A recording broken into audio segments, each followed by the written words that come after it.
Audio check 1 2 3. Audio check 1 2.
We got lots to celebrate this morning.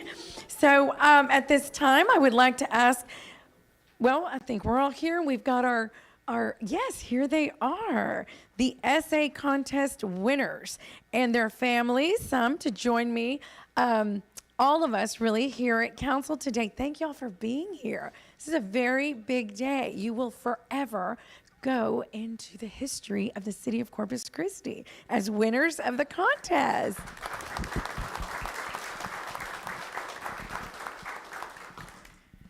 So we're really proud to bring Corpus Christi's traditional grand finale fireworks display across our beautiful bayfront on July the 3rd. I wanted to make sure that that is spoken and make sure that we remember that this is in commemoration of our great nation and in, of course, recognition of generations of Americans who helped build, where we live today. And so it's fun, it's exciting, lots of festivities, but in the end, we have to remember why.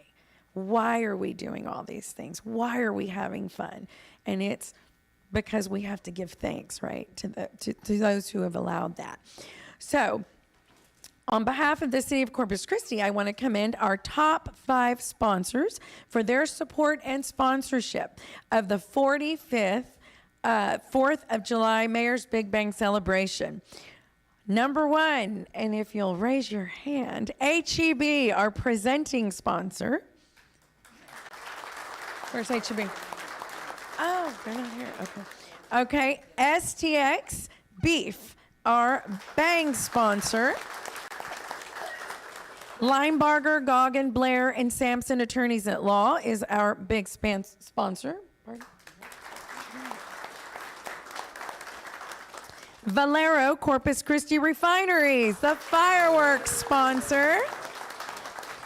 Corpus Christi Downtown Management District, firecracker sponsor.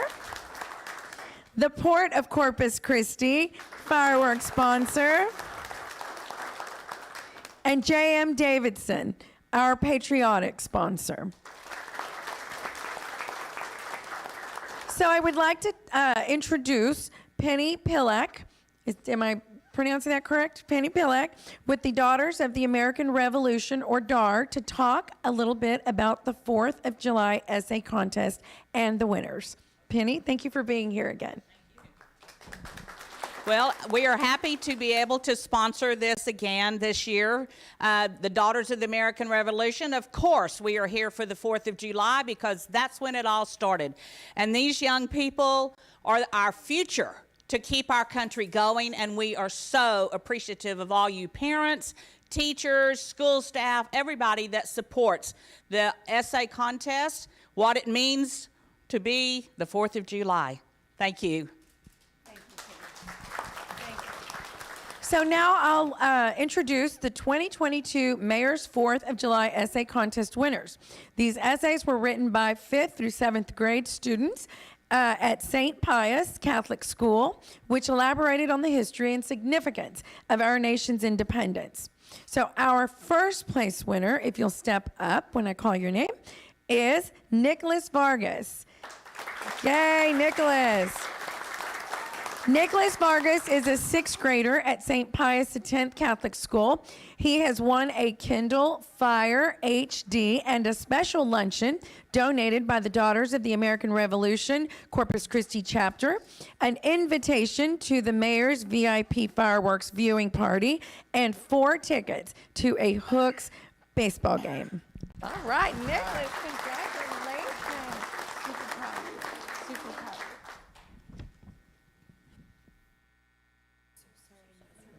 Mom first. 1, 2, 3. Want one more pencil? Oh, okay. 1, 2.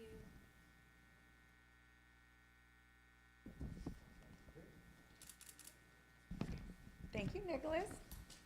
Okay, and so let's see. Our second place winner is Isabel Alatorre. Yay, Isabel. Isabel is a 6th grader at St. Pius X Catholic School. Isabel has won a membership for 2 to the Texas State Aquarium and 4 tickets to a Hooks baseball game. Congratulations.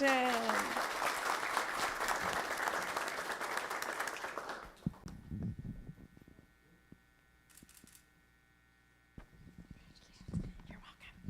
And our third place winner is Matthew Valdez. All right, Matthew. Matthew is a 6th grader at St. Pius X Catholic School. Matthew has won a 1-year family membership to the Lexington Museum on the Bay and 4 tickets to a Hooks baseball game. God.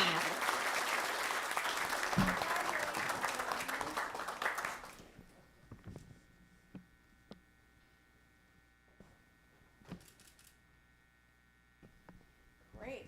Okay. Let's see here. So at this time, I would like to invite the first place winner, Nicholas Vargas, to please come around this way if you'll come to the podium, and he is going to sample us a short part of his essay that got him to first place.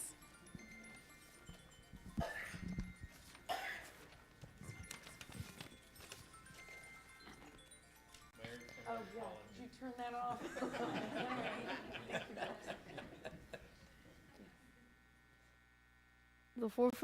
The 4th of July is a significant holiday in the U.S. since it celebrates our country declaring independence. People celebrate it in many ways, ranging from simple home barbecues to elaborate fireworks shows and parades.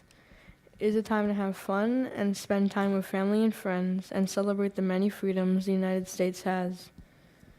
Thomas Jefferson, Benjamin Franklin, John Adams, William Livingston, Roger Sherman were tasked with writing a Declaration of Independence. July 4th is the day the Continental Congress signed the Declaration of Independence in 1776. This allowed the U.S. to have an official alliance with France and helped America win the Revolutionary War. Congress completed and adopted the final version, making America an official country. The original celebrations included ringing bells, bonfires, parades, and ceremonies. By the 1900s, people had begun to pop fireworks and listen to patriotic music live at concerts or on devices such as the Edison phonograph. On June 28, 1870, the 4th of July was made a national holiday during the presidency of Ulysses S. Grant. Great, that was wonderful. Nicholas, thank you so much. That was wonderful. We appreciate that. And with that, I'm going to go ahead and read the proclamation for the 45th Annual City of Corpus Christi Mayor's 4th Big Bang Celebration. So whereas since 1977, the City of Corpus Christi has proudly celebrated July 4th, Independence Day, with a variety of patriotic events scheduled in the downtown shoreline area, to include the 4th of July fajita, first ever, fajita cook-off, Mayor's Cup Regatta, patriotic ceremonies, Corpus Christi Food Truck Summerfest, and Summerfest Family Fun Zone, and an amazing fireworks display launched out of the Corpus Christi Bay. This celebration has developed into a banner event, becoming a tradition for citizens and visitors.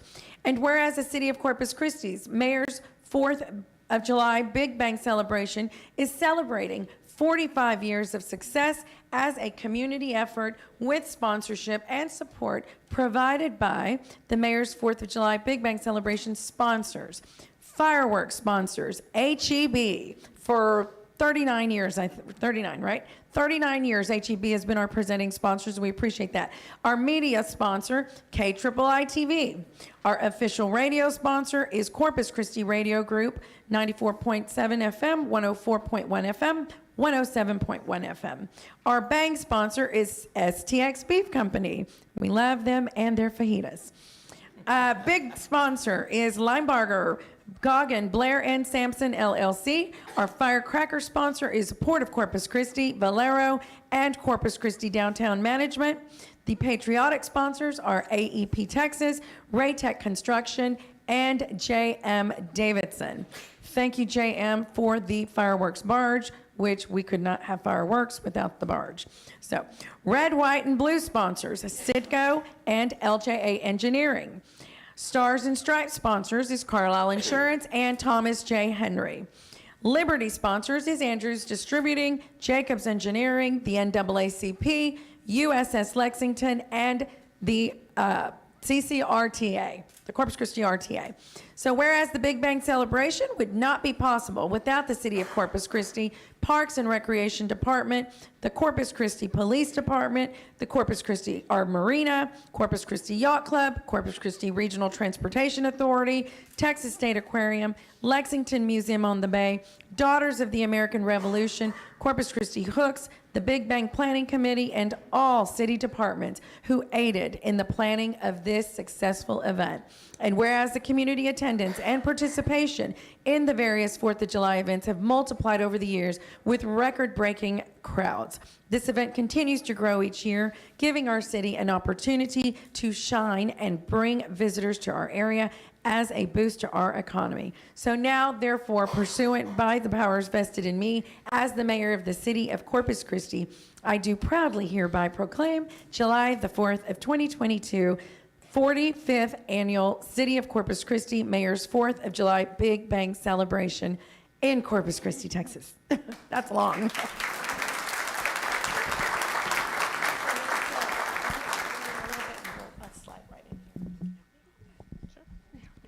Yeah. Oh, I'm blocking yours. Let's get on this side. I'll get on this side. Because, yes, we have to show that. Oh. How's that? Yeah. I know.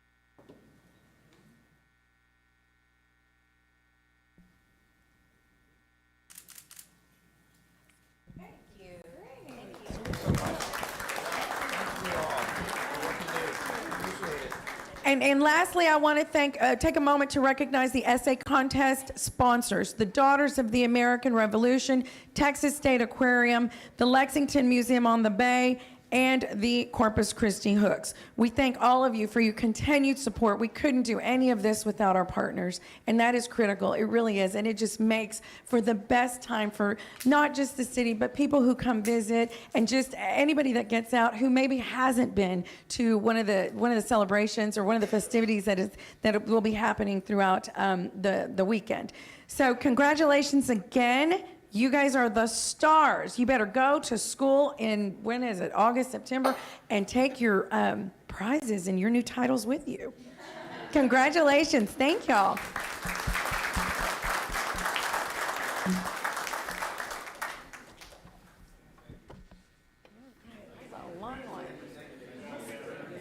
Next is protesters. Plan launch. Yes.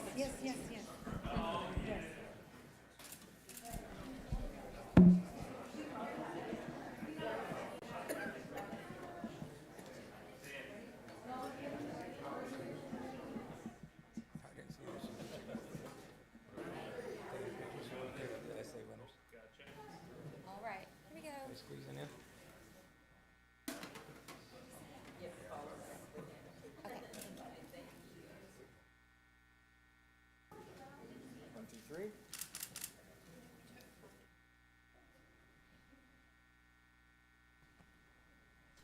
Great job, guys, great job. Okay, come on down. We've got CCPD. I'm good. How are you? Good to see you. Hi, good to see you. How you doing, Tom? I'm good. Good to see you. Love y'all. Yes, sir. How are you? Hi, thanks for being here. Good. How are you? Thanks for being here. Yes, sir. Thank you. Thanks for being here. Hi, how are you doing? Good. Y'all come in. We probably need to do 2 rows, Monica. Okay. Hi, Peter. So our proud men and women in blue, whom we love and support. So this proclamation is something we're all interested in. Car theft, or is it motor vehicle crime prevention. And that's a big deal anywhere and across the city. So this proclamation is very important, and we certainly appreciate the work that you all do, because a lot of times we just take it for granted. Well, y'all take care of everything. Well, there has to be a team that focuses on, and that's a lot of work, on the things that today we're talking about. So with that, I will go on and read the proclamation today. So whereas according to law enforcement reports, motor vehicle burglary and theft causes Texans more than $1 billion in losses each year. July is the month when the greatest number of cars are stolen each year. And whereas when keys are left in or near an unlocked vehicle, this contributes to a significant number of motor vehicle burglaries and thefts throughout the state. To combat motor vehicle burglary and theft, the Texas legislature created the Motor Vehicle Crime Prevention Authority, formerly known as the Automobile Burglary and Theft Prevention Authority. And whereas the Texas Motor Vehicle Crime Prevention Authority has joined local law enforcement to create the If You Like It, Lock It campaign on radio, television, and other media. They have identified that one way for all Texans to reduce motor vehicle theft and burglary is to watch your car and to remember, if you like it, lock it. So now, therefore, pursuant to the powers vested in me as the mayor of the city of Corpus Christi, I do hereby proclaim July of 2022 Watch Your Car Month in Corpus Christi, Texas, and I encourage all residents to place a special emphasis on alerting citizens to lock their vehicles, take their keys, and hide their belongings. Watch your car, and if you like it, don't forget to lock it. So, thank you.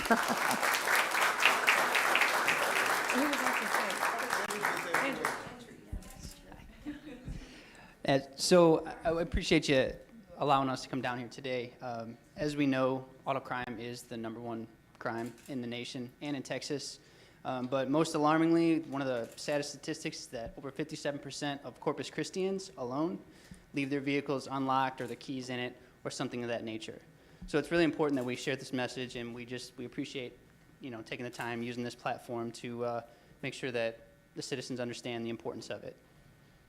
Thank you. Yes, and that's very important. 57%? Wow. That's amazing. How much have been used? Come on, that's a lot. Click a lot.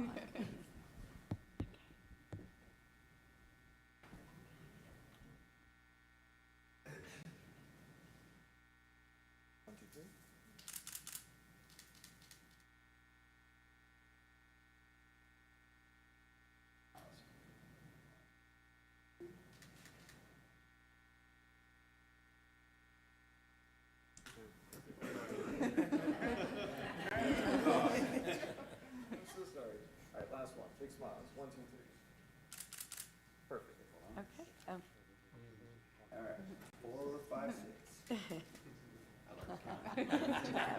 Thank you so much. Thank you. Thanks for being here. There's a couple Percent to lock their vehicles. Oh, man, that's a big number. Okay. Now my new car locks itself. That's another good feature for vehicles. Sweet. Take care. Good to see you. Yes, ma'am. It was nice Good to to see you. Thank you. Thank you. Are we done? Oh.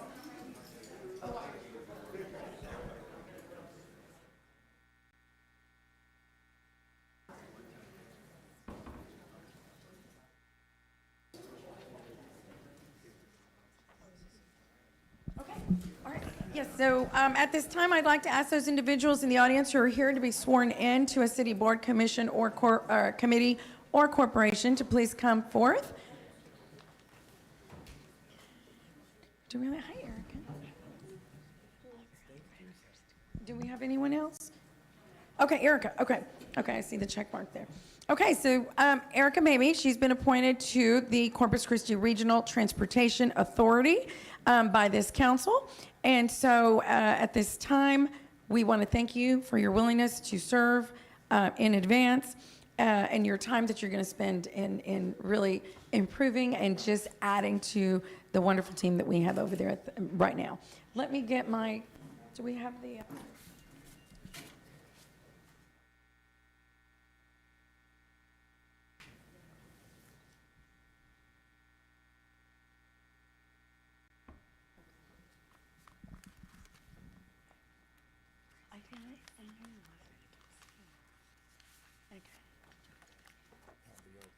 Okay. Okay, so Erica, if you'll repeat after me, raise your right hand. I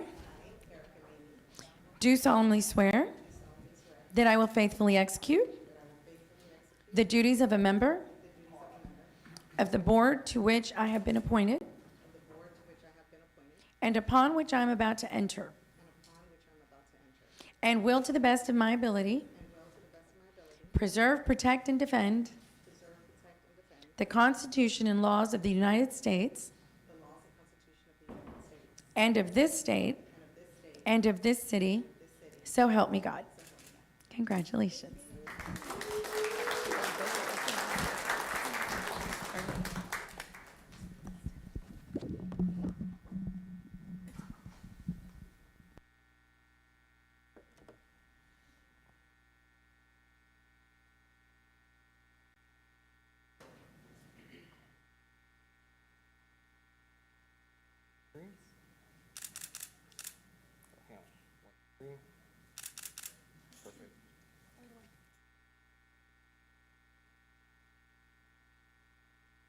Congratulations.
Hello, my name is Brian Martin, and I am the new General Manager here at the American Bank Center for OVG Facility Management. I come to you from Macon, Georgia.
Okay.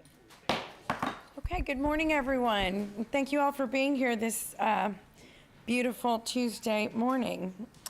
Today, I'm calling the meeting to order, and our invocation will be given by Deacon Armando Leal. He is with the Diocese of Corpus Christi. Yes, sir. Thank you. Mayor Guajardo, council members, city manager, and all those present here today, good morning to everyone. This prayer this morning is inclusive of everyone, of course. I'm honored to be here to lead us in solemn prayer this morning. I will ask one thing of each of us this morning before we begin in prayer, and I know it might not be too difficult to do, is that's to clear our thoughts of all the busy day that we're all going to have today, myself included. So with that in mind, I'll keep my homily for the appropriate time, because they say don't give a preacher the speaker because he will preach. So with that in mind, I ask that we sincerely clear our thoughts of all these activities that are going to take place here in just a minute, because they were there for the rest of the duration of this meeting. As to your custom, let us begin in the name of the Father, the Son, and the Holy Spirit. Amen. Amen. Divine Savior, Jesus Christ, you said, where 2 or 3 gather in your name, you are in their midst. Bless this place of meeting. May the meeting it houses be held in a spirit of justice and charity, for the material and spiritual advantage of many, and for your greater glory. In our world where there is so much division, may meetings begin and end with prayer, and thereby obtain your blessings. Father in heaven, bless our council members, all city employees. Grant them an abundance of good health, wisdom, strength, and humility. And I ask this in Jesus' name, amen. And may the blessings of Almighty God, the Father, the Son, and the Holy Spirit come upon each of you and remain with you forever. Amen. Amen. Thank you, Deacon, very much. And our Pledge of Allegiance to the flag of the United States and to the Texas state flag will be led by Jesus Tovar Rodriguez. He is on the soccer team at W.B. Ray High School, and he's also a senior taking classes at Del Mar. Thank you. Please join me in the Pledge of Allegiance. I pledge allegiance to the flag of the United States of America and to the republic for which it stands, one nation, under God, indivisible, with liberty and justice for all. And now the Texas Pledge. Honor the Texas flag. I pledge allegiance to thee, Texas, one state under God, one and indivisible. Thank you so much, Jesus. And good luck in your studies. Thank you. Yes, very good. City Secretary Rebecca Huerta, would you please call the roll? Mayor Paulette Guajardo. Present. Council members Roland Barrera. Here. Gil Hernandez. Here. Michael Hunter. Here. Billy Lerma. Here. John Martinez. Here. Ben Molina. Present. Mike Pesley. Greg Smith. Here. City Manager Peter Zanoni. Present. City Attorney Miles Risley. Here. Mayor and Council, a quorum of the council and the required charter officers are present to conduct the meeting. Okay, thank you, Ms. Huerta. And before we move on to our city manager's report, I want to brag about our city. You may have seen this. It's an article that appeared in the Austin American-Statesman. Here are the 10 reasons why Corpus Christi is the most promising city in Texas. And who doesn't like to read that headline about a city? And I want to quote some of this. It starts with, right now, the most exciting city in Texas is Corpus Christi. And that in itself is just music to my ears, and I know the council's ears.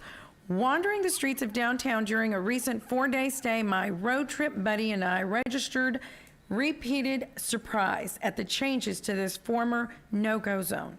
Excellent, but unstuffy and reasonably priced eateries, clubs that offered varied entertainment late into the evening, and especially on weekend nights. The miracle of street life spilling out from the compact Central District and onto the immaculate shoreline and nearby T-head jetties and beaches. Yet these days, Corpus Christi feels more fresh, more open, more confident than in the past. And then I'll leave you with, there's been a shift within the community to loving downtown again. And the results can be seen. That is a testament to what we are striving for here for our city and for all of our tourists. So I'm so proud of these wonderful comments that were written about our beautiful city, and I thought I'd start this meeting off with that positive vibe. So with that, we will move on to our city manager, Peter Zanoni's report. Great, thank you, Mayor. I'm going to continue on with that vibe of focusing on downtown. All right. Yes, ma'am. We have 4 items, but the first one is to talk to the council about the American Bank Center. We know that we'll have a new operator, OVG 360, and they'll begin operating July 1, coming up this week. So this morning, I want to provide you with the exciting update on the transition to the new management team that will oversee all operations at the American Bank Center beginning this Friday, July 1. In April, the city selected OVG 360, which is a service-oriented division of what is known as Oakview Group, to take over facility operations at the American Bank Center effective July 1. The transition from the current management group, SMG, to OVG is on schedule, and I'll talk to you about that today.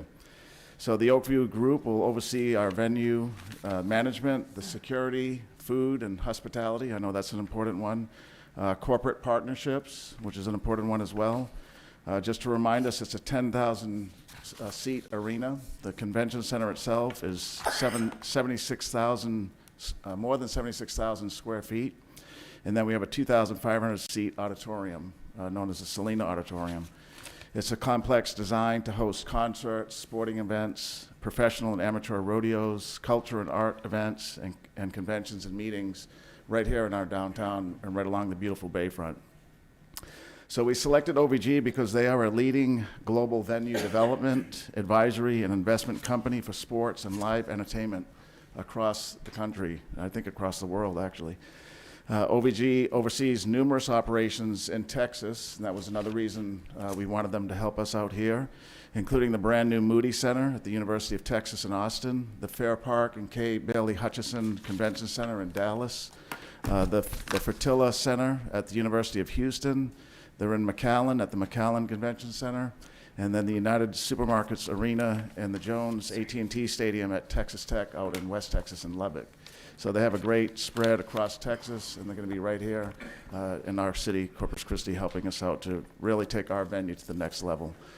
They have a strong reputation in our community already. Their former company continues to oversee the Solomon Ortiz Center as well as the Richard Borchard Fairgrounds. So since June 1, OVG has actually been here transitioning. We knew that was part of the plan. Their team leads have been here engaging personnel and restructuring the organization. They've selected lead department heads, if you will, in the various divisions of the operation, including food service, hospitality, marketing, partnerships, convention center sales, and in operations. So in those key areas already, they've selected either from within or from without key staff members to lead those important operations. These changes will help them and help us to increase bookings at all the spaces at the American Bank Center, to increase ticket sales, to maximize the impact on the community. That's a big one. This is a big deal for our community, and we know that by maximizing it, it can help us to have a better sense of community as well. And then they have promised to ensure the guest and food service experience is where it should be at the American Bank Center. It will be first class. So in July, OVG had national and regional leaders across all fields in Corpus Christi to assist with the operations. They were here in town. Key thing we want to talk to you about today is that OVG has hired 3 key executives already to lead key functions of the American Bank Center. So Brian Martin, he'll serve as the new general manager, and he's here with us, and he'll speak momentarily. Joe Castor will serve as the general manager for food and hospitality. This is a little bit different than the former setup, so we'll have a general manager and then a lead executive over food and hospitality. And then also, we know that food's important. They also hired a new executive chef, Nick Ostruck, and he'll lead the culinary strategy for the facility. Okay, so 3 key positions, the 3 all have leadership persons. So as I mentioned, Brian is here with us today. I've had the opportunity to spend several hours with Brian, including dinner one evening. He's moving here from the East Coast. His family has moved here. Before I introduce him for his remarks, our communications team here put together a video of all the three leaders, as all of them couldn't be here today. Brian can be, but we want to show you this first, and then we'll have Brian come up and say a few words.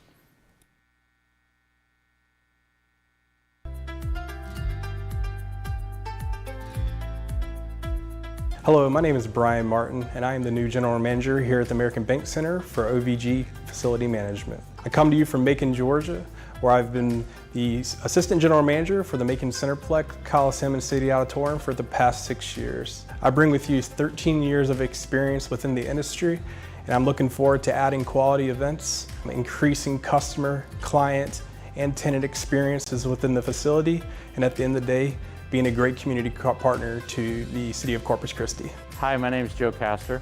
I'm going to be joining the organization as the General Manager for OVG Hospitality. I'm tremendously excited to join this organization as we create a positive disruption in the Corpus Christi market by bringing cutting-edge technological activations as well as superior customer service to raise the bar across the coastal Bend region for auditoriums, arena, and convention centers. I'm a Louisiana native, transplanted to the coastal Bend in 2000, attended Rockport Fulton High School. The past 17 years, I've been doing off-prem catering around the country. I'd like to showcase what I've learned in that field here in the place that I call home and customize some new experiences that will exceed the guest's expectation. That's great. Brian's going to come up and say a few words. Joe, the General Manager of Food and Hospitality, we like to talk about getting people there that like to fish. So Joe likes to fish, but he also has a big boat, and so, right? So he's excited about bringing his boat here as well and putting it right in our marina. But Brian is here, so Brian, let's hear a few words from you this morning. Yeah, absolutely. Good morning, afternoon. It's pretty close to noon now. So I just want to introduce myself. And first off, on behalf of Oakview Group, I want to thank each and every one of you for the opportunity to manage these beautiful facilities. I've been here boots on ground for about 2 weeks now, but I've been in and out of Corpus Christi for about the last month and a half. So excited about the opportunity. You know, a lot of the staff for the facilities are excited about the opportunity as well. They're all really good people, and they've got a good head on their shoulders. They just need some direction, some leadership. So that's what I'm here for, and that's what Joe and Nick are here for as well. And just like Peter was mentioning about Joe and Nick, they've got they got a lot of experience in their culinary background and food and beverage expertise. So I'm going to lean heavily on them to increase that experience for customers as they're attending events for our facilities. So I'm looking forward to that. And then lastly, I'll be focusing on the day-to-day operations of the facilities, booking events for the facilities, bringing in higher quality shows, marketing and ticketing, as Peter had mentioned as well. So I'm looking forward to that as well. So just wanted to say hello to everyone and put a name with the face, with each face. So looking forward to meeting each and every one of you on an individual basis. Yeah, thank you, Brian. And Brian will be part of OVG's strategy is to provide frequent updates to the City Council. So this won't be the last time you see Brian. He'll be here periodically giving you updates on how they're doing on the transition or how the venue itself is doing. Just a few other notes of interest. The engineering department, our city engineering department, along with OVG, are performing a full facility assessment of the convention center, arena, and auditorium.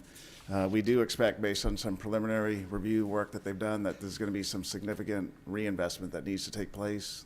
Many of the systems are not where they should be. We need extensive improvements at the kitchen. So this is, I think we caught it just in time, I think is kind of the message, but this facility assessment will lay out the strategy for what we have to do to keep the facility and improve it.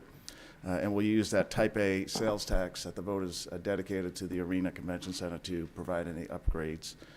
We're confident that OVG will succeed in taking the American Bank Center to the next level and provide a positive economic impact to the community.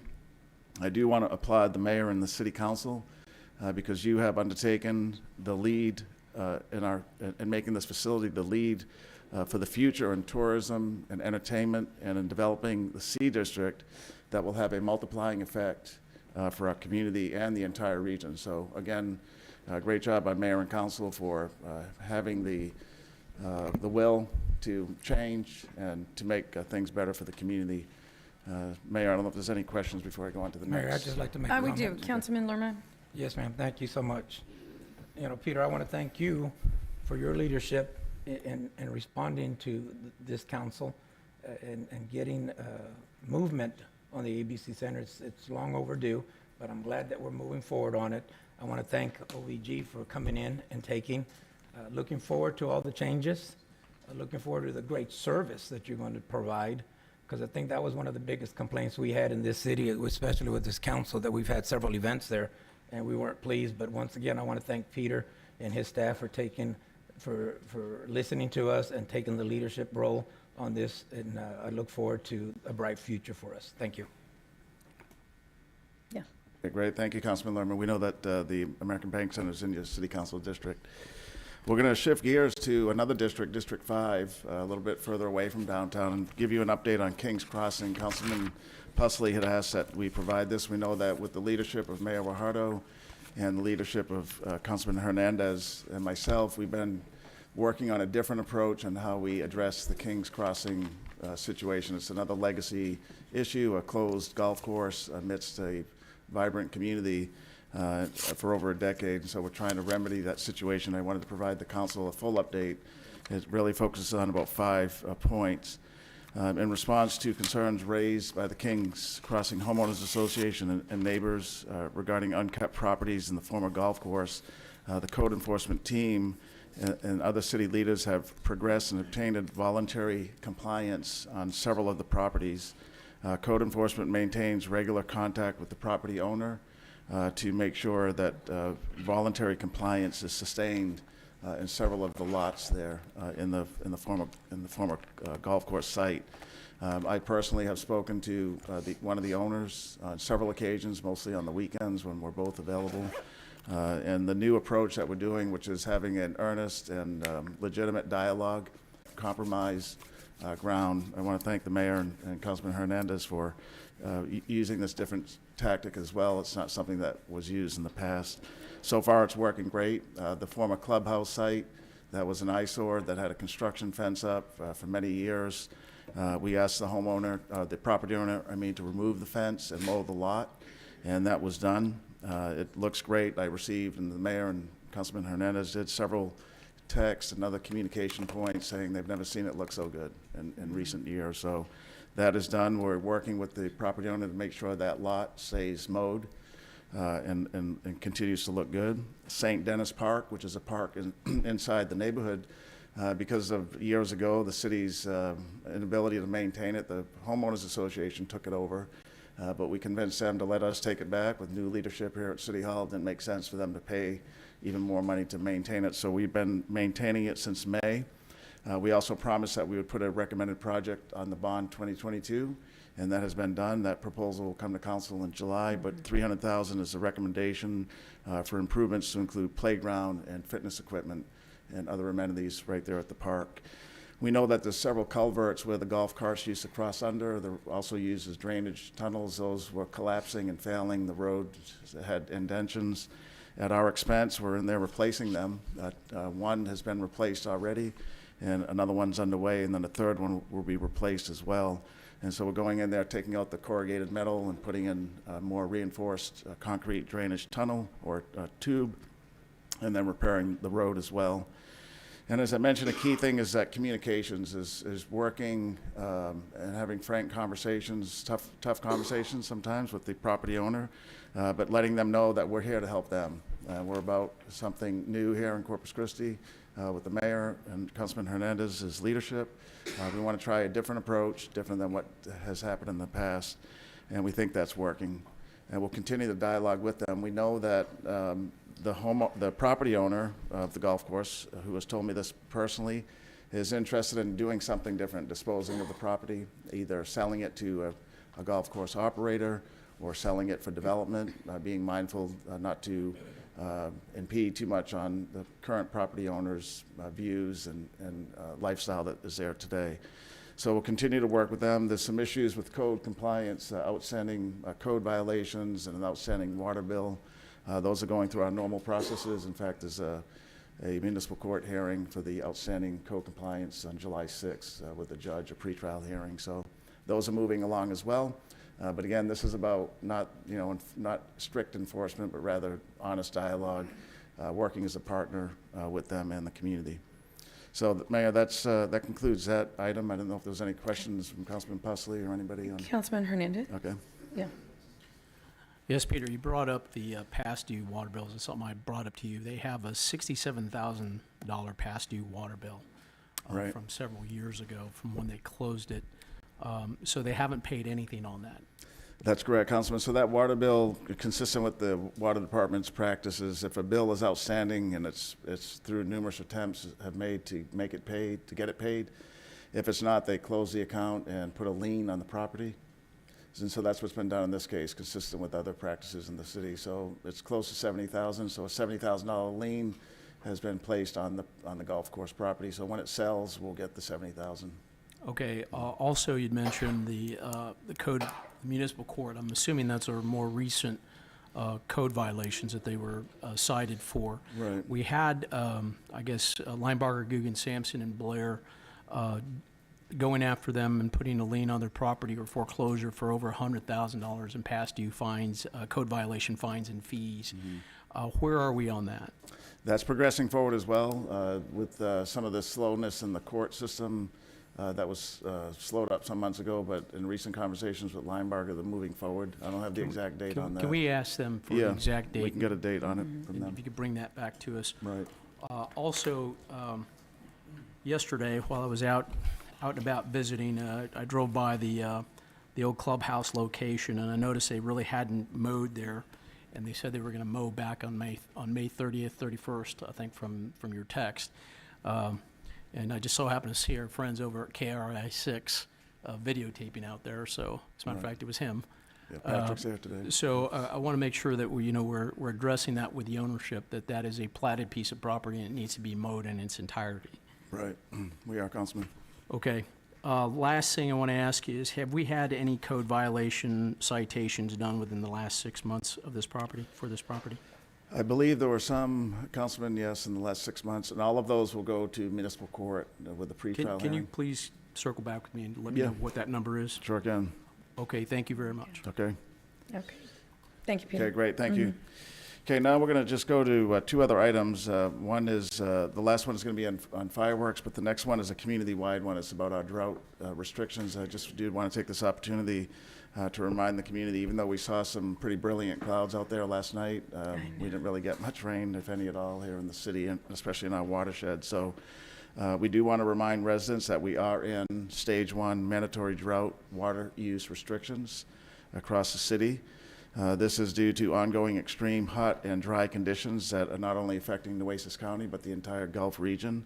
And as I mentioned, on June 14, we mandated that the city enter into stage 1 mandatory drought restrictions as allowed by the City Council approved drought contingency plan. This is all about conserving our water supply. What we don't know is when that drought will end. And so we have to be mindful. This is nothing new to us here in our community and nothing new to any Texan, really. We're prone to drought. So on June 14, when we declared stage 1, our reserves, both in Lake Corpus Christi and Choke Canyon, were at 42.8%, almost 43%. Today, they are down to 41.5%, so getting closer to that 40% mark. As you can see in this graphic that we're going to put up, the drought is affecting a lot of our watershed area. And so when we do, or if we do get rain, we do look more so in the watersheds, and you can see the dark red color there is in a lot of the watershed areas. Those areas are in either extreme or exceptional drought. The National Weather Service predicts hot and dry conditions through this summer and into this fall. And so the drought is expected to worsen and deepen and grip us even more. Every Thursday we get a drought map update, and so this was from the last drought, the last Thursday, the drought update. And so we want to remind the community the importance of following stage 1 mandatory drought restrictions. As you can see in this graphic, we have this on social media. It's been placed in numerous venues so the community can see it, but just to remind us here today, the biggest thing is watering irrigation at home And so watering yards or landscaping with an irrigation or sprinkler system is limited to just 1 day a week, and that's on the same day that your trash is set out, just as the easy way to remember it. However, no watering in the hottest part of the day, so between 10 a.m. and 6 p.m., no watering, but between those hours, watering can take place on that 1 day a week. Now, if one uses a handheld hose with a shut-off nozzle or a bucket or drip irrigation, watering can take place any time of day and any day of the week. So that's something to be mindful of. During stage 1, commercial car washes and landscape nurseries are not impacted, just as a reminder there, so those continue to operate as normal. Some things residents can do to help us conserve water is to avoid water runoff on streets and sidewalks if they are using an irrigation system. Check for leaks around your house. You never know. That could add up to a lot of lost water. Wash full loads in the laundry and the dishwasher. And other tips that we've heard growing up, like don't keep the water running when you brush your teeth and so on. So the goal is to have the citizens educated and help everybody reduce water consumption. That's really the goal in stage 1. A little bit goes a long way, as we say. We want people to be vigilant and water-wise and protect our natural resource that we have. Residents can help us if they see somebody that may be out of compliance. A lot of times it's just people aren't getting the message. And so our goal in the city, the enforcement group, is to educate. And so if a neighbor or a resident sees something that's not in compliance, you can call the city at 826-CITY or 826-2489. And then we can always go to our website to get more information on this important community-wide effort at cctexas.com/conserve. So that's the message on the drought. And then finally, we know the holiday is coming up, and we want to welcome everybody. Happy 4th of July. The mayor has a great celebration, as is customary in the city. But we do want to talk to the community about fireworks, and Chief Roach is here with me today. And so we are, just to remind people that the fireworks safety in our city ordinance involves fireworks prohibited in city limits. The Corpus Christi Fire Department wants to remind everyone it's illegal to possess open firework packages or discharge fireworks within city limits. And that does include on the beach as well. If you are cited, it could be a fine of up to $2,000 per open package of fireworks. So that can get expensive.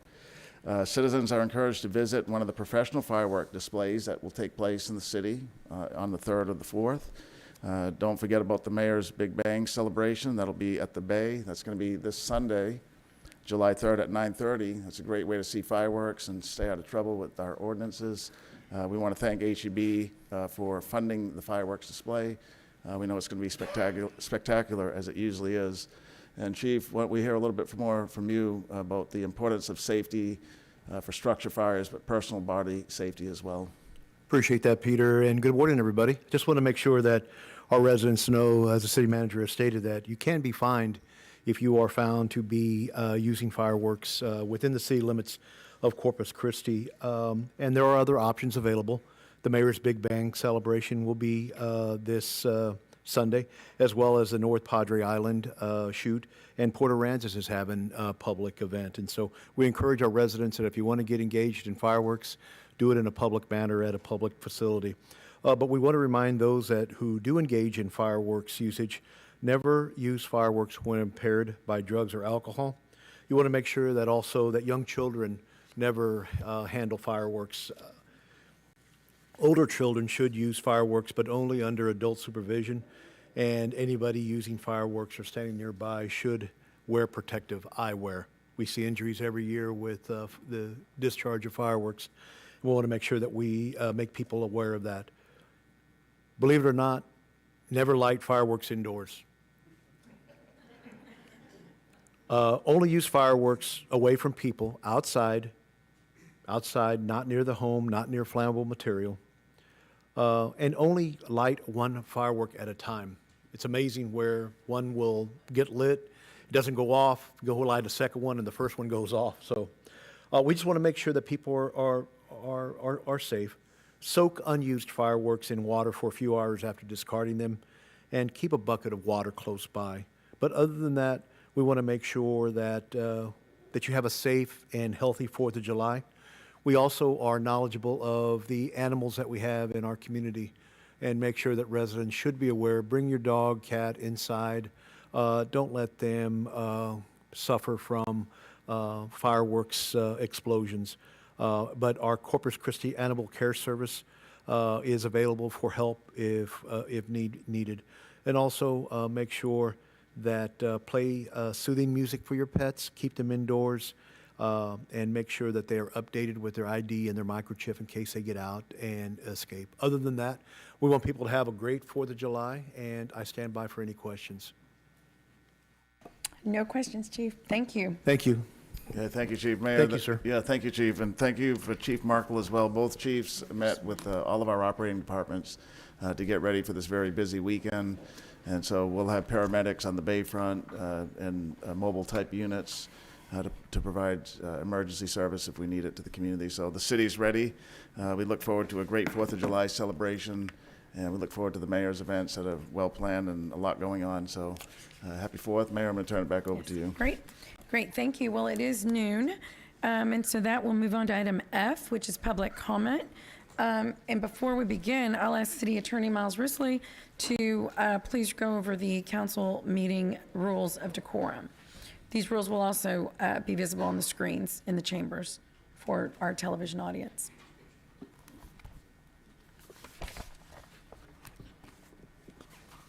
Citizens are authorized and encouraged to present their views to the council on city-related matters. However, such should be done in a factual, precise presentation, and questions of council or staff are inappropriate. Loud, boisterous, profane, or obscene behavior or language is not allowed.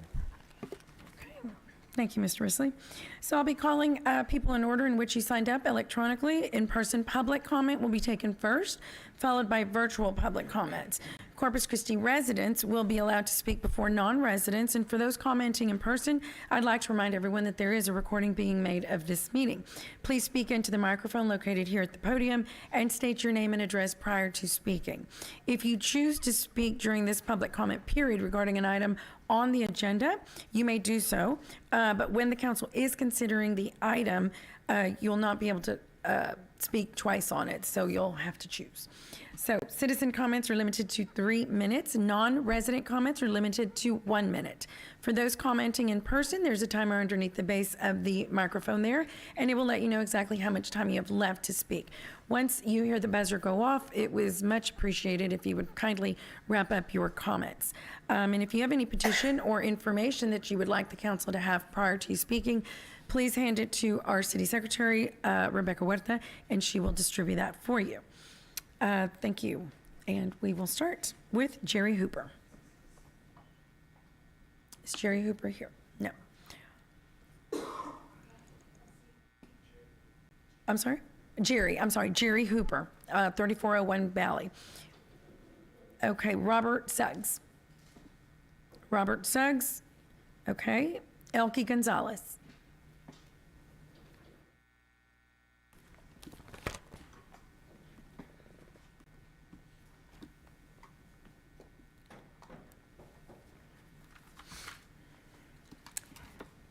Good afternoon, Madam Mayor and members of the City Council. My name is Elke Gonzalez, and I'm the CEO of the Corpus Christi Association of Realtors, a member of the Short-Term Rental Advisory Stakeholder Group, and a resident of North Padre Island. On May 17th, I attended the City Council meeting and urged you to reconsider Phase 2 of the short-term rental ordinance based on concerns that the ordinance infringes upon the property rights of property owners, Furthermore, we feel that the ordinance does not properly evaluate land use and zoning districts to determine what single-family areas may be appropriate for STR use. The ordinance as it is currently presented will lead to banning STRs in certain areas while allowing them in other areas. This is unfair and arbitrary. The government should not impose restrictions on property owners that infringe upon their ability to generate income. Banning STRs in some areas and not others will have a significant impact on property owners' rights to rent out their properties on a short-term basis. Corpus Christi Association of Realtors, CCAR, along with Texas Realtors and the National Association of Realtors, is against city ordinances that arbitrarily infringe on the basic right of the individual to acquire, possess, and freely transfer real property, and shall protect private property rights as referred to in the 5th and 14th Amendments of the United States Constitution. Private property rights include the right to gain income from property and the right to rent out property on a short-term basis. Other concerns about Phase 2 include, while the city has substantial discretion in establishing, implementing, and enforcing zoning requirements, such requirements must be based upon factual basis. They cannot be arbitrary or capricious. CCR believes that the city has failed to define any factual basis for the proposed zoning restrictions. The city has failed to provide any data to support the asserted need for restricting STRs in single-family zones. The city has failed to provide data identifying the character of each zone in the city to support the claim that STRs would detract from the established character of single-family zones. The proposed restrictions on STRs in single-family zones are unnecessary, and imposing limitations without factual basis is arbitrary. Furthermore, I ask that should this ordinance pass, we urge you to reconsider within a reasonable time frame that will allow for an analysis of the consequences of private property owners' rights. And so with the ordinance passes, we are asking a revisit to consider a universal policy or ordinance that covers the entire city. Thank you. Thank you, Ms. Gonzalez. Matt Merrill?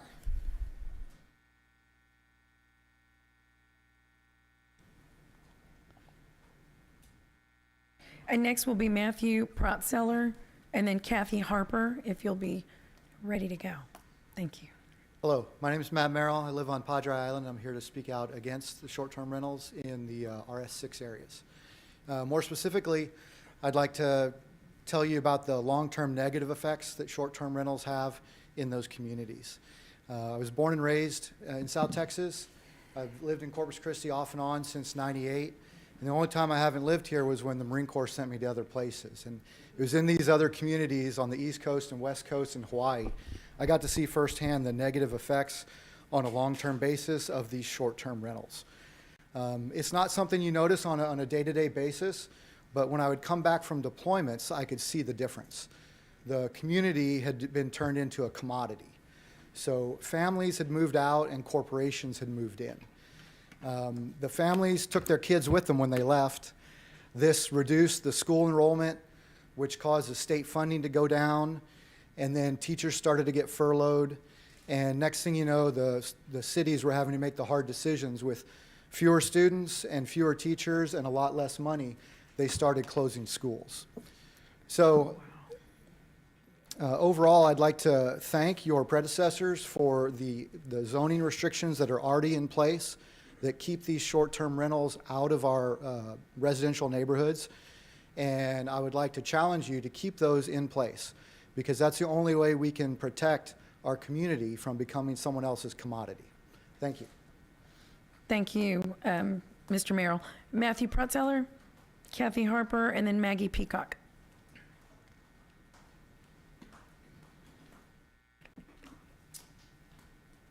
Madam Mayor, council members, my name is Matthew Protzeller. It gets even worse there with Matt Merrill. Not only do we wear the same shirts, but we're both Marines. Difference between me and Matt is I didn't grow up here.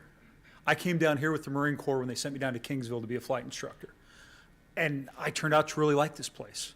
We moved out to Padre Island, not because of the natural beauty, although that was wonderful. There's plenty of other places in this country that are beautiful as well. But it was the community that brought us there. It was a small community. It was the kids playing kickball at the end of the, not kickball, that's baseball and basketball, which aren't my sports. I'd prefer kickball, but disregard. It's playing down at the end of the cul-de-sac. It's walking down there. It was the summer of COVID when the kids were paddling their paddle boards down our canal, and there's 4 or 5 moms out there with their cell phones. Okay, are they in view for you guys yet? Is they're getting their first taste of independence? It's that type of community that I came here for. It's going to the playground and seeing kids that you know playing together. We had a short-term rental move in across the canal. Sure, a couple times a week, fishing cigarette butts and beer cans, or sorry, a couple times a month out of the canal. I'm okay with that. Hearing profanities roll into my bedroom at 2 o'clock in the morning as people are out there partying, listening to loud music, that's less appropriate. I've got folks living up and down the canal that are guests down here that use this as summer places, that entertain business partners, that I've got a family place right next to me that throws large parties. And guess what? At 10 o'clock, everything quiets down. The people that bring their boats down there know where the kids are and look for them. It is a community. We talk to each other. We know each other. I ask, as this ordinance goes forward and you guys assess this, that, as Matt said, please don't monetize my neighborhood and kill my community. And that's what I am concerned about moving forward. So as you look at this, please make sure that our communities are safeguarded, our personal connections, our people. I found it very appropriate that you guys opened up this meeting talking about the communities that you're rebuilding downtown, that you're getting people to move in, to know each other, to care about each other. We have that on the island. Please, please, I ask of you, deeply keep that in place. Please allow us to hold on to that community and grow it and cherish it as we each have been working to do. I appreciate your time. Thank you very much, and have a great day. Thank you, Mr. Protzeller. Kathy Harper?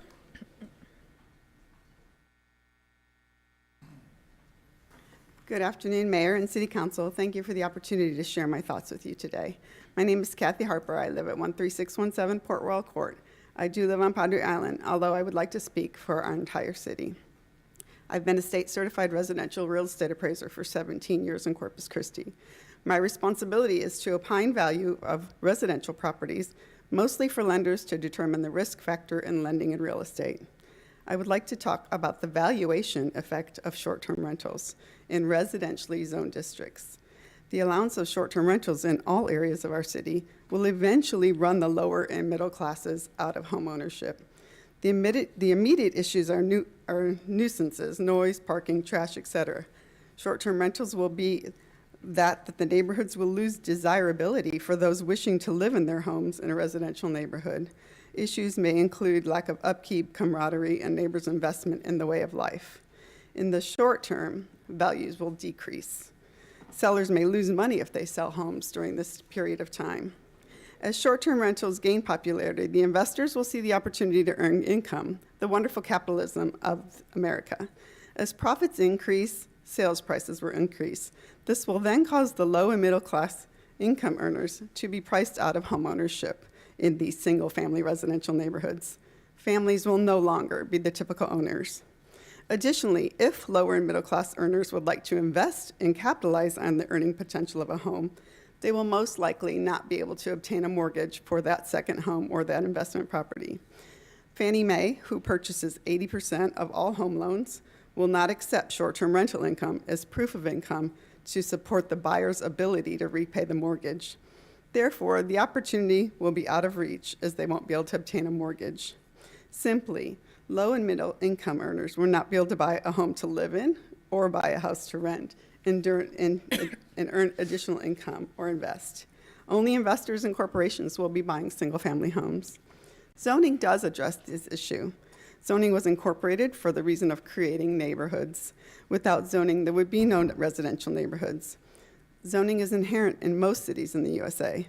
As ownership affords you certain rights, zoning is in place as neighborhoods are developed, therefore predating the owner's preconceived notion to use their property in whichever way they'd like.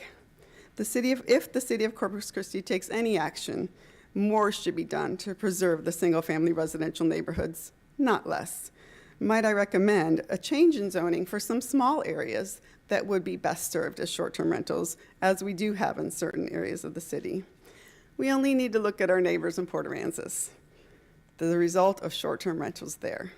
A typical worker in Port Aransas cannot afford to live there. Thank you. Thank you, Kathy. Maggie Peacock?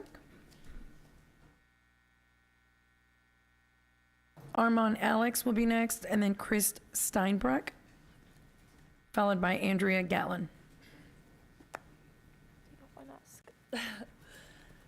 Hi, I'm Maggie Peacock, 7037 Islander Way, 78412.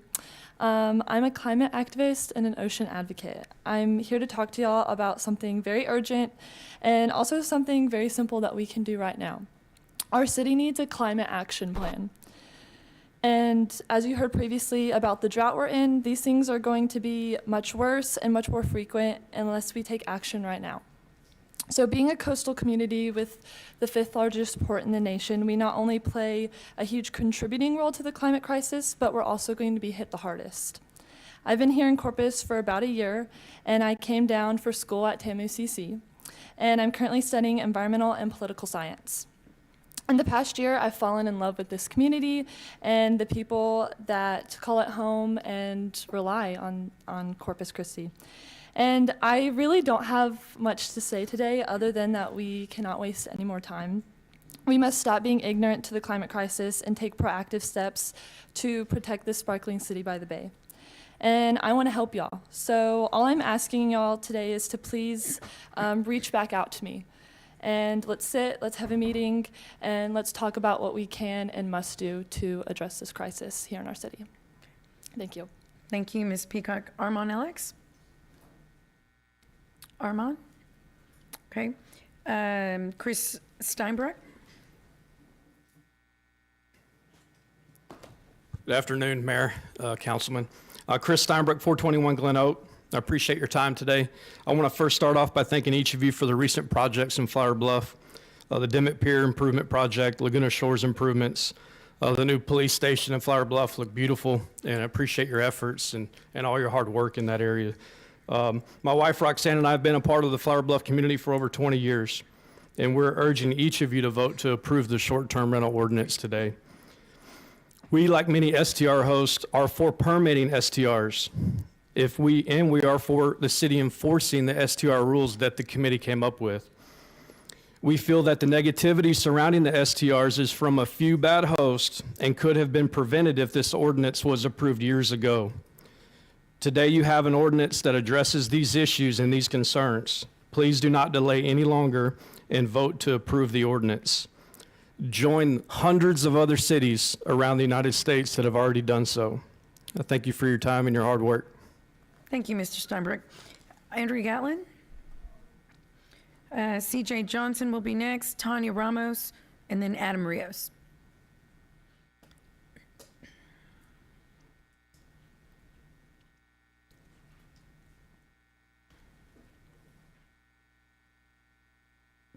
Good morning. My name is Andrea Gatlin, and I live at 14853 Copacabana Circle, Corpus Christi, Texas, 78418. I'm here today to ask you to vote no to the short-term rental ordinance as it's presented. The short-term rental issue started as what should have been an enforcement and nuisance issue for the city to figure out. And now the ordinance as presented has become a major fair housing issue. I live on the island, and I'm for private property owners having the right to rent their homes on any period of time basis that they want. Banning rights in one area while allowing it in another is discriminatory. There are a few on the island whose voices are loud and powerful, and they are speaking for the whole island and for the whole city. That is not fair or right for the rest of the homeowners in Corpus Christi. I recognize that the city staff, the stakeholders group, and the council has been working hard to find a solution to this issue. I'm asking the city leadership not to rush into passing this ordinance as presented. If it's passed and allows the rights to some neighborhoods but not others, you may as well draw a red line around the island as a section that you are singling out as being special or different from the rest of the city. Every property owner in Corpus Christi should have the same opportunities to responsibly enjoy their property. I work with clients every day and many fellow neighbors on the island who would like to be able to use their property as a short-term rental. There are bad neighbors everywhere. Some are full-time property owners, some are full-time tenants, and sometimes you have short-term neighbors that are not being respectful. This is an enforcement and nuisance issue and not a rental tenancy issue.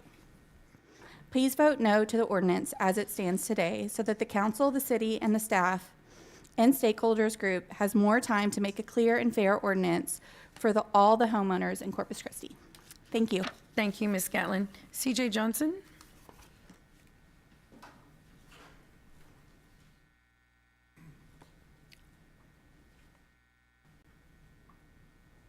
Thank you. I am now the reigning Ms. Senior World Texas. My platform is on mental health and shootings. Of course, you all, I don't know if y'all remember me before when I was speaking concerning mental health and shootings. Why? Because my daughter was a serious mental health basket case right here in Corpus Christi, Texas, before she passed away in 2017. Before she passed away, she was on the verge of becoming a massive killer. But Mama had to intervene when she seen that MHMR was not helping.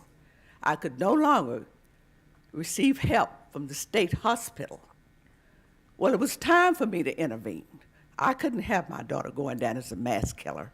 I did not want that stain on my hand.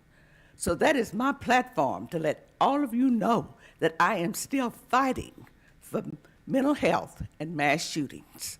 Thank you, and happy 4th of July to everyone. Thank you, Ms. Johnson. Tonya Ramos?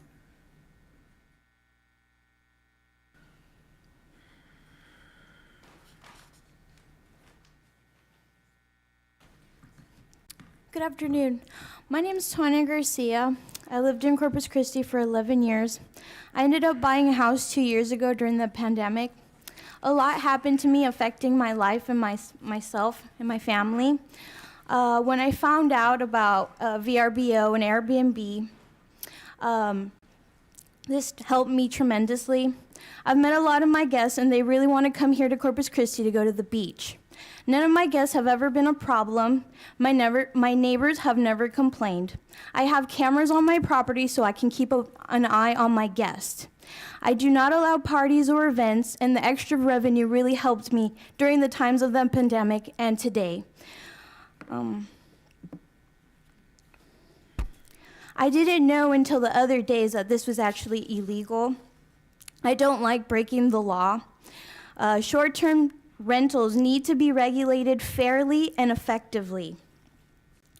I'm not a corporation and I don't own multiple homes. I've lived in the house that I short-term rent. Everything that's going on, especially the inflation, gas, this has helped me maintain my home, my family, and myself. I've been keeping up with all the updates because I want short-term rentals in single resident districts. I do not want to continue to break the law. This helps the city with increased tourism activity. It makes a positive impact on the city in several ways. And you guys would be missing out on a lot of tax revenues for the city. So that's all. Thank you. Yeah, thank you. Thank you, Ms. Garcia. Adam Rios.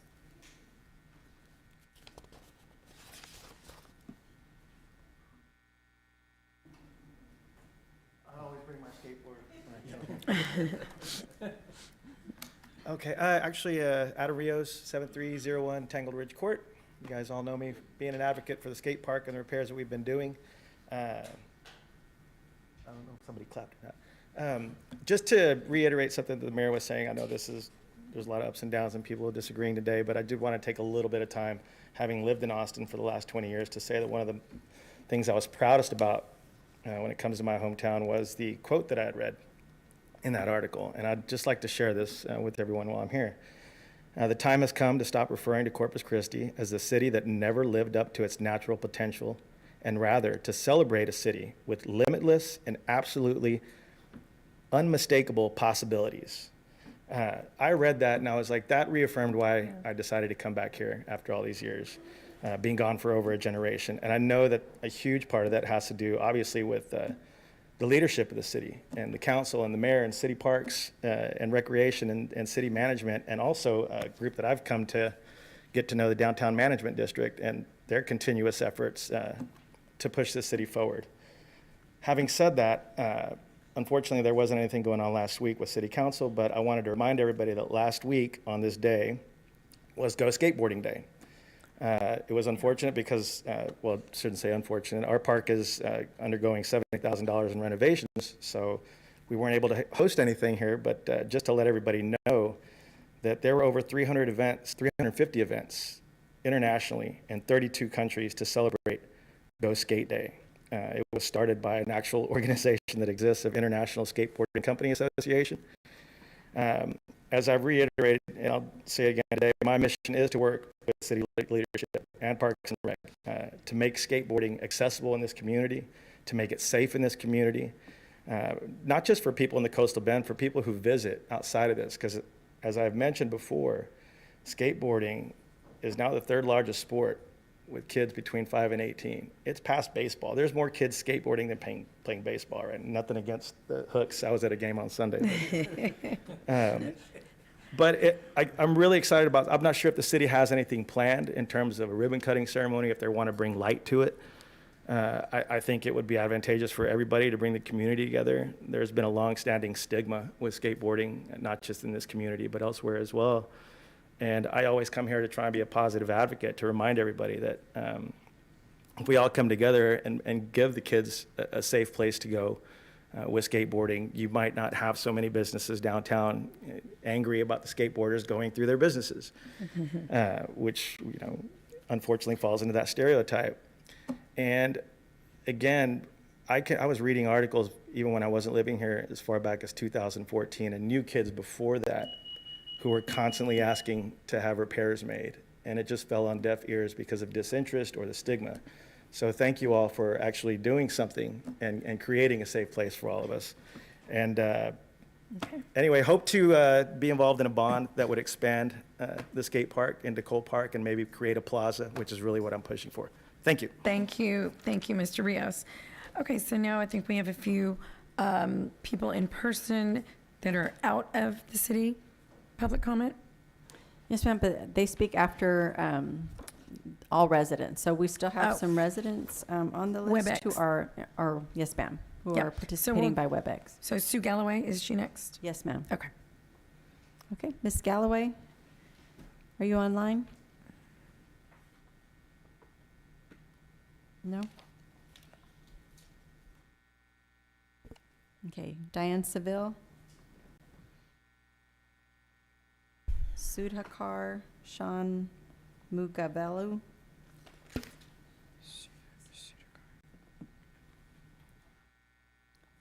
Okay, Lori Noonkester. Okay, I understand John Dunn is online. Mr. Dunn? Yes. Okay. And your video All right. is not Good showing afternoon. right now, but so we're just going to hear your audio, sir. So please go ahead and proceed. Okay, well, I'll stop the video then. Good afternoon, Madam Mayor, council staff. My name is John Dunn. I reside at 6622 Hunt Drive, 78413. First, I want to thank the mayor, council, and city staff for their dedication and commitment to formulating a much-needed and overdue ordinance. I'm also thankful and honored to be selected to be a part of that advisory committee. However, I stand here disappointed, frustrated, and honestly hopeless. With this ordinance as is, Corpus again is stepping backwards. As many of you know, I was born here, raised here. I've seen colleagues and friends with brilliant minds and amazing talents venture forth to other cities and them vowing to never come back to Corpus. Why? Because Corpus never changes. As the mayor stated at the beginning of today's council meeting, an article from the Statesman highlighted Corpus as Texas's most promising city. Why are we limiting tourism when Corpus is on the verge of blooming potential? I started my STR journey 2 years ago after leaving my government job. I'm able to host people reuniting with their families when the pandemic had lined up. I hosted nurses coming to work the front line in the hospitals here. I've hosted tourists seeing the beach for their first time in their lives, teachers for conferences, people looking to purchase a home here. I've hosted a wide array of people coming for many different reasons. To date, I've probably hosted 300 to 400 people over 4 different STRs. Admittedly, it has not all gone perfect. I've crafted incredibly strict language on my house rules to avoid these types of guests. I have increased my minimum night stay from 1 night to 2 nights. I have turned off the option of instant booking so I can talk with the guests before they come and book. I inform all my guests before they come that there can be no more than the reserved number of people allowed at the home at any time. There is zero tolerance for loud music, no large gatherings, birthday celebrations. I ask all my guests to limit the amount of vehicles they bring. I have security cameras up in all my properties and would support the city mandating noise monitors in all STRs. Being a part of the advisory committee, I really felt that these were the issues we should have been discussing: how to regulate STRs, who can run them, or where they can be run. Instead, the focus was on confusing fluctuation of density caps and area limitations. The main issue is nuisance. We STR operators are for regulating and permitting STRs. Why aren't we addressing that issue as a primary regulation? The city needs to have a density cap, and it should be 33.3%, and give the hosts who have been hosting and have good standing on STR platforms the priority to register first. Mayor and council members, imagine being kicked out of your main method of income by someone who decided to register on a whim but does not already have an operating STR. well-established STR. That senior host would be capped out with thousands of dollars of inventory and furniture just sitting in their house. The only resolution presented is a special exception process where hosts must pay a $650 fee. They may not guarantee them that exception, or to wait 6 months to see if hot taxes are being reported. I ask you, Mayor, council members, to not step backwards, have city staff revise this ordinance to make it more fair for the hosts. Thank you. Okay, thank you, Mr. Dunn. Next is Donald Hine. Donald Hine. Hi, I think you may have pronounced my name differently. This is Satinder Kaur, so I couldn't understand. But I would like to give the comment. I think you did mention my name. Is now a good time? I've called Donald Hine first, ma'am. Let me let that gentleman speak, if he's online. Mr. Hine, are you online? Okay, my understanding was that he was. Okay, ma'am, what is your name? Satinder Kaur. She's the next one. Yes, you're next. Go ahead, ma'am. Hi everyone, my name is Satinder Kaur. My address is 1124 Nagel Street. I am an Air Force veteran. I've deployed with the Air Force several times to protect our nation and its values. However, today I feel that the city's choice to restrict STRs on the island and to give the elite what they want is an act of discrimination and an infringement on property owners' rights. I'm here to urge you to approve STRs all across Corpus Christi. My husband and I bought 2 homes there, one for us to live in and another one in a very dilapidated area of Flower Bluff, where every other house is either missing a roof or, in a pretty bad condition. But we have put in a lot of money and effort to make our rental house an attractive choice for visitors to want to come, and even make that bad area more attractive for everyone to be able to, enjoy their vacation.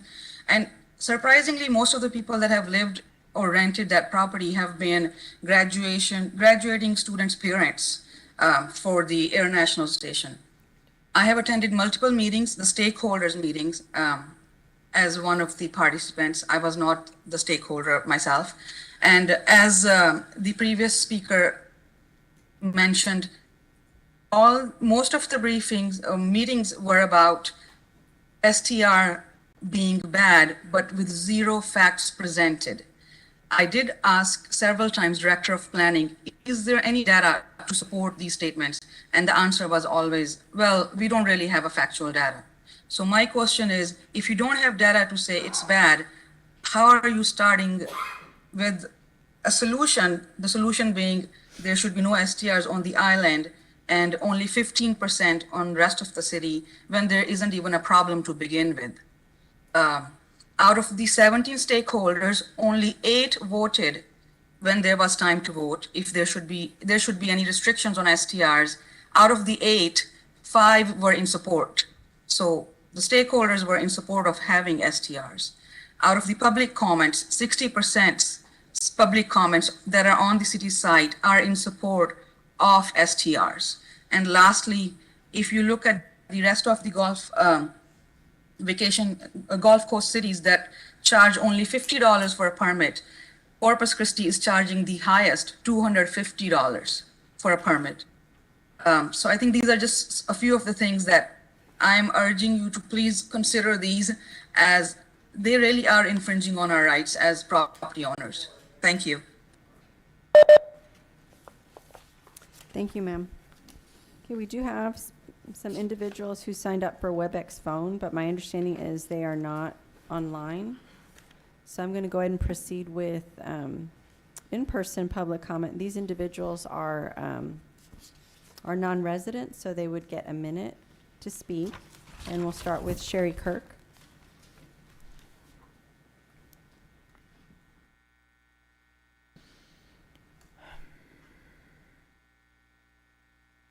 So my predetermined paper here is 3 minutes, so I might have to ad-lib. Okay. So, Madam Mayor and members of the City Council, my name is Sherry Kirk, and the address is 4825 Everhart, and I'm the president of the Corpus Christi Association of Realtors.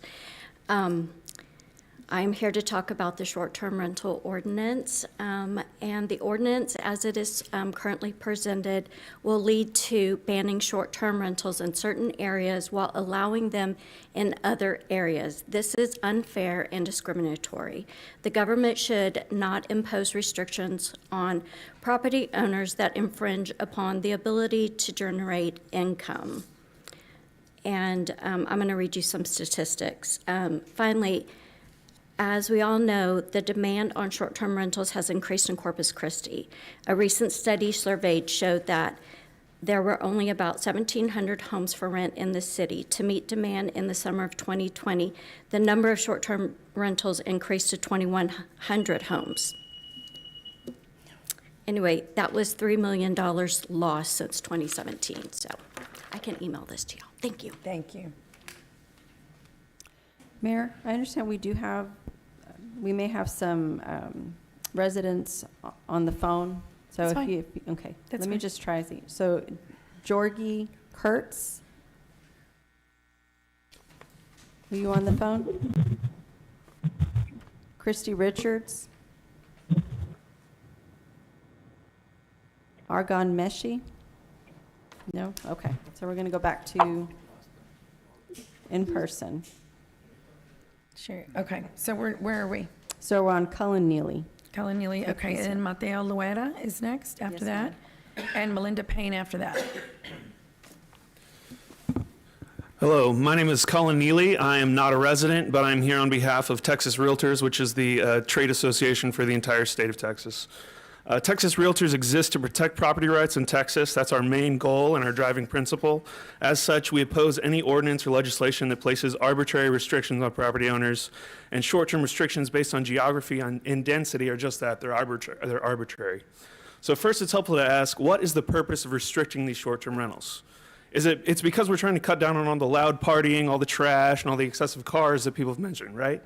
Well, can we not address those issues through existing laws? Are there not already mechanisms in place to address these nuisances?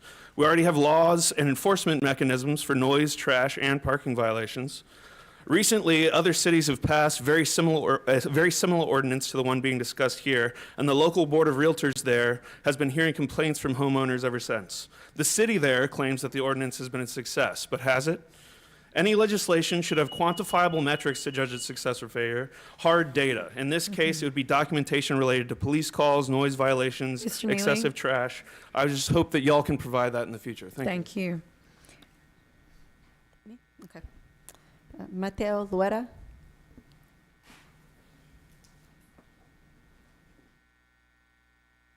Okay. First of all, I want to thank you all for the opportunity to be here. Okay. My name is Mateo Loera, and Nora Loera, my wife. We were driving around, and we found a little place here that we liked here in Corpus Christi to retire in. We purchased this property, and it's at the end of Figodora Street, 12317. It borders the river, the Nueces River. 2 acres were built up for a home in the years past. But talking to city utilities and stuff, we won't be able to get water being in a rural area where it's at. If you see the picture in the front, you'll see where I highlighted the property that we purchased and where it says wetlands. There's a span there for about 3/4 of a mile to a mile that the city would have to run a water line or, there's no sewer, there's nothing.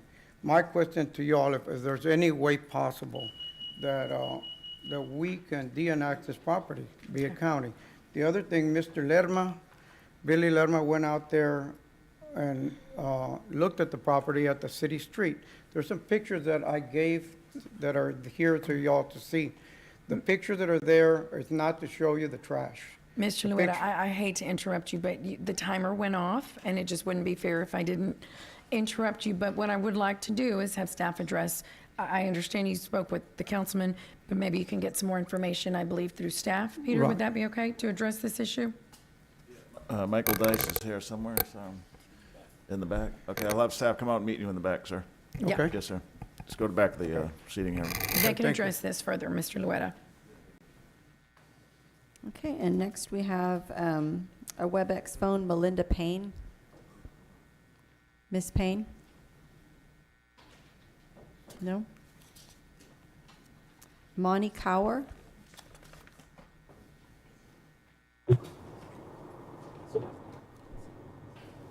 Hello, Monty Cower?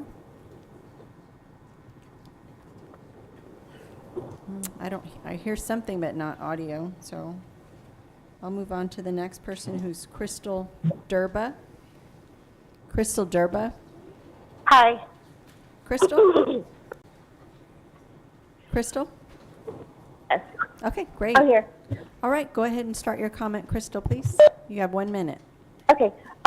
First, everyone should have the same rights. R6 STR should density limitations. Applies this instance to anything that matters to you, like maybe guns or long-term rentals. Do you want the city limiting how many guns or long-term rentals you own? Do you want the city coming in and banning guns or long-term rentals on the island but allowing them in the rest of the city? Second, the state of Texas has already ruled that STRs are not commercial activity. The home is still being used for residential purposes no matter how many days or nights someone rents it for. Tar versus Timberwood Park Association. Third, although I don't agree with the density limitation, I think STR owners existing pre-phase 1 should be grandfathered in regardless of density limitations. Additionally, density limitations should be raised to 30% rounding up. Fourth, a noise ordinance is already in place. The city should enforce it instead of creating more laws. And fifth, STRs do not affect the market value of single-family residences. The sales price of other similar properties do, just like with STRs or long-term rentals. Thank you. Thank you, ma'am. Yeah, Rebecca, what was her name? Her name was Crystal Durba. Okay. Yes, ma'am. So that does conclude the public comment period, Mayor. Okay. Thank you.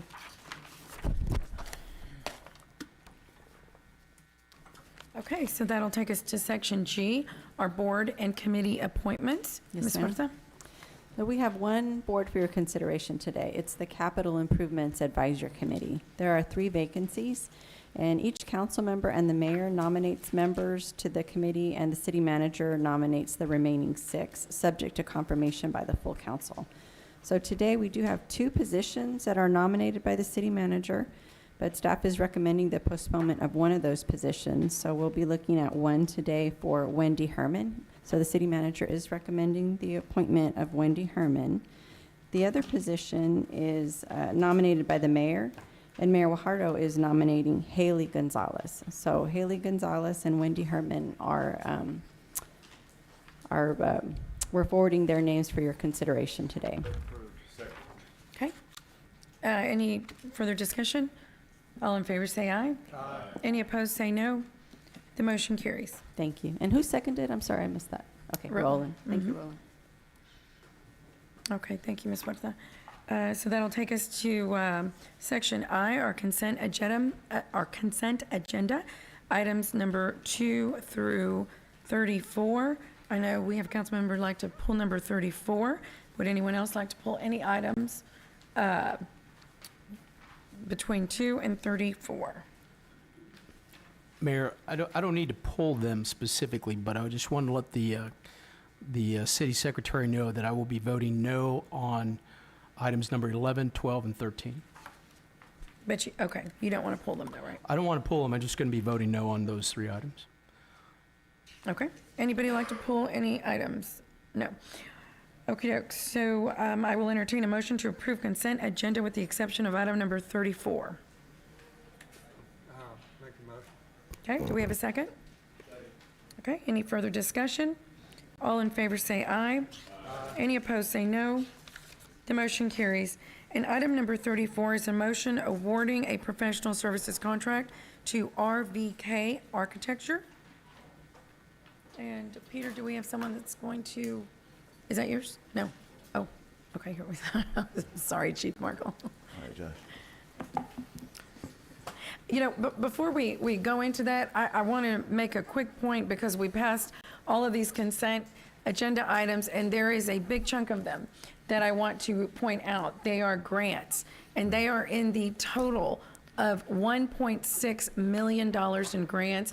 Many of those have to do with our health department, I believe CCPD, but I just want to commend staff because these grants, that's $1.6 million of funding that we use throughout these departments, and that's very important, and I just want to highlight that because it's a huge amount of money, and I commend staff for working on those grants. It's not easy. Right, So, yeah, thank you, Mayor, for doing that. It's important. Thank you. So go ahead, item number 34, Councilman Pusley, I think. Would you like to comment or question? Yeah, I can comment, Mayor, if so choose. I once again have a great deal of concern about when we go out and hire architects from other parts of the country. If we were doing something specific where it required us, a very, specific set of skills by a specific type of architect, I could understand that. But this is remodeling a building that already exists. And I just think we have plenty of qualified architects who live here in Corpus Christi and city limits of Corpus Christi, who pay their taxes here, who raise their families here, who have their businesses here, and who support our nonprofit organizations. And I just don't see why we need to go to San Antonio to hire an architect to do a local job on a city-owned building. I just think that's an absolute travesty. And we were supposed to have some sort of policy that was put in place here a while back that gave some preferential treatment to local contractors and local architects and engineers, and I didn't see anything about that in this presentation. Well, thank you for bringing it up, Councilman, and thank you, City Manager, for having me here. My name is Josh Cronley, the Assistant Director of Finance and Procurement. We have taken steps to try to move towards adding local preference into the areas and categories that we are legally able to.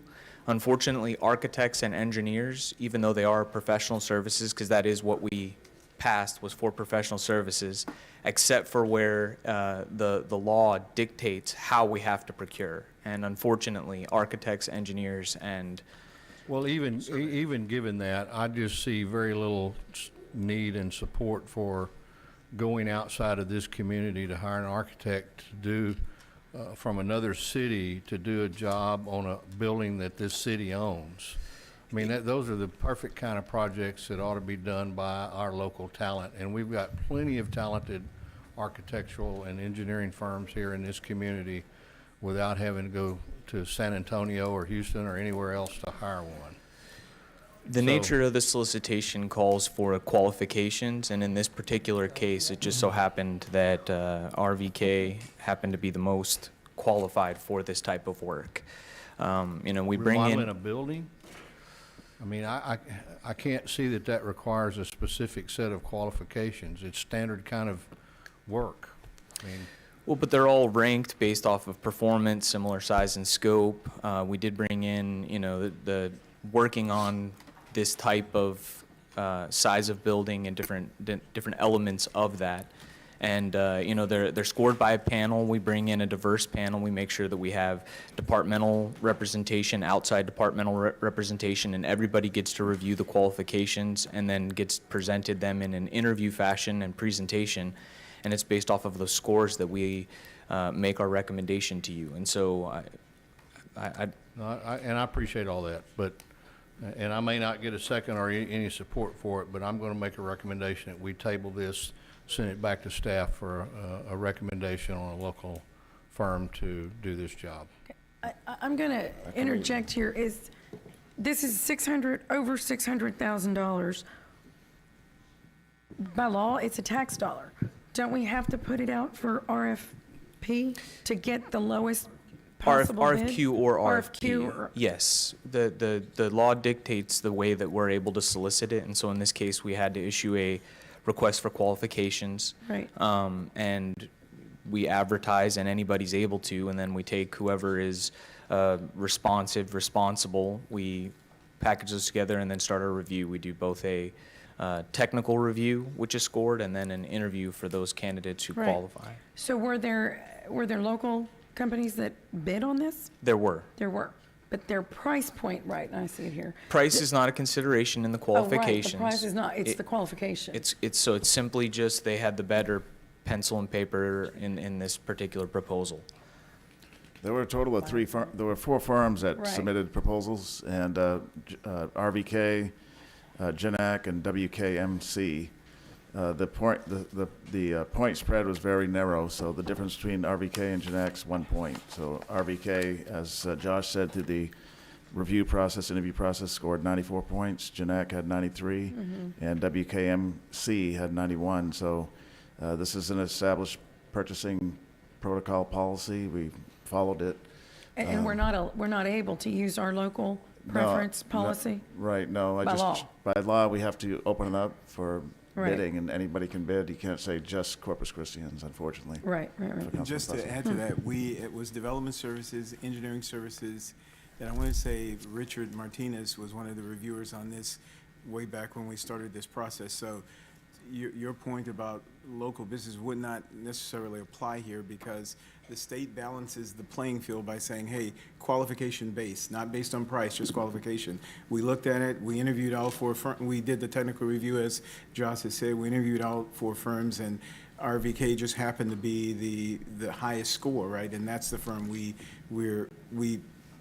move forward to council here. So it's not like, Janak was right there, and I don't know, I think WKMC was also a local firm, but we just scored it based on what was presented. We interviewed them, and we scored again, and it just so happens that RVK had the higher score. Right. Okay. Anything else, Councilman? We've got, no, we've got lights on, but I'm making sure he's. Okay. you're good? I'm done. Okay, Councilman Smith. Thank you. Josh, does RVK have any local presence? They do not. Okay. And I know as we've talked in the past, we have talked about local experience and why I bring this up in a building and having a local office on there, there's a definite positive with it because you have, hey, this didn't match the plans, get on down there, take a review. So Miles, is there a local element on the scoring that, here's a case, so, hey, we got all those problems, you come in with a remodel, which you have tons of on there. You have to call San Antonio now, and with it as opposed to where you're scored so tight on there. So to my question on we do on engineering contracts have a local experience. That was criteria built into this solicitation. We can't add local preference, but we can add that criteria to the scoring component. And it just, again, so happened that even with potentially those additional points going to Janak, we ended up where we are now. Okay. Well, and I guess I agree with Councilman Pusley and the mayor's comments, and I'm sure the ones following me, but thank you. Okay, Councilman Hernandez. Okay. This is something that I've asked to bring up for our legislative priorities for a while now. There's a carve-out for engineers, architects, and surveyors that has limitations on dollar amounts and is only strictly for qualifications. You cannot add a price component to it. So I know that we have, I've brought this up on many occasions on the restriction that is, but it's not something we can do locally as a council because it is state law. And there are several sections, anything that's over $20,000, you have to get professional services on. Anything that, and then the RFQ process, there's no component for pricing. So it's a negotiation process on the pricing section. So I think we need to look at this from the perspective of the legislative priorities and to see if we can ask for some modifications. I agree.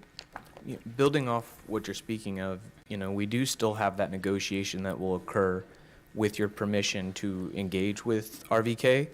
And, our engineers have their own cost estimate, and obviously we're not going to pay a premium. If we can't come to a good negotiation, we're not going to pay for those extra mobilization costs, and then we'll move down the list to. Okay, but you're based on the CIP budget, you're already 200,000 above that. Okay, so we've already blown through what we budgeted for engineering services. I think we had $459,700 budget for it. What is this for? 619? Okay, so we're going over budget already. So this is one of those things where negotiations always leads to a certain certain area, but did we say, okay, this is too much? Should we go to the next one that's down the road and see, and We start haven't gotten to price yet. That's the next step. So once we get permission from council today to begin negotiations. Well, there's an amount here of $619,415. Well, we have preliminary estimates, but I don't think the final negotiations have occurred, have they, Right, Kathy? and Councilman, we, Development Services Engineering, we changed the scope, right? So initially, it was like 400 grand, the design. That's why it's taken so long for us to bring it here, because we couldn't, the initial design was remodeling the first floor, remodeling the second floor. We couldn't work out the logistics with that, so we said, that's okay, we'll just remodel the first floor of our building and add on about 3,000 square feet. That's why the design numbers. So it was put on pause. We went back to the drawing board, we did feasibility, all those kinds of things, and we came back and said, here's the new scope of work. So therefore, RVK adjusted their number, and that is the new number you're looking at. It's not, there's no money that's been spent, it's just we increased the scope, or changed it, I should say.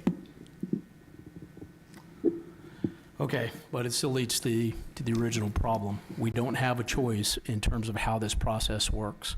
It is mandated by the state, and we're already, unless we make it a legislative priority and start talking to our state representatives and state senators about it, it's not gonna change. I understand we're up against a huge lobby, and there's attempts to prevent the city from lobbying. So I think it's a challenge that we have. So I ask that we consider it for our next legislative priorities. Oh. Thank you. Yeah, and we'll do that, Councilman, for sure. I agree with you. Councilman Barrera. Thank you, Mayor. Okay, so I'm looking at this evaluation matrix. So I see how the technical proposal has a weight of 50 points. Now, sometimes I get frustrated, and particularly as an individual who submits for public proposals, it seems like the firm that turns in the prettier proposal sometimes tends to get outscored. Because I know of sometimes of individuals that have worked with me, because some individuals come to me because I've been through municipal process, and they obviously are more qualified, but sometimes the proposal that's submitted.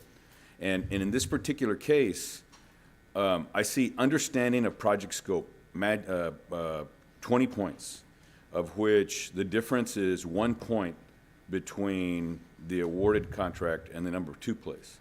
So, in the interview, understanding of project scope, there's a difference of 1 point as well. Now, as Councilman Pusley had reiterated, the project it's not something grand. What's Gil? I'm going to ask you. So, what's the budget on the project for once it as far as the overall redesign? Well, are you talking about the actual? No. What's the CIP project pitch? going to be? What's the size of the project? Now, this is just for the design. What's the size of the project going to be? Yeah, with Jeff construction? Edmonds can answer that, Councilman, if you'd like. Yeah. Jeff, the Give me total Gil. budget's about $7 The million. CIP amount is $5 million. Okay, so you're looking at about a $5 million project.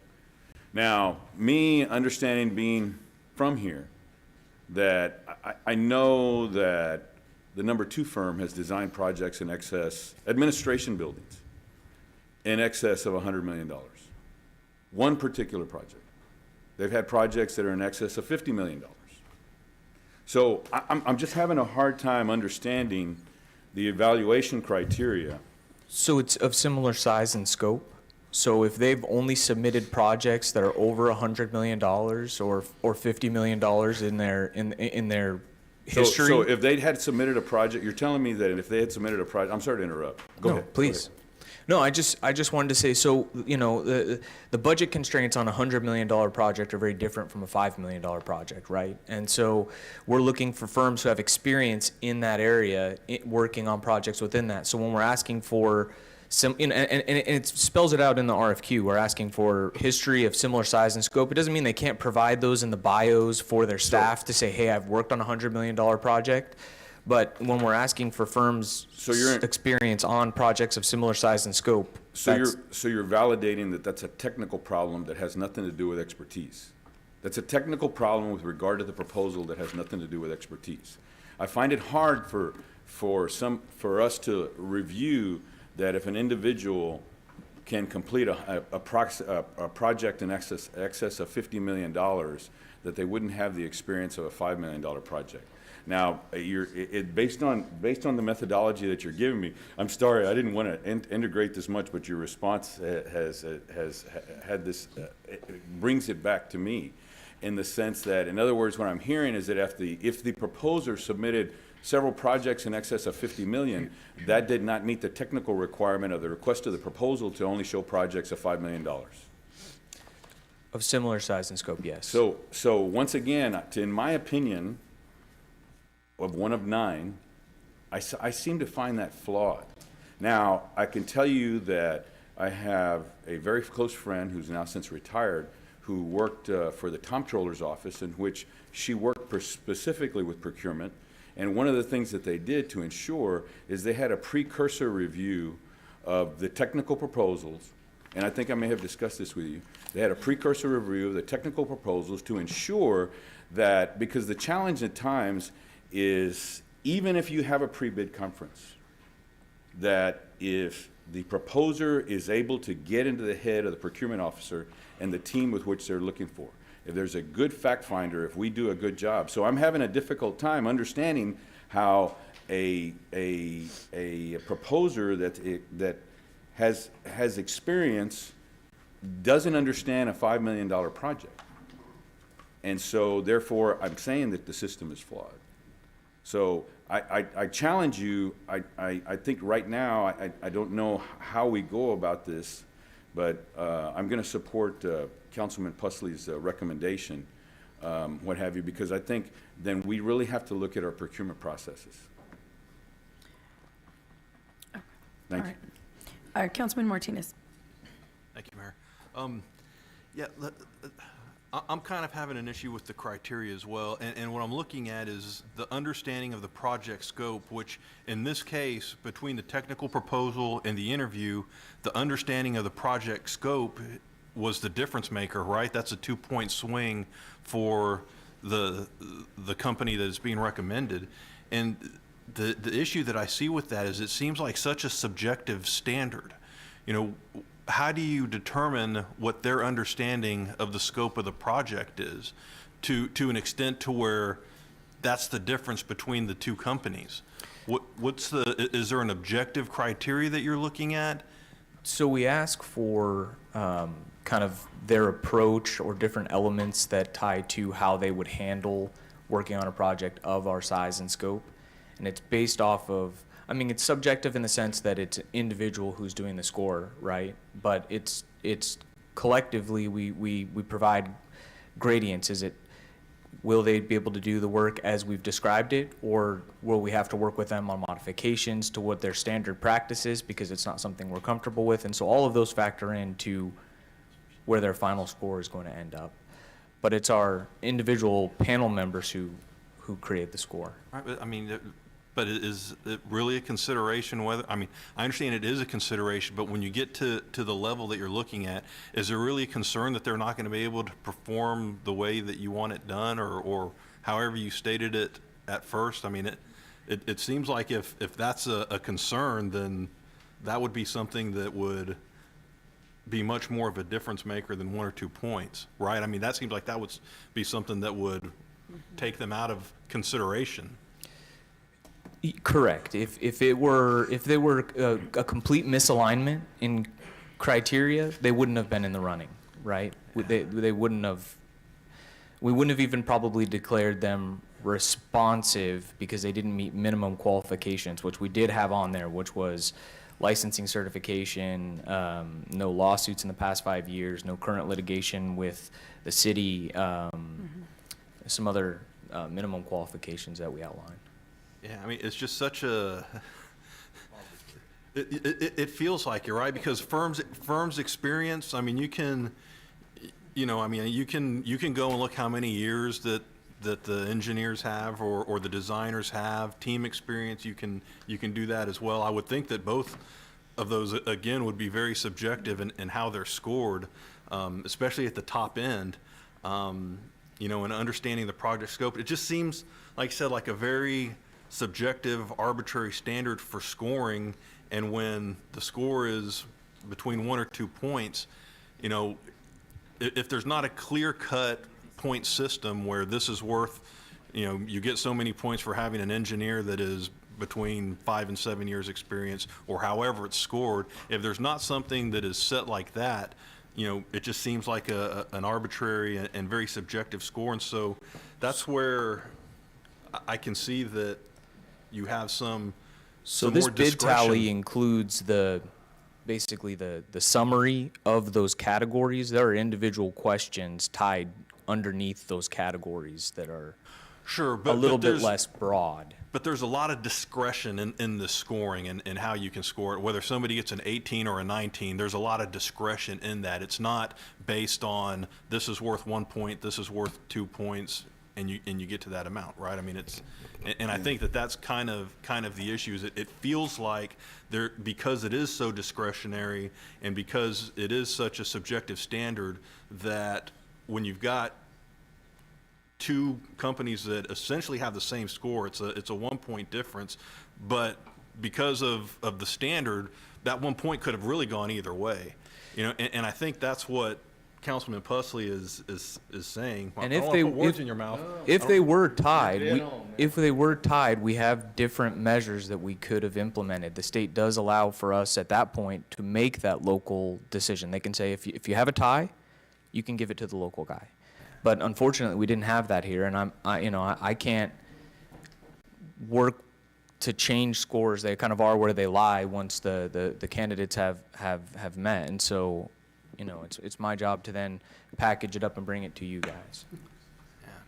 I understand there is a subjective nature to it, but again, we try to balance that by making sure that we have a diverse, broad panel with many different departments on board, you know, with different expertise, and then we, you know, get them together so that they can talk about the proposals and the interviews, so that they, you know, can talk about maybe some of the flaws or loopholes, right? So that you don't get caught up on the prettiest PowerPoint or the best looking proposal, right? Then, you know, when you get an expert in the room to talk about it too, they're like, well, yeah, but there was no substance material in there, and, you know, and so when you have it, you know, so we do our best to balance that out, you know, to the best of our ability. And Councilman, I'd just like to add, it is a subjective process because the state requires qualification-based.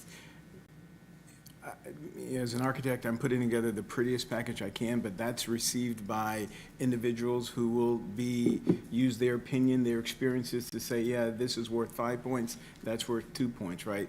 That's why, so we further try to make sure it's fair by, it's not all development services, it's engineering services, it's public works, so you got quote-unquote professionals in several departments looking at this saying, yeah, this is good, this is sort of good, this is not so good. So it is subjective, right? So the difference between, it would be different if we said, oh yeah, what's your bid to do this? Oh, it's $5 million versus, let's look at the qualifications. Who are we thinking is the most qualified to do this? This is in no way saying GNAC or WKMC or whoever else the other local component is not qualified. It's just that individuals in different departments scored it, right? We weren't in the same room scoring it. So when you look at the total, which his group does, it says, oh, wow. So RVK is the top guy, right? Yeah, it is subjective, right? And you can't really manage that, right? So even if we were to table it as you suggested, what would happen, right? I mean, we would look at the same proposal, and he's right. I do remember there was a check box for local participation or a local firm, which was there, which of course I'm assuming everyone checked, but in the final analysis, this is how everyone scored it, right? It is subjective. It is sort of fluid that way. It's not necessarily black and white because people are involved making decisions. So yeah, and I guess it's just a screwy part of the system. But my experience is in law, right? And so, for example, if I'm looking at two law firms that are the top law firms in the country, it's really hard to say, well, that one's better than that one, right? I mean, because the top two are going to be very good, and to rank one or two, it just feels like there are 2 number ones or 5 number ones or 100 number ones. Well, then you got to layer in the, who's going to be more conducive to my schedule, who's going to be available, what is the team size that's going to be allocated to me, and those are the kinds of things we try to narrow down from these architecture and engineering firms. Is we're trying to take the aggregate and agree that yes, they're the best amongst the best, but who's going to work best for the city, and we try to do that in an objective manner. And there is a subjective component to it, but we do our best to narrow that down. And again, I would like price to be a consideration point, but I legally can't do that. Sure. Okay. Councilman Pusley.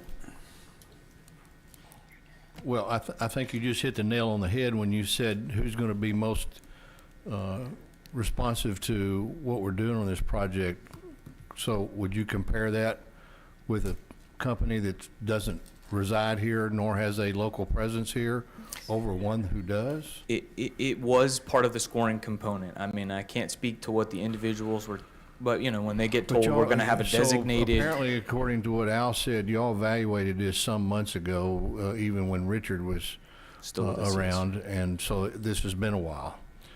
But the ability to decide on engineers and architects based on price has been, there's a state law against that, and it's been in place for a long time. I dealt with it the entire time I was a commissioner. One thing I've never figured out that the Commissioners Court does differently than the city is commissioners, we were appointed to these review committees.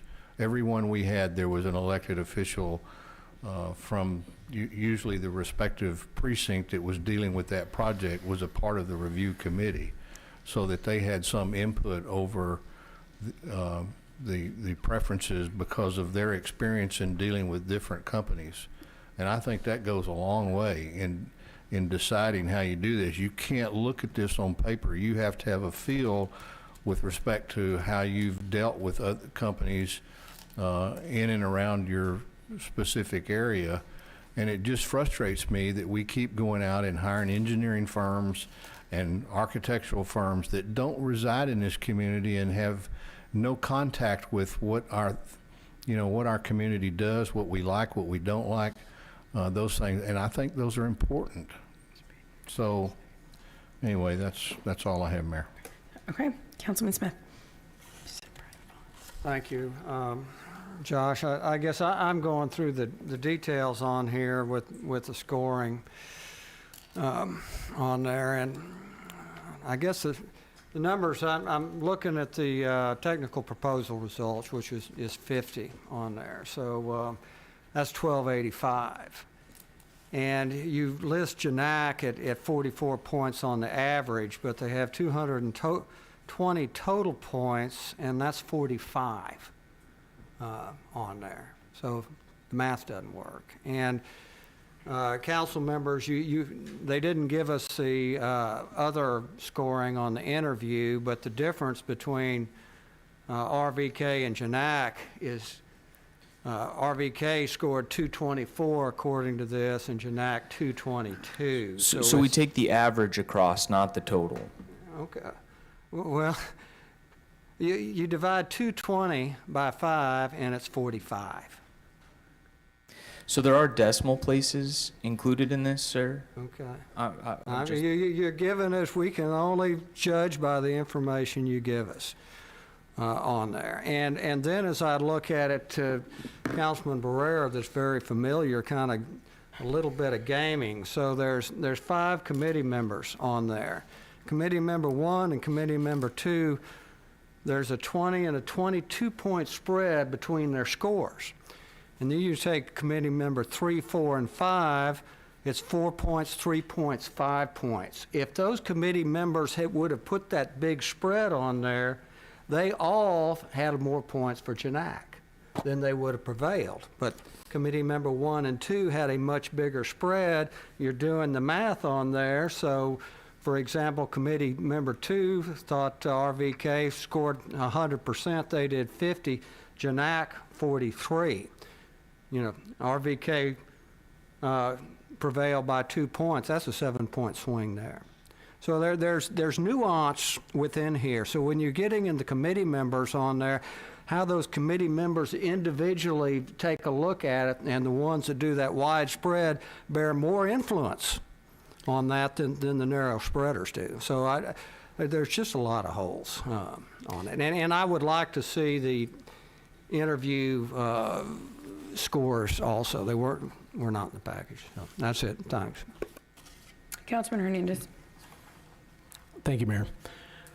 You know, this is something that has been an issue for us even amongst local participants when we've had only local engineers. We've gone through the same subjective process, and we've selected, some engineers and architects. This is the exact same process. And I remember complaining about it back then and saying we need the legislative issues to try and change some of this stuff to give us a little bit more authority on this kind of thing. But they're following the same process. So how is it not good for this process, but yet it was good for a different process when it was only all local people? Okay, so I understand the whole issue with what we're dealing with here. We do want a local preference, but state law prevents us from doing it.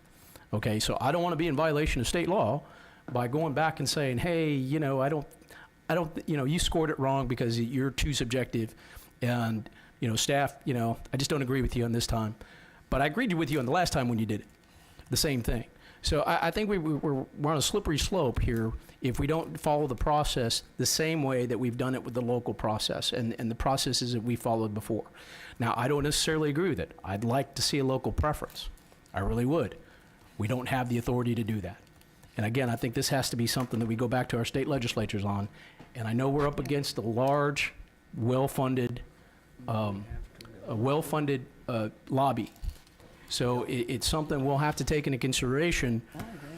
But this is the process we got, right? We're not a part of that process. We're not in their meetings. This is all we got. We don't see this until it gets to us. If we want to be a part of that, we'll need to change this in order to include maybe the district council member into that, but then you overthrow politics into it. Yeah. So I don't want to do that. No. However, I would like a fair process that is more transparent and less subjective, but we can't do that right now. We've got to ask our legislators to do stuff. So for us, thank you. Right. Yeah, I just do want to add that, we did have our processes looked at from outside. We brought in a consultant. We provided that overview to you guys. That's right. And we've worked really hard to operate within the Texas's Comptroller's Guide for Local Management. And so all of our practices in doing these RFQs and RFPs are among the standards set by the state, and we feel very strongly that we're doing these things to the best of our ability. I know that outcomes may not always be the desired outcomes of the dais, but we're going to do our best to make sure that we're obeying the law and providing you something that you guys can vote on. Right. Plus, for consistency's sake, for the first time in the history of at least modern industry, we have documented how to do a process like this. Before, there wasn't anything really documented, so all the executives know they can pull the report on how to do this.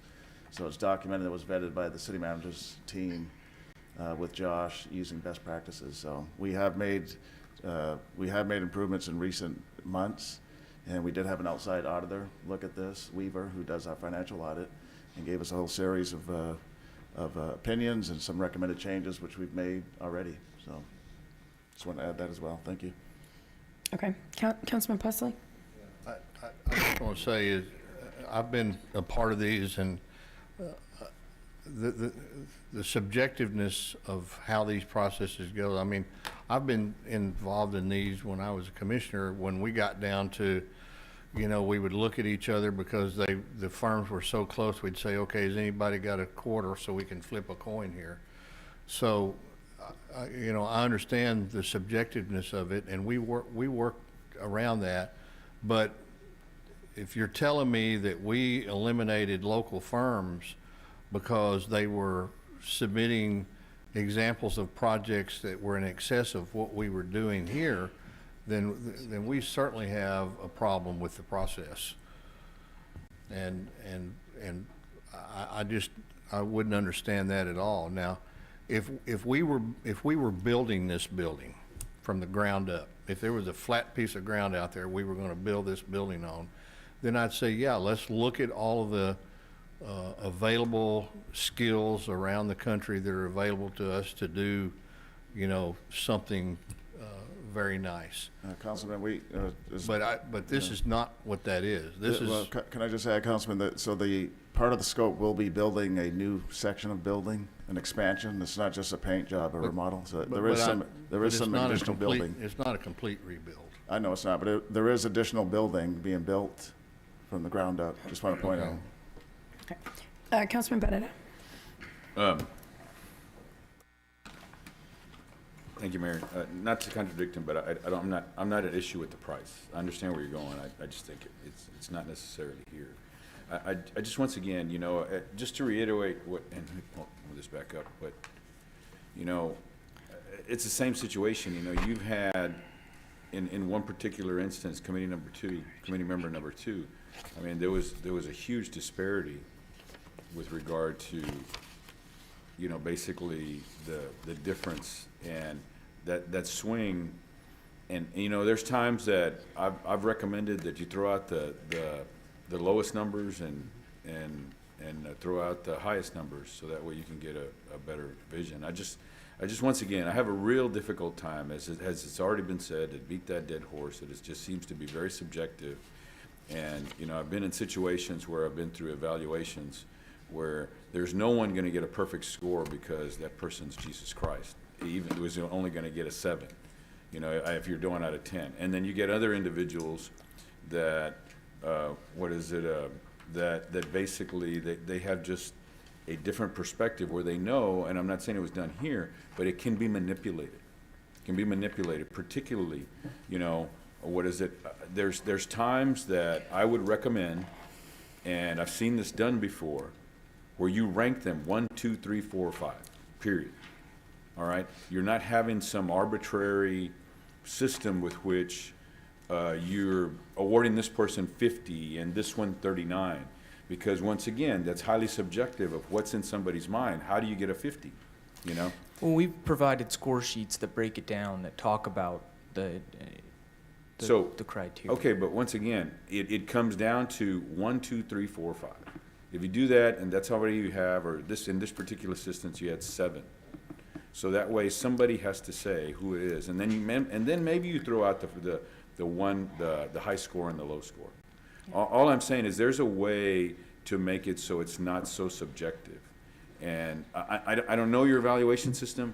I just, once again, based on the information that you provided us, it doesn't appear that it, and granted, there's systems that are statewide that are flawed, and once again, as the former chairman of the Texas Association of Mexican-American Chambers of Commerce, to try and get to review small business, we felt that sometimes some of these questions were, like, I'm not a fan either of similar size and scope, what have you. Now, in some cases, it is appropriate, but, is it just for the appropriateness of us saying that we're compliant, or is it appropriate for us to get in the best job? So anyway, you guys know where I'm going, and I think we need to really address this issue. And I've talked about my frustrations with procurement in the past, and I still think we need to sharpen that saw. And it's not because you're not committed. I know you're committed, Josh. All right, thank you. Yeah, and Councilman, I think what we have here is we're talking about an internal process. We're talking about whether we agree with it or not. Can that change? Yes, it can change.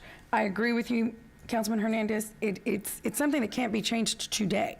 And I do believe it is subjective, just like you said. And this has been used from everything with the water gardens to today's, a remodel or construction of a building, and a million other things that have come before this very dais. Because of your leadership, Mr. Barrera, you pushed that local policy preference. We have a legislative challenge with that. I've already sent a message to Tammy Embry saying we need to put this on as a priority. I think we need to address these issues. I think that if I forgot about that, we spent a lot of money having a consultant come in to say, City of Corpus Christi, are you doing what is best in terms of procurement? Are you using the good processes and policies? We got a check mark for that.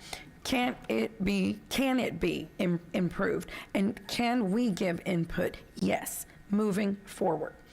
I believe we need to move forward. We need to send in what you're telling, I mean, I'm sure you're taking note of this, Peter, but we need to look at this and maybe sit down and say, here is how we do it, which is what you're explaining.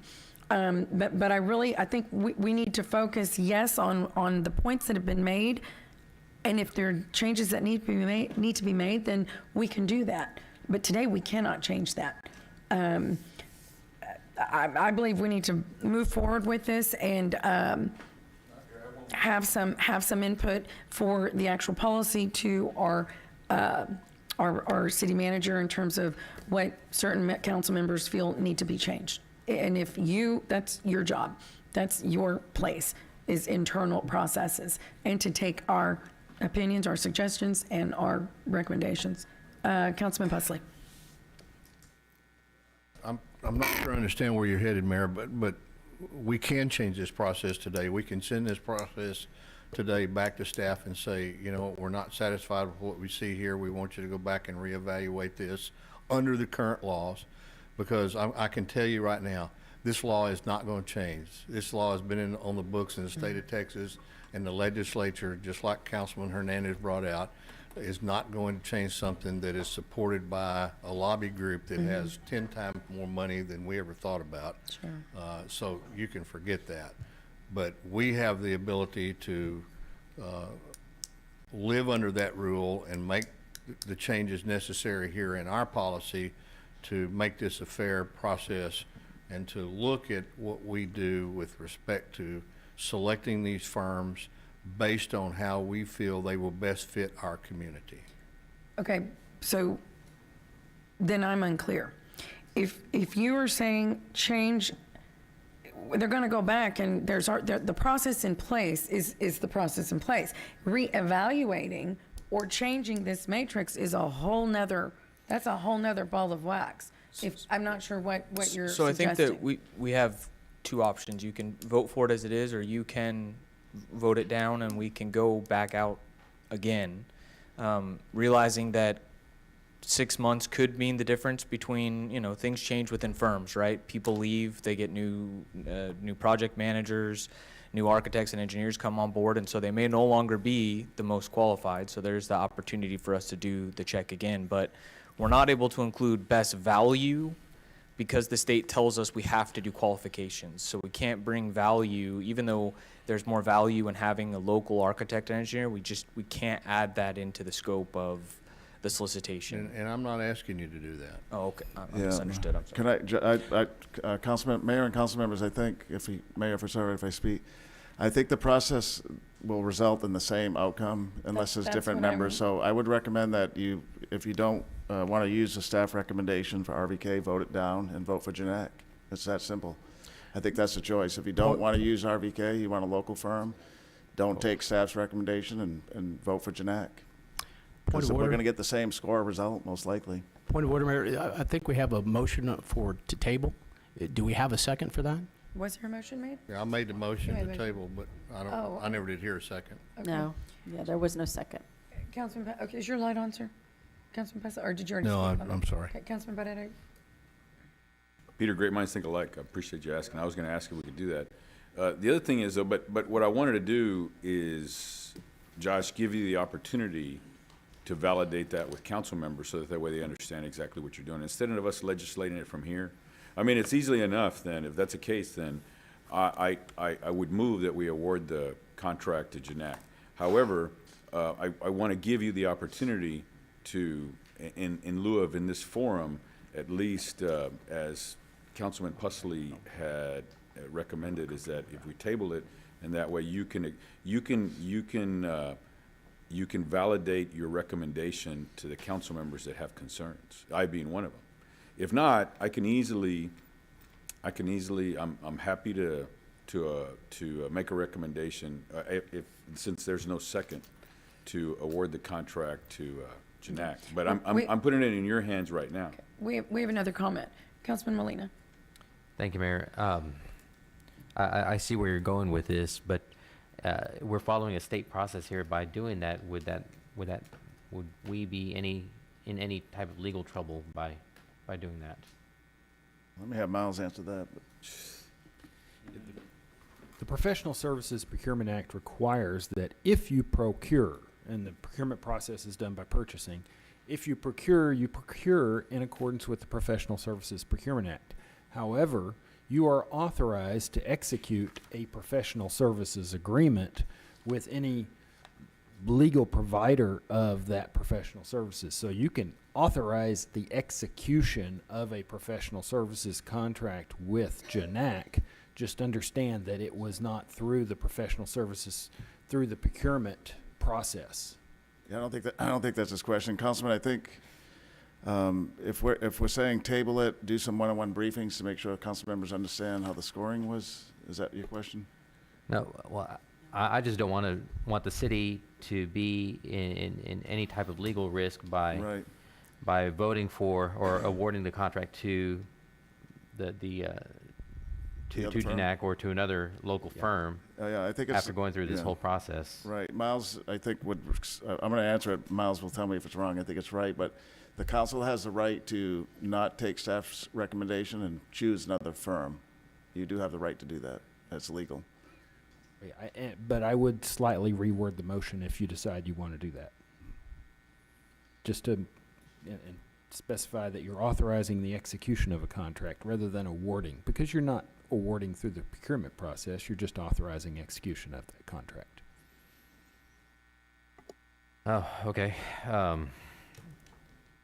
I am totally in favor of working with our local professionals who are involved in the community and have have the experience working with the contractors and other professionals in this community.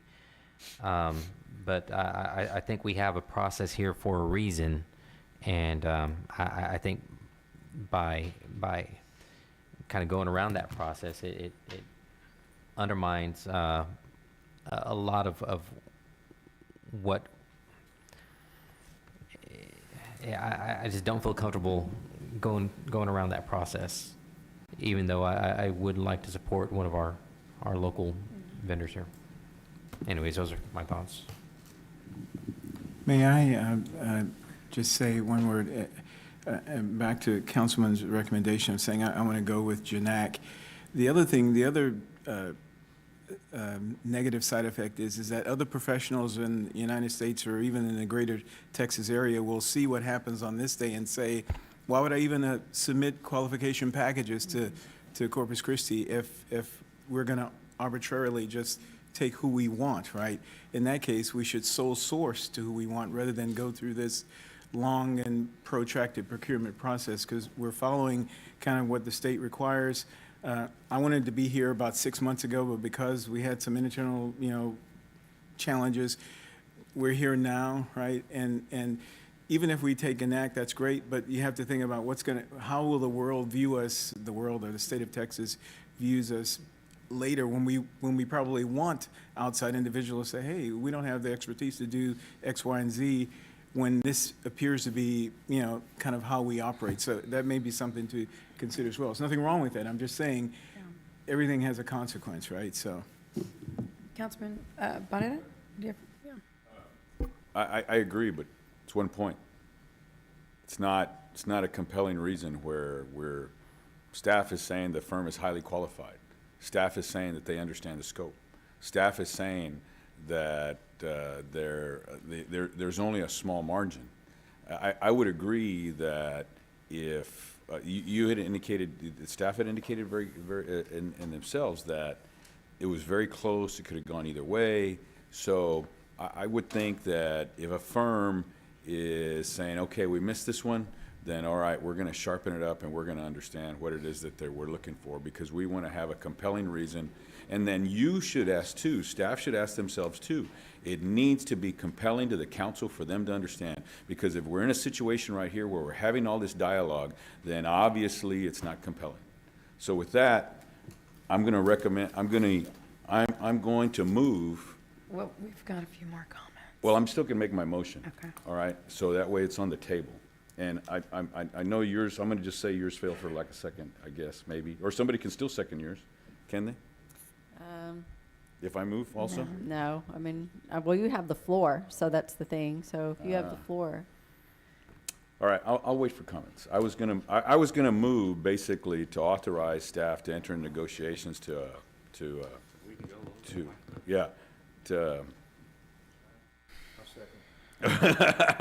all right, I made that motion. What was your motion again? My motion is Miles had said we reward it, to enter into, to authorize city staff to enter into a contract with Janak to be able to,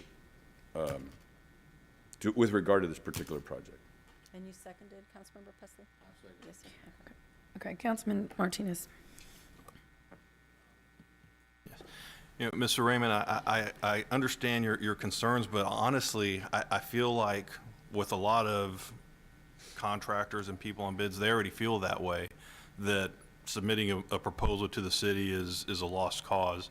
You know, because, you know, we're talking about the process and us up here picking winners or losers, but essentially you guys are doing the same thing, right? Because it's such a subjective standard, you know, in the process. And I think that ultimately that's what we have to look at is the process and whether the process is doing what it's supposed to do.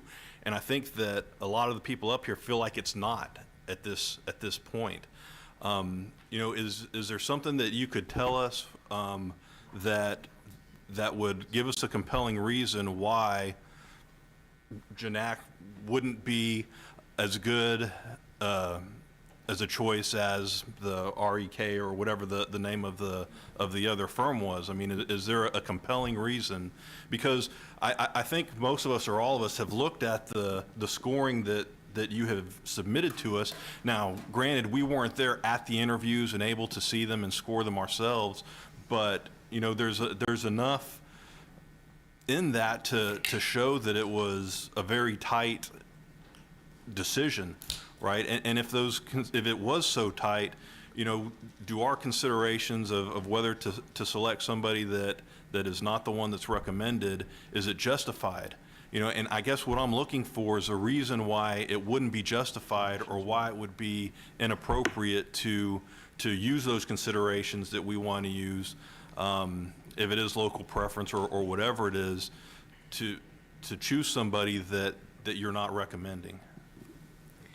I'll answer your question by starting with what Councilman Pusley said initially when we first started. He said, in so many words, any architect can do an interior remodel or an addition, add-on addition to a structure, and therefore it's very subjective. Any of the firms we have here could probably do an excellent job, right? I'm going to share something with you and it's kind of a biased preference, but it is kind of a subjective process. In 2000, when I worked for the city of San Antonio, this RVK designed the Development Services Department building now on 1901 South Alamo, I think it is. And 20 years later, that still is a very, how can I say it? It's still a very current, very, it's a great piece of architecture, right? So I know RVK personally. Of course, if you lived in visit San Antonio, you see a lot of what they've done. So I have several of us have a personal relationship with this firm, and so in personal relationship, in so much that we've seen and touched and know the work that they can provide, right? The others I really don't know. So initially, one of your questions was, hey, it's just very subjective. Well, it is. Some of us are going to weigh heavily on the people that we know and have worked with. Some of us not so much on the people that we don't know, right? So I can answer your question by saying, I know this firm. I've seen their work. I worked in their building for a long time, and they produce. They're very responsive. They do great work. That doesn't mean Janak doesn't. That doesn't mean WKMC doesn't. That doesn't mean S&T doesn't. I'm just from personal experience. I know that this firm does quality work. So I can't say to you, specifically, this is good and that's bad. That's why we should select these two. I'm just from personal experience, me being an architect myself, and just loving some of the things that I've seen. I think they'll do an excellent job for us, right? but that was my review and my scoring and my package that probably heavily weighted them to say, yeah, they're pretty banged up because I know them. But I can't, to your question, I don't think there's no smoking gun that says, aha, this is the right firm and we should go with it. As Councilman Pusley said at the very beginning, aren't they all qualified to do this work? And the answer is probably yes, right? It's just, who are we familiar with? Who have we worked with? What have they done? What do we know that they've done? And you guys probably know Janak here for many years, and I'm coming up on my third year, and I'm not really as familiar, per se, other than what they provided us to review. And we reviewed it accordingly, and the numbers are the numbers that we got, so. So my answer would have been that they are qualified, but they are not the most qualified. Okay. According to the scores. There you go.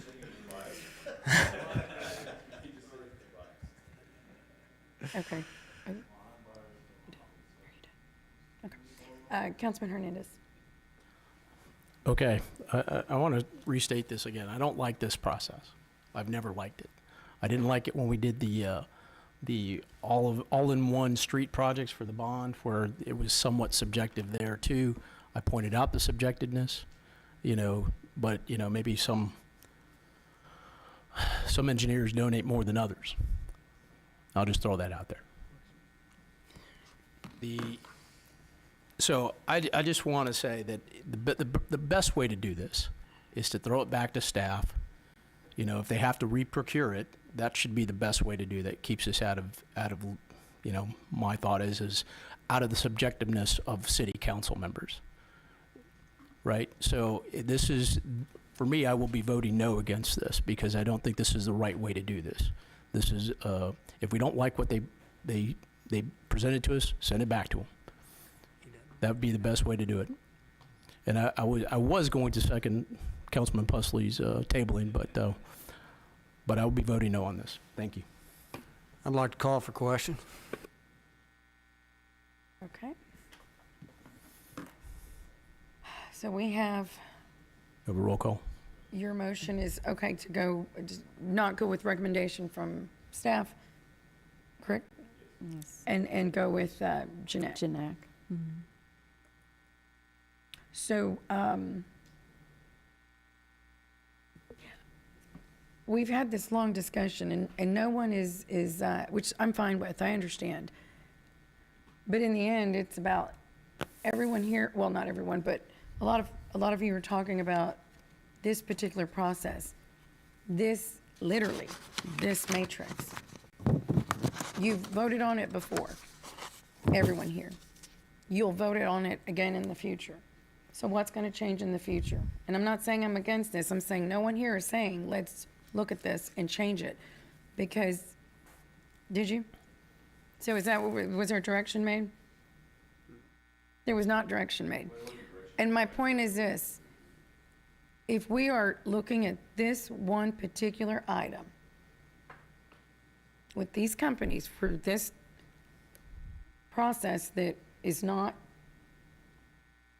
I guess it's not to certain standards, then someone better speak up after we've been here for 45 minutes and talk about the long term, because this same matrix is going to come before you in a week probably, and if no one has a problem with that matrix, then I'm going to have a problem with it.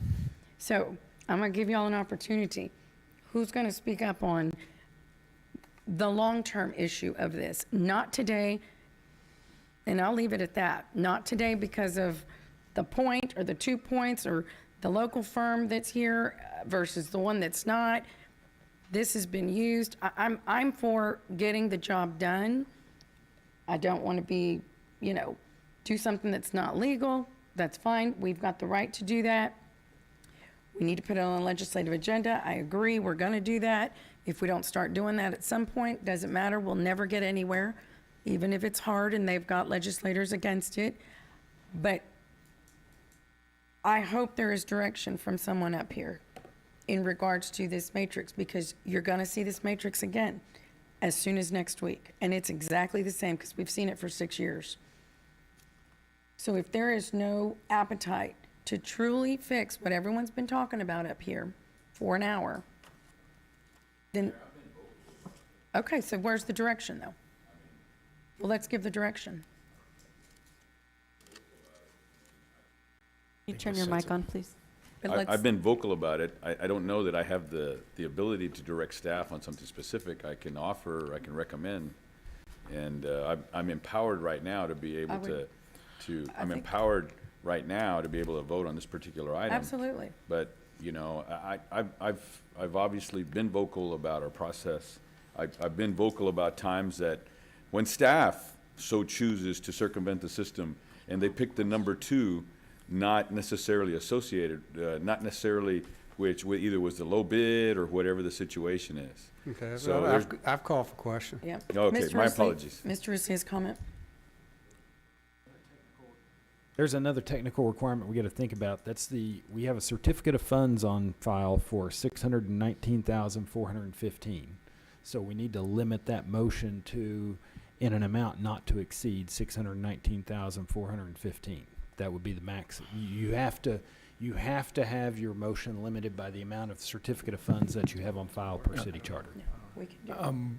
Please add that to my But I motion. mean, Please Okay. add that to Let my me- motion. yeah, Let me we- clarify something. So, I mean, we've scoped and negotiated a contract with this firm. What we'd basically be doing is voting this down and directing staff to go and negotiate a contract with I think Jeanette. you know what I want to do. Just tell me, give me direction as to how the best suited to be able to make the motion.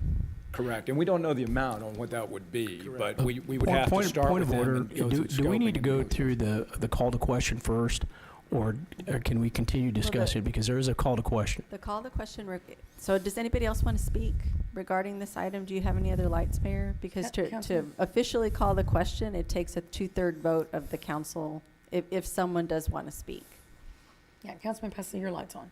Okay, so he does, so it's not an official call to I question. just want to say, if we want to talk about this process, Mayor, then we need to schedule and put it on the agenda to talk about it. Right, but. We can't do that here today. Well, But yeah. I, Councilman Barrera, others of us have shared before with staff that we have an issue with respect to this process and how it works.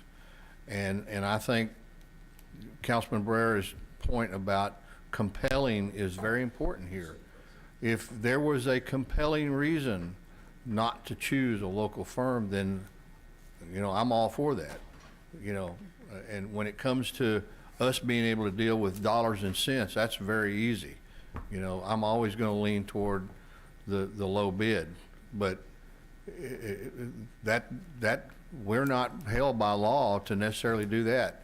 This council and any other municipality in the state of Texas has the right to vote to take not the low bid. So, you know, but that's not applicable here, but we can't change the process here today, but we can redirect staff, and I'm like Councilman Barrera, just give me what the motion needs to be and we'll make it. It's the one that Councilman Barrera made with the addition of the certified funds that Miles added. Okay. It's already been stated. Yeah, I have, it's motion authorizing the execution of a contract with Janak in an amount not to exceed $619,415. That's what's before you. Thank you. Okay, we have a motion and a second. No further discussion. All in favor, say aye. Aye. Any opposed, say no. No. Okay, the motion carries.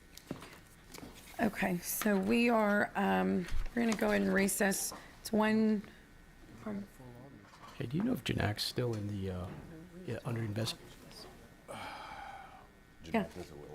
The council's going to go into executive session on item 44 per Texas Government Code Section 551.071 and 551.072. And we'll return to do public hearings. Yes, thank you.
saying?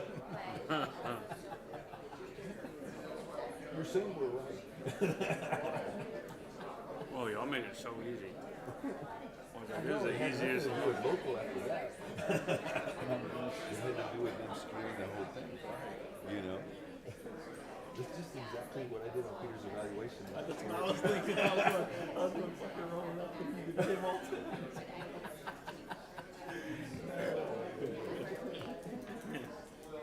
Oh, wow, that's hilarious. Dude, I'm gonna go to sleep. This is gonna take forever.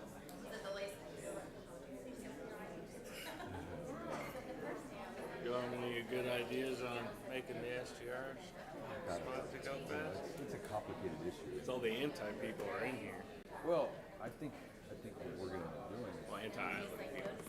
You know what, honestly, what we really need to do, like no bullshit, you know, Miles sent us that summary on where the law stands and everything. We need to hire that firm to look at our ordinance and tell us that it complies with everything and what changes need to be made. Because I read the ordinance and it's like, my big concern is with that one guy said, if there are people who are already doing it, and like they're paying their hotel taxes and shit, even if it's not illegal, if we take it away, I think that is like taking away of somebody's property if they're already doing it. If they're not doing it, then it's not. If they're doing it, they got a business where they do that, and we take that away. Might have grandfather. Right, and there is no grandfather. That's right. Yeah, that's the whole thing. I agree with 100%. You know, it's funny that was my cousin when he had passed away. He actually was the first Greenland prosecutor here at John Cornyn's office. No way. And part of the argument is that everybody allowed him to operate in plain sight. He had a sticker from the Water Commission, he had a permit from the city, he had all this, and then all of a sudden, so I can't remember what count they found him guilty on, but it was on, they threw like 20 counts at him, and they found him guilty on one count. But that was the argument, that the precedent was already set, law enforcement already used it. Oh, crap.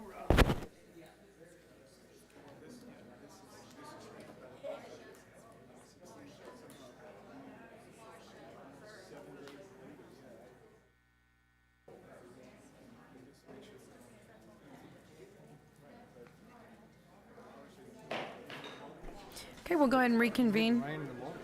Huh? Are we getting rain? Right now? Oh.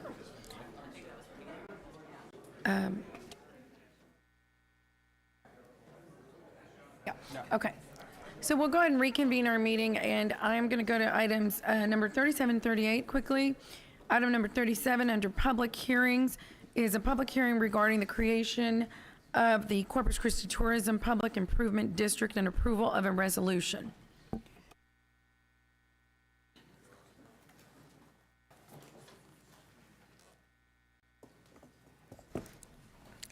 All right. Good afternoon, Council and Mayor. It is a pleasure to be here. I'm Erica Bachta. I'm the Executive Vice President with Visit Corpus Christi. And I'd first like to start off by thanking you for your leadership during this process and for also your consideration for the Corpus Christi Tourism Public Improvement District. As you may recall, we recently, last council meeting, presented the draft service plan for the TPID. That included the hotel petitions and included in that service plan, along with the concept of how the district would work. To date, we have satisfied the 60% requirement of the hotels, the approval from the hotels, and we do have two hoteliers with us today. We have Rick Patel. He is a hotel owner and manager with many properties in Corpus Christi, including the DoubleTree, the new DoubleTree on North Beach, which was formerly Radisson. And we have Christoph Kuschewitz. I always kind of mess that up, but we have Christoph with the Omni Corpus Christi Hotel, and he's a general manager as well. And then on WebEx, we additionally have Scott Joslove. He's the president and CEO of THLA, and he has been instrumental in driving the process for us being able to create this district in Corpus Christi. And with that, I'm sorry, we can go, I don't know if there's slides. I'll just keep talking. The TPID essentially would allow us to be more competitive as a city as it relates to meetings and events, bringing new business, and really expanding that outreach for larger events to the city of Corpus Christi. And so today, for these two public hearings, we are asking for the approval for the district. That includes the T-PIT service plan as well, and then also the approval for the assessment rate and the role for that as well. And myself, Rick, Christoph, and Scott, who is also on WebEx, will be very happy to answer any questions that you may have as we get started with this.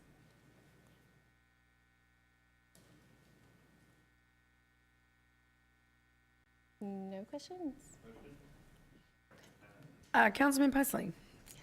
Do we have a geographical boundary on this, or is this just a all the hotels in a certain area? What? Yeah, so it's hotels that are 40 rooms and over that are in the Corpus Christi area only. Okay, I remember that now.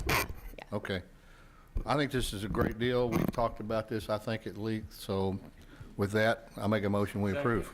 Third. We do have public hearings for these Yes, we also. do, we do. Let me go ahead and open them. Before we get carried away with our multiple motions, I'm going to go ahead and open public hearing. Do we have anyone in the public that would like to comment? And that's on both 37 and 38. On right, Mayor? 37 and 38, yes, thank you.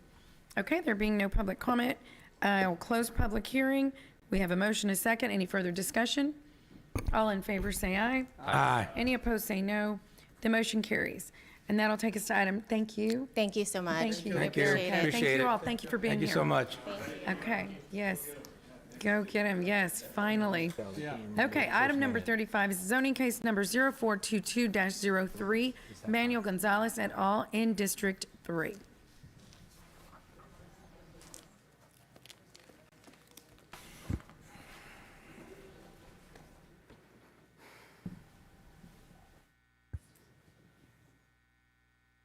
Wait for the presentation to be loaded. Great. Good afternoon, Mayor and Council. Al Raymond, Director of Development Services. The case before you is to rezone the property located at 1753 Galahar Road from RS6 Single Family 6 District to RM1 Multifamily District. The applicant is Manuel Gonzalez. The purpose of this rezoning request is to allow for the construction of an apartment complex at this location. The subject property is a part of the West Side Area Development Plan, which calls for medium-density residential. If this rezoning is approved, this will warrant an amendment to the future land use map, which has future land use map to high-density residential. To the north, is a vacant property zoned RS6, and to the northeast, if you will, there's two developments zoned RM1. To the south of the property, there's a residential subdivision zone RS6. To the east, there's a residential subdivision zone RS6. And to the west is across Greenwood Drive is a small property zone CN1, and a little further to the west is a residential subdivision zoned RS6. The property is 10.554 acres in size, and it is not platted.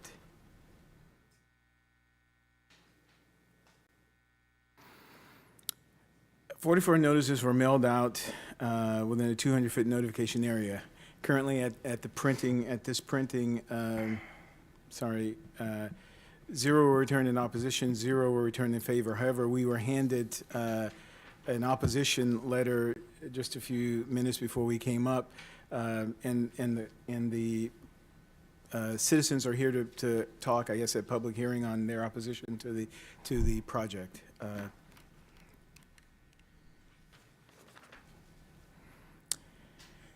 This multifamily development is a 9% tax credit project, as you all know. This proposed development has direct access to arterial streets and commercial uses. Although the proposed rezoning is inconsistent with the future land use map, which is medium-density residential, it generally is consistent with the many broader elements of the comprehensive plan. Planning Commission and staff recommend approval, and I stand by for any questions. Mr. Raymond, you said it was 9%, it's actually 4%. Is it? Councilor Yes, Sheffer? sorry. Okay. Thank you. Okay. I don't see any lights on, Mr. Raymond. So I'll go ahead and open public hearing.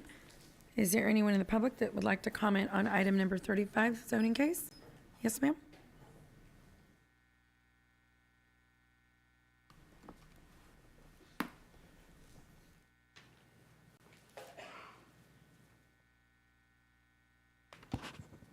Good afternoon. My name's Norma Torres, Rodriguez Torres et al. That's who it was addressed to. I represent my other 5 siblings who are the owners of the home at 4557 Castellon.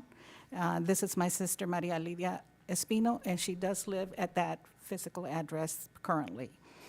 The reason we are coming forth is because we have been identified as property number 2 on Castellon Street. And that particular, this field, it's been a field forever. We grew up there. My parents have owned that property since 1955. So that property there has been a field. And now we have the El Paraíso senior home, and they have been there since early, I think, in the 90s. And so the reason I opposed is because we were opposing was because we didn't understand the circle that had been formed. It was explained to us that it was the 200-yard buffer zone, and so that I thought that because we were in the buffer zone, that we would also be classified as a multi-family home, being that we've been a single-family home neighborhood. And it was explained to us that no, we would not be included in that multi-family home, neither would that other neighborhood. Now, my other concern is the reason you probably don't have as many oppositions right now is because this mail-out went out on the 16th. It was stamped on the 16th, but we did not receive it until the 23rd, which was last Thursday.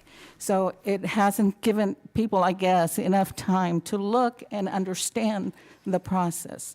That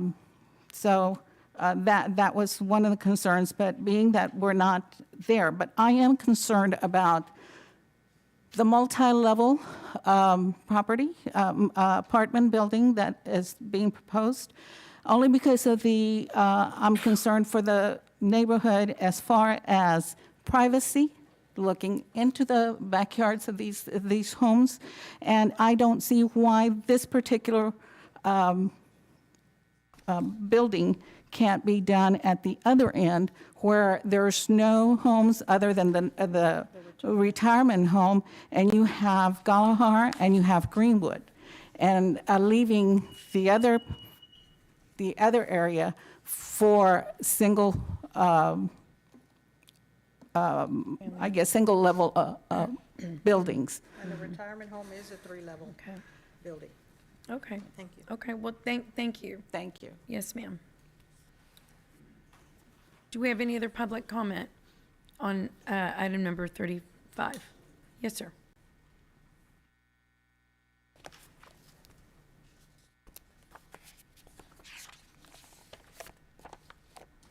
Good afternoon, council members. My name is Joseph Barrientos. I live at 410 Grant Place. My father-in-law is Manuel Gonzalez. He's one of the applicants. His sibling and the children of his now deceased siblings are co-owners of that 29.5-acre lot at the corner of Greenwood and Galahar.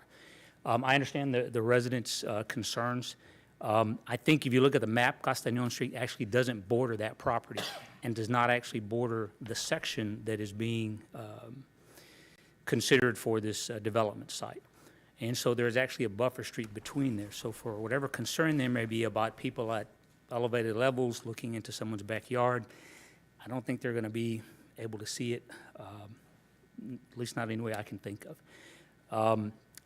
I believe that the group that is proposing purchasing this land for this purpose has been in the business of affordable family housing for some time.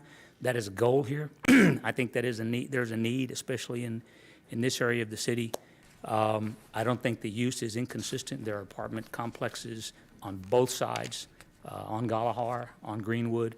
There are doctor's offices, stores, other commercial establishments. So I don't think it's going to add appreciably to the traffic that is already there, but would alternatively fill a need for affordable housing in that area.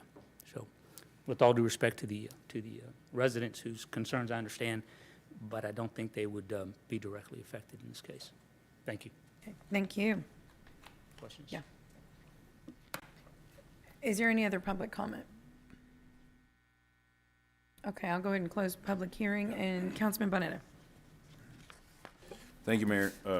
Andrew, could you speak as to the required setback, so that way, I guess, the Torres family can have a little comfort with regard to someone, with their neighbors, having somebody looking into the back of their home? Absolutely, Councilman. Fortunately, the Unified Development Code provides sections that encourage what are called 2-to-1 setbacks. I mean, once you achieve a certain height, you have to stay setback so far from the property. I have seen some preliminary designs of this apartment complex, in which a common theme is now centralizing the buildings to the core of the site and wrapping it with parking. Not only does that provide a buffer area, it prevents that privacy issue of seeing into other neighbors' yards, and it does meet code. Yeah, and then just to validate, what Ms. Torres had said, basically, all we're wanting to is basically rezone that specific property, not necessarily any of the homes surrounding it. Absolutely. Okay. Okay, well, thank you very much. Okay. Councilman Pusley. So the little tract of land down at, would be the southeast corner there, that's just north of the crosshatch area, is sort of landlocked. Does the same property owner own that, or is somebody going to get fenced out of being able to access that piece of property? Currently, it's one large owner, as the Alma Greenwood company would come in and develop their apartment complex. You have a Dollar General store just to the south, and then you have a large acreage that does have access to adjacent streets. Okay. Working, of course, with this development, they'll have to meet building codes, fire codes that requires access, and at no time when they plat are we going to allow any landlocking of property. So that property access will always be protected. Okay, very good. Thank you. Yes, sir. Okay, I don't see any other lights. Mayor, I'd move for approval. Okay, do we have a second? Yes? Any further discussion? All in favor, say aye. Aye. Any opposed, say no. The motion carries. And Councilmember Martinez recused himself on this one. Oh, okay. He abstained from that vote. Okay, thank you. Item number 36 is an ordinance adopting the 10-year Parks and Recreation Master Plan.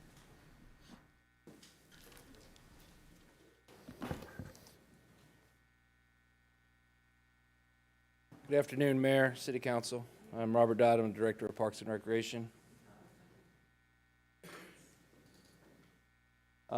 With this item, we will be proposing adoption of a 10-year Parks and Recreation Open Master Plan. With me today is James Jimenez from Half Associates, who will present the updates to the master plan, which included minor text edits requested by City Manager and updates to the district boundary maps. All other information on the master plan has remained the same since the briefing presented on April 26th of 2022.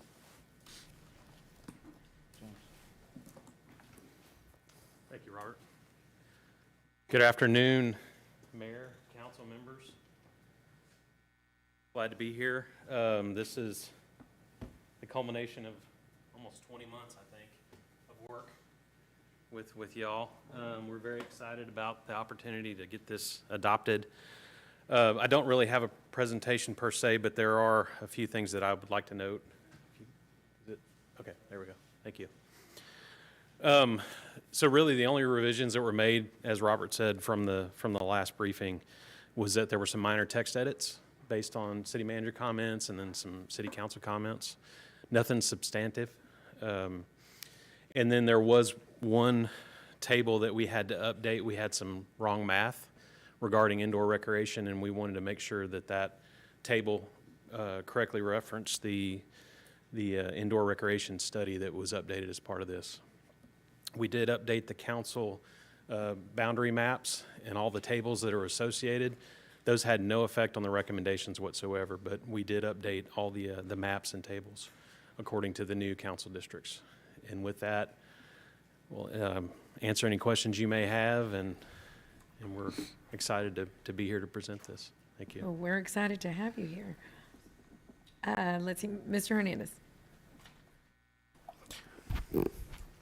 Okay, just wanted to kind of touch base with you. I noticed in some of our work with the audit committee, we've been looking at parks that we weren't aware of, and then we had a couple of parks where CCISD had fenced in part of our property. Did you take that into consideration, or had you noticed that? No, we did not notice that, no. So is there an issue with the ownership, or it's just that the school district has, okay. Okay, so. So we were working on GIS files that were parcel data, so we have boundary information. It's not. Okay, so we'll have to kind of revisit that to make sure that we've got all of them collected. Is there, I just want to make sure that, through our process, so it's a completely separate process. And, the audit committee's actually looking at some of the stuff for this. And, but I just wanted to kind of say, if we didn't capture those, what would be the process? So I better understand, I guess, what the conflict is there. The school district fenced and has encumbered portions of the park property? Yes.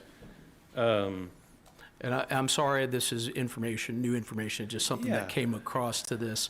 And, but it is something that we're working on. I don't think that would necessarily affect any of the recommendations. So we did the full conditions assessment and looked at every one of the parks, had recommendations for, as I've said, kind of low dollar, high impact improvements.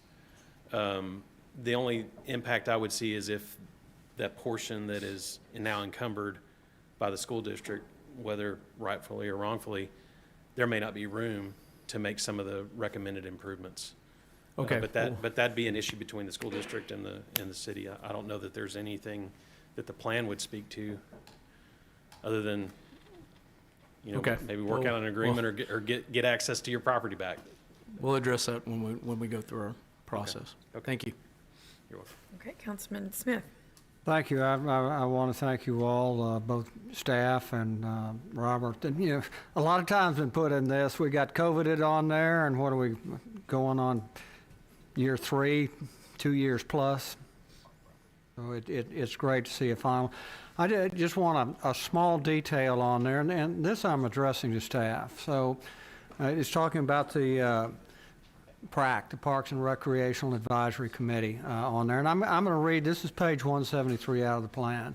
The PRAC acts as the city's advisory body for preparing and executing the city's park master plan. Then it goes on down.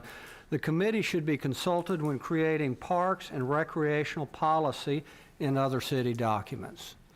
And sometimes I don't think we give our committees lip service. We kind of tell them what we're doing. We don't get the feedback back. But as we adopt this plan today, it's in the official language, and I hope we give due consideration to these committees that, they're an important part, and I know staff spends a lot of time preparing things, but it's important that we listen to them too. Yes. So with it. So that's all, and I'll make a motion if nobody else wants to talk, a motion to approve. Okay, I'm going to go ahead and open. Before we do that, I'm going to open public hearing. Is there anyone that would like to comment on item number 36? Okay, there being no one, I will close public hearing. We have a motion and a second. Is there any further discussion? Okay, all in favor say aye. Aye. Any opposed say no. The motion carries. Thank you, and thank you for the work you've done. Thank you all so much. Yes. Okay, so that takes us to item number 39, a one-reading ordinance amending the Unified Development Code to allow short-term rentals in single-family residential districts except for single-family residential districts within the Padre Mustang Island Area Development Plan. Mr. McGinn. Good afternoon, Mayor and council members. Daniel McGinn, Director of the Planning Department. I do have here we go. This next item is the ordinance adopting the Phase 2 portion of our short-term rental policy. And, as you're aware, short-term rentals are an issue that are facing cities across the country as technology has made it very easy for leisure and business travelers to connect with different property owners in leasing and property. So these issues are almost always controversial for cities in dealing with property rights of those individuals that own the property, and of course, those that are surrounding neighbors. So I applaud the council in moving this longstanding issue forward. This touches on several fronts. Obviously, this is a business issue. We have folks that are traveling and working here in our community, building these plants. We know we had a lot of medical workers that were in town working during the COVID. And of course, we're a prime area for medical care, so we do have a lot of people there staying overnight and receiving medical care here in our community. And then lastly, as far as the business goes, we know we have operators that are counting on these revenues. They've invested heavily in a lot of these properties that they have in our community, and they're depending on that income to come in. And of course, tourism, obviously that's a big part of this. Communities across the country have created these different ordinances and allow and promote tourism, and so this offers a product that's a little bit different than your standard hotel. And so to be competitive, I think in the tourism world, you need to have these different options for people and when they're traveling to your community. And of course, it's a quality of life issue. Everyone wants to have kind of peace of mind and quiet in their home and in their neighborhood. So we believe the proposed ordinance that we have today hopefully captures a balance of those different interests, and it protects our single-family neighborhoods. So with that, I'll kind of get started and walk us through the items we'll cover today. So we just wanted to briefly hit on some of the activity that we've had since our last briefing with the council on May 17th. Just introduce you to the team and those that are involved.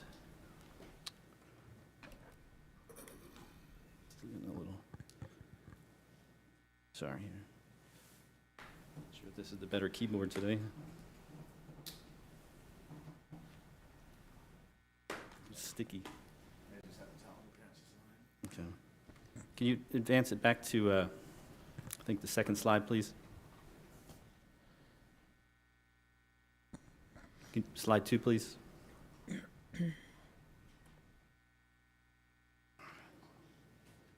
Right there. Thank you. So yes, recent activities since the May 17th meeting. We'll introduce you to the team and the current STR regulations that we have in place. Some of the actions that we've taken related to short-term rentals over the last year. The process that we held with our stakeholder advisory group. Talk a little bit about the Phase 1 ordinance that was adopted back in January. And then we'll get into the Phase 2 recommendations that we have in place. And then finally, we'll talk a little bit about the business operations and how we'll carry out the permitting enforcement of this ordinance. Next slide, please. And so obviously we had our briefing with the council on May 17th. We presented some of the options that were under consideration. We had a briefing that next night with our planning commission. We held another meeting with our stakeholder advisory group on June 10th to present the recommendations for the ordinance. We presented that next week on the 15th to Planning Commission, where they approved the ordinance. And then during this entire process, we have, this ordinance has been on our website, and we've taken feedback from the public. Next slide, please. This is the team that's been involved. So, of course, we have leadership, ELT, Steve Vieira has been involved. But it's a big group. I've kind of been the spokesperson, but there's a lot of different departments that touch this issue with direct development services, planning, our legal team, finance, code enforcement, police. And then we did bring in Eric Wilhite with McAdams Consulting. He had 20 years of experience in planning and land development and code writing, so he was a great resource as we went through this process. Next slide, please. And so this is what we have today on the books. I've shown this slide a few times now, but short-term rentals it's pretty universal that they're the leasing of a residential unit for less than 30 days. And so this is important within our Unified Development Code, that's section 5.2.24. We describe that a single-family unit in a single-family zoning district cannot be rented for a period less than 1 month.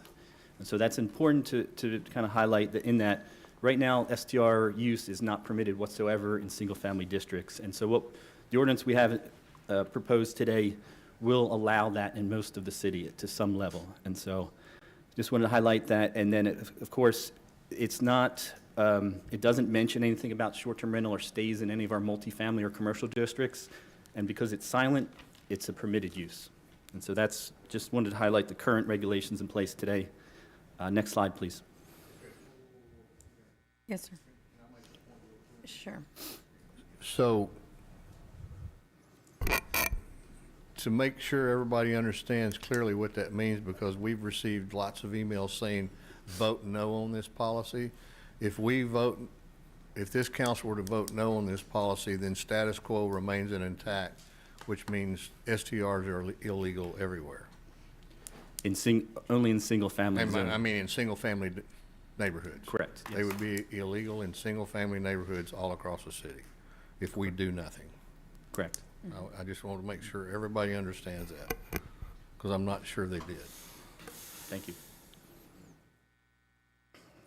Okay, so just kind of highlighting the last year, we did have a briefing with council back in the summer of last year. December, we had a briefing where we talked about a registration ordinance, and after that briefing, we presented council with the Phase 1 ordinance that did create that registration process. And during that meeting, we created a deadline for Flower Bluff and Padre Island for March 15th. Another critical kind of date window was the creation of that stakeholder group, and they met from February through June of this year in working on the proposed Phase 2 ordinance. And of course, the July 11th is the deadline for the rest of the STRs citywide that are properly zoned. They have to register come July 11th. Next slide, please. This is a listing of the stakeholder advisory group.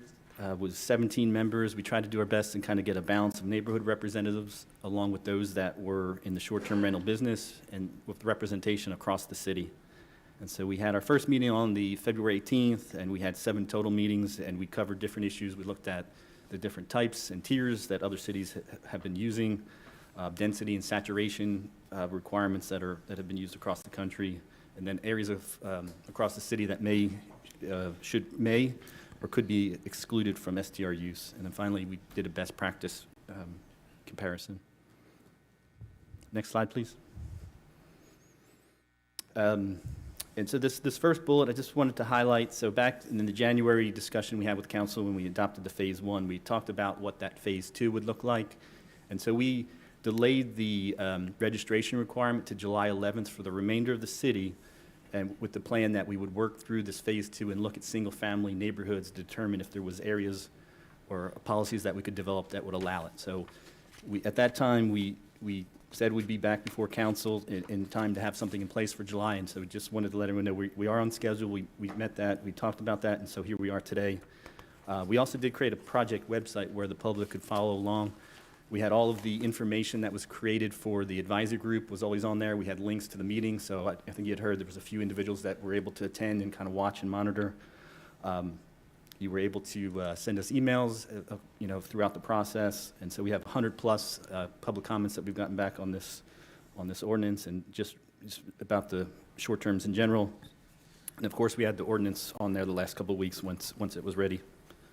Next slide, please. Some important elements of the registration, the Phase 1.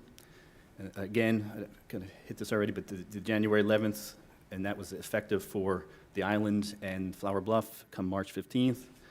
And so that was properties in those areas with the requirement come July 11th for the remainder of the city. And just so you're aware, there's 967 permits have been issued for Flower Bluff and the island.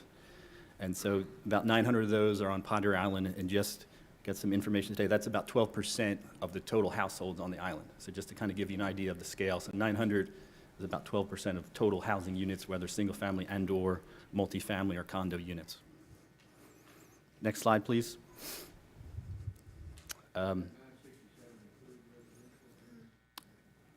Only condo or multifamily, no. Correct. Mm-hmm. Another important element of that Phase 1 creation was health and safety regulations, not only for the tenant that is now coming to the property. So a lot of times, obviously, you go to a hotel, there's all kinds of safety precautions in place. And so we wanted to create the same thing for tenants that were coming to our community. We wanted to keep them safe, be aware of their surroundings. And so we have conditions with smoke and carbon monoxide detectors, fire extinguishers, making them aware of the different ordinances that the city has in place. You know, occupancy, 24-hour emergency phone numbers needed to be provided to the tenants. Evacuation plan, how you get out of the building and exit, and of course, then hurricane evacuation plans. We provide those maps on the city's website, so it's simply just printing those out and making sure they're in the unit. Next slide, please. Sure, go ahead. Dan, can you back up one slide? Back up one slide, please. Conduct and noise. So how does that read in the ordinance? We're just making them aware of the city policy related to that, and that there could be, you know, citations if they're in violation of those. So there's nothing, it's not different than the city rules, but just to make the tenant aware that they're in place and that there could be repercussions of violating those. Okay, I'll get to that later on, but thank you. I just wanted to be a little bit more clarity on that. Next slide, please. And so the objective with Phase 2, we wanted to develop policy recommendations that would allow short-term rentals in portions of the city and establish guidelines to support the traditional single-family neighborhoods. Next slide, please. And so getting into some of the key recommendation or key components of this proposed ordinance, we had the creation or proposing the creation of unit types and different restrictions for each type. So we'd like to have a type 1 unit where the owner is on property. So that would be a situation where they're renting a room in the house or an accessory dwelling unit and maybe in the backyard. And so the property owner would be their homestead and they would live on the property.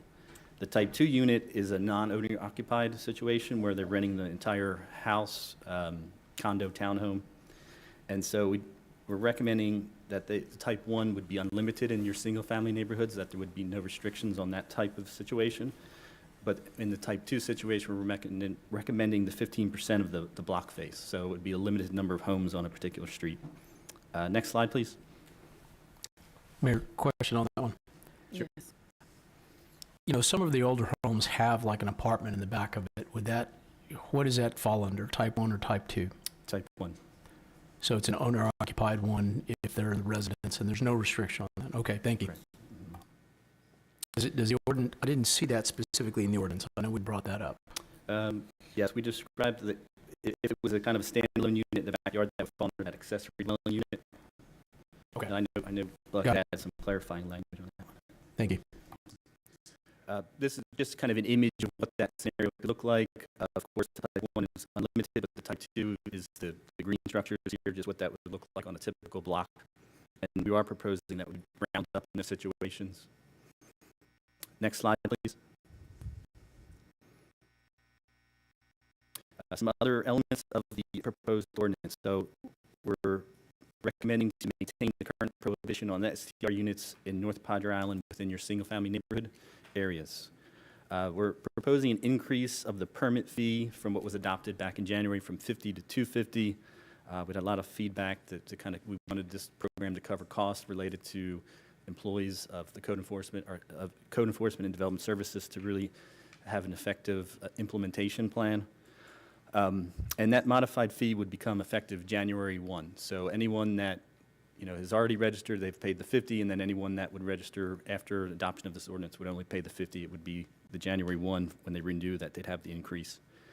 We're proposing enhanced responsibilities for the STR owner and or the local contact to address nuisance issues via the contact through our 24-hour STR helpline. So the software we're using today, they offer a hotline, and we're recommending that we purchase that. And so that hotline would kind of be the first line of defense for a neighbor that's experiencing issues with a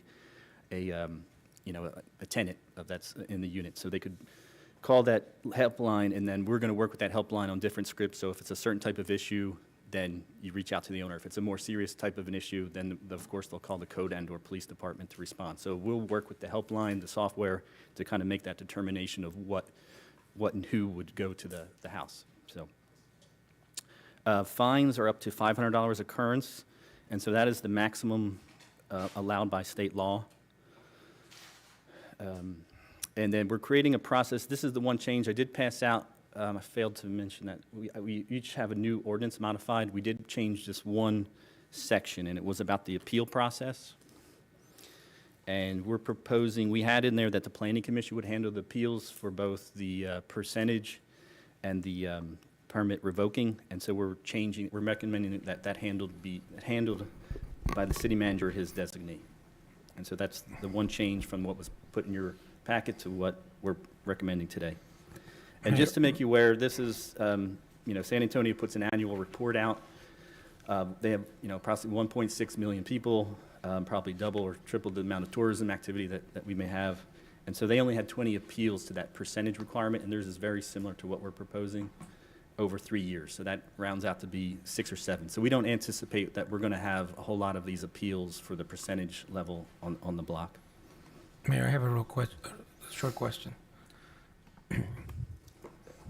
Dan, on the fines, up to $500 per occurrence, is that the first time, second time, third? Are they going to have? Is it going to be on the very first time that they have a problem? Are they going to be given a warning the first time, or the second time, and then given the $500 fine, or as soon as they have the first problem, they're going to be given a $500 fine immediately? The fines are determined by the judge. The fines are up to $500. That's the maximum. There normally is a window fine that they can pay when they go to the judge. It would be generally $200, $250. They can always plead guilty instead of paying the window fine, take it to court. The jury might give them a fine of $1. The jury might give them a fine of $500 if they take it to a jury trial, same as a judge. Councilman, I think with any new policy, the city staff's goal is to educate first. That's what I meant. Yeah, if somebody's violating it, they may not be fully aware that they're doing so, or they may not know all the nuances of the new ordinance. So our goal number one is to educate, and then probably the second, third time, it may take 2 times. It's going to be at the discretion of the code or police officer. Eventually, they could be fined if they're repeat offenders.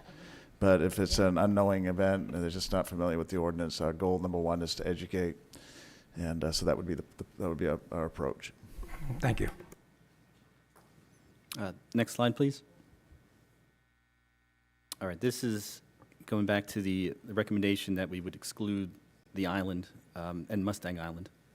And so this map highlights this kind of the geographic boundary of the Mustang and Padre Island Area Development Plan boundary. And so what this is showing is the green is the areas, privately held land that can be developed or likely to be developed with some level of STR use. And so it's about 4,400 acres. The red areas are highlighting your existing developed out single-family RS6 zoned areas, which we're recommending that you would not permit the STR activity. And so we just wanted to highlight that, there's a lot of discussion. It's not the entire island that excluded. In fact, it's 75% of the island can do it. And so just wanted to make that clear. This, I think, is a better map that kind of illustrates the entirety of it. We've kind of shown just North Padre, but this shows just the extensive amount of land that's still available for development. And just make you aware that's all state-owned land. So to kind of give you an idea, that's just kind of a big gap we have between the developed part of North Padre and Mustang. So, yeah, just to repeat, so 75% of the land on Padre Island either is or can be STR, and 25% cannot be. Correct. Yes, sir. Thank you. Yeah, Councilman, thank you for recommending we show that. You and I had talked about that. Yep. I'm a geologist. It has to be about maps. Me too. I'm a geographer. Next slide, please. Now, getting into the fee. So as part of the program and implementation, these are the items that we're recommending that would be included as far as that implementation strategy. So, of course, we're going to need the software, and we have that in place today to help with the permitting and compliance component. We're also recommending that we get that helpline that I talked about, development services to handle the processing of the permits. We'll need 2 additional staff members. Code enforcement will have 4 officers and 1 administrative person that will be involved. And of course, they'll have some outreach and administrative that would be part of that. Next slide, please. And so we are recommending the fee of $250, and so that we believe, we still have to kind of get an eye. We don't know exactly how many permits are going to come in as far as the revenue side, but we're pretty comfortable that that $250 will cover those costs. And this is just a sampling of different fees from across the country. And so that $250, you can, see we're about in the middle as far as what other cities are doing across the country. Next slide, please. Yeah, can you go back one, please?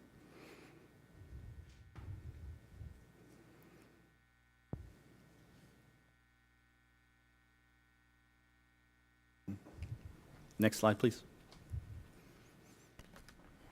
This is not necessarily part of the ordinance, but it's a question that we've been getting quite a bit throughout this process. I just wanted to mention it and go through it.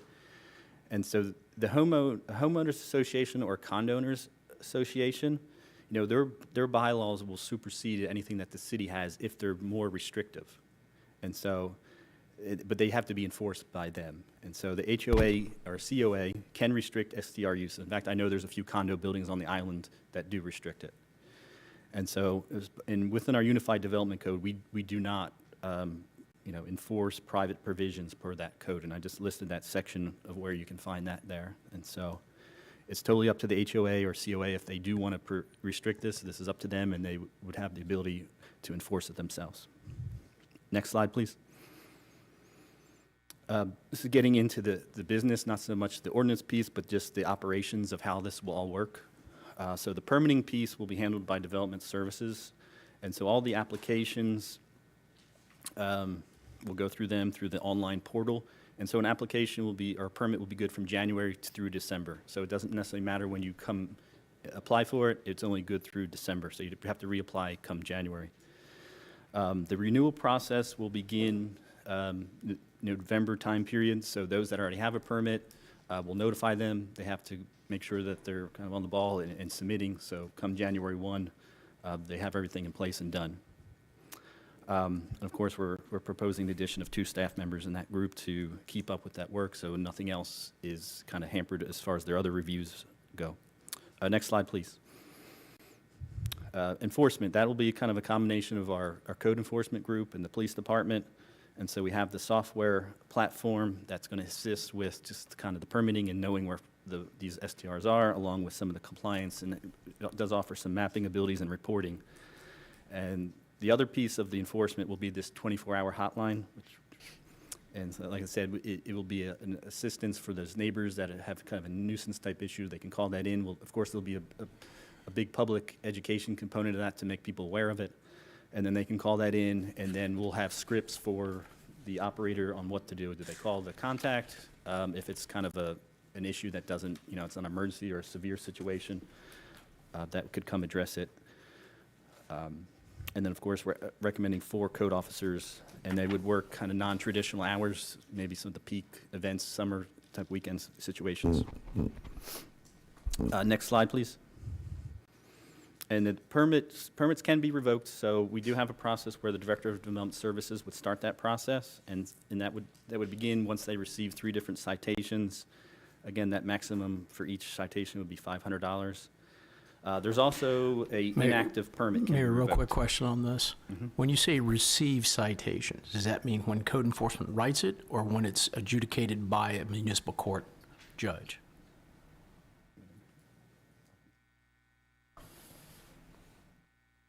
It's based on a determination that that the forbidden activity was performed. Okay, so it's going to be dependent on the determination of the development services, even though it may be been cleared by a judge, you would still lose your permit. That's right, because it's a different standard.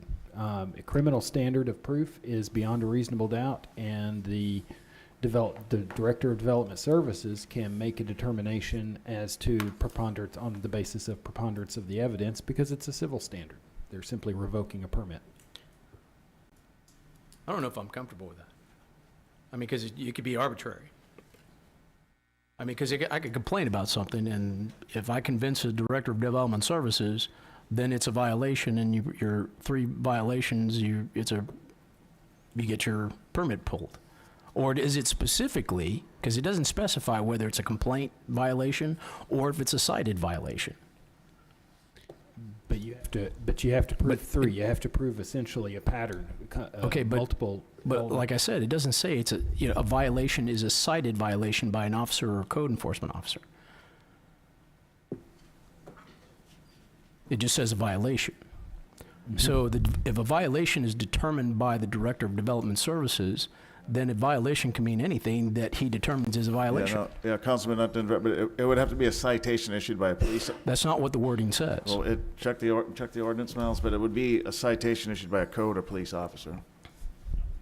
Development Services doesn't write, the director wouldn't be writing citations. Well, based on the wording, Yeah. it doesn't say a citation of a violation, it just says a violation.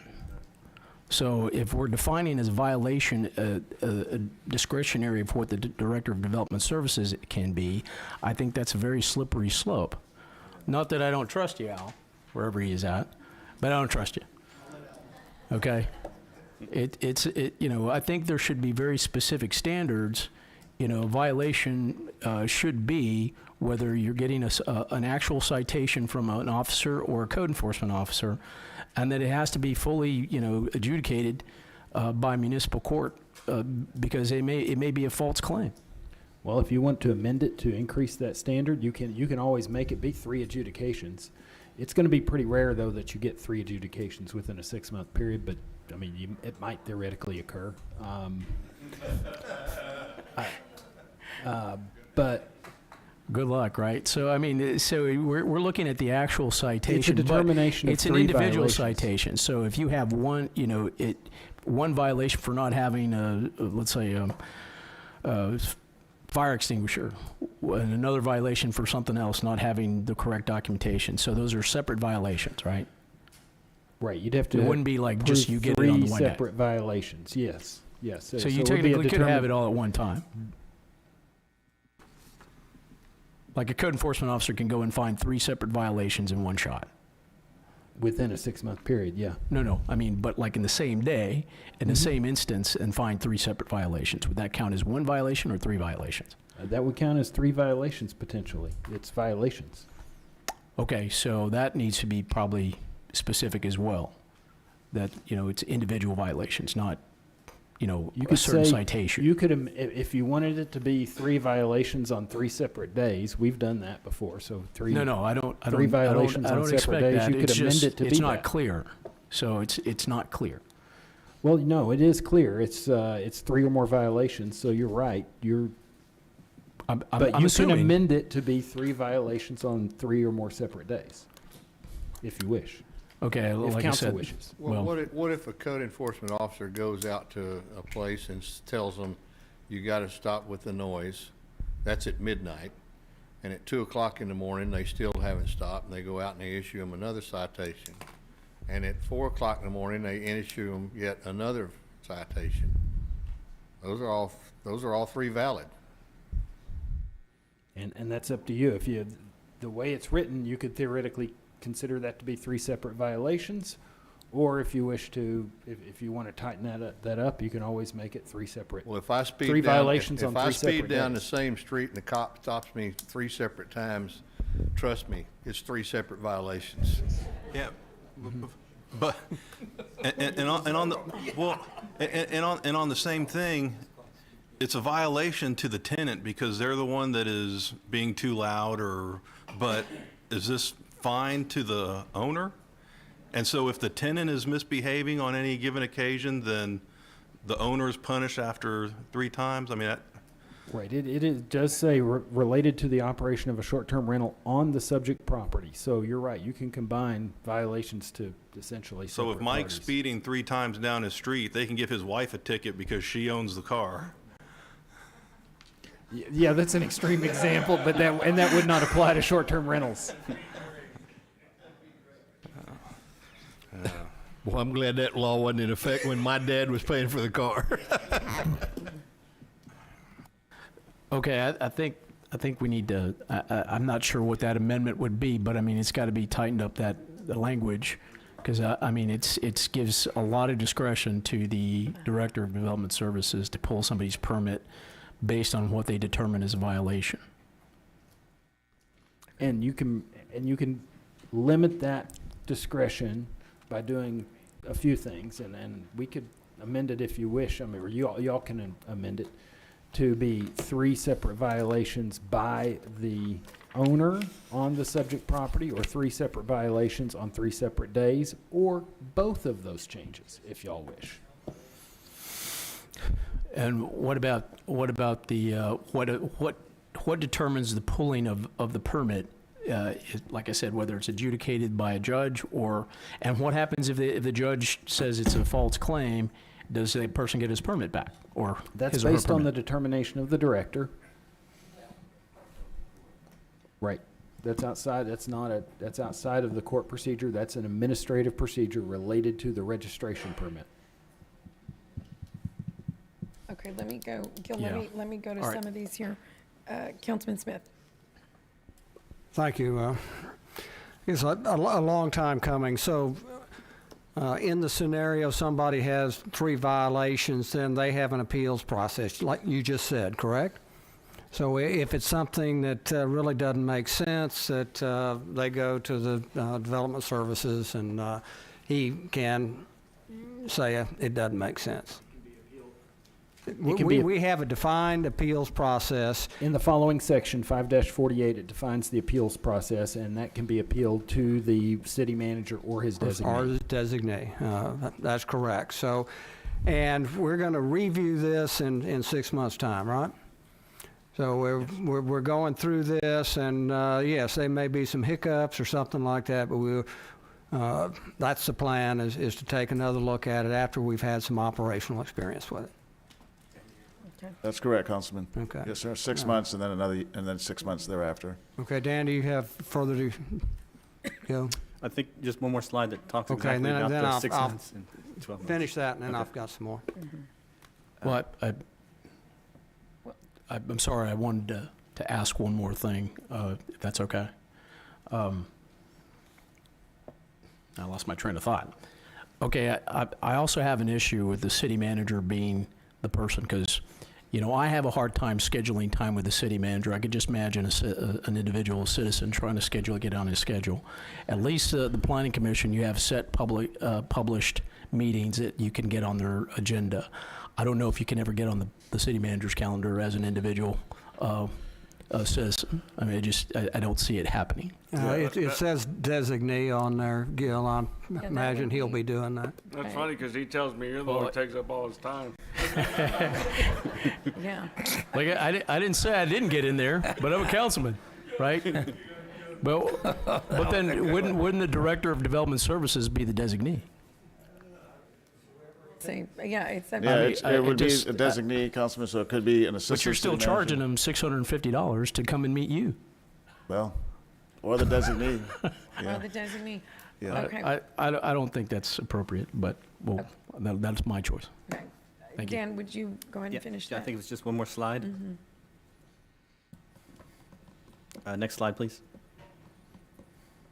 So just like Peter mentioned, the plan is to review all the data and the ordinance to see, we're proposing that we would create a report similar to what San Antonio produces that looks at the number of permits, the different types, council districts, where they're kind of located, the appeals process, how many are we getting, permit, that have been revoked. And so we'll have all the data at that 6 months. We'll take a look at it. We'll see if there's any changes that may need to be made, and we'll make those recommendations back to the council. So we'll do that at 6 and 12 months. Just like any ordinance, it's living, breathing document that can be modified as we get better data about what we're experiencing here in our community. Or sooner, if something comes up that we need to bring to council. Right. Yeah. Okay. Councilman Smith. Thank you. So how about the provision that somebody is not registered on there in an area? How are we going to do that? That's been the crux of the matter there. So we've got this home that's not registered in a single-family area. The code inspectors, are they dedicated code inspectors? So all they're doing is STR, 5 of them. Four code compliance officers and 1 administrative staff person. Okay. Right. But they So- would be dedicated just to STRs, that's correct. So we have this house anywhere with it, and they are renting without a permit. Right. So what do our citizens do? What is our staff? We haven't enforced this in the past well with it, so what are we going to do if we pass this today, this day on, to make sure that we don't have those illegal STRs operating in this community? Right. You want to answer it, Dan? I mean, I think it's likely that our code staff will probably find them before they get the call. This software is going to be able to kind of search the different websites and produce those lists that if they see advertisements that don't have the permit number in them, so they'll be able to identify them. But of course, I think they can certainly just call the code enforcement department to report suspected, unit that may be in violation. And it can be checked. Okay, but you mentioned the 24-hour hotline. This is a manned hotline by a third party? Correct. So somebody's always supposed to answer the call. It can be 3 o'clock in the morning and a call, and then they'll know to elevate it either to PD or the code enforcement. That's correct, yeah. Right. Councilman, the short answer is they would get a fine. They would be fined up to $500 for that. On this case, Miles, is it 500 or 2,000 there?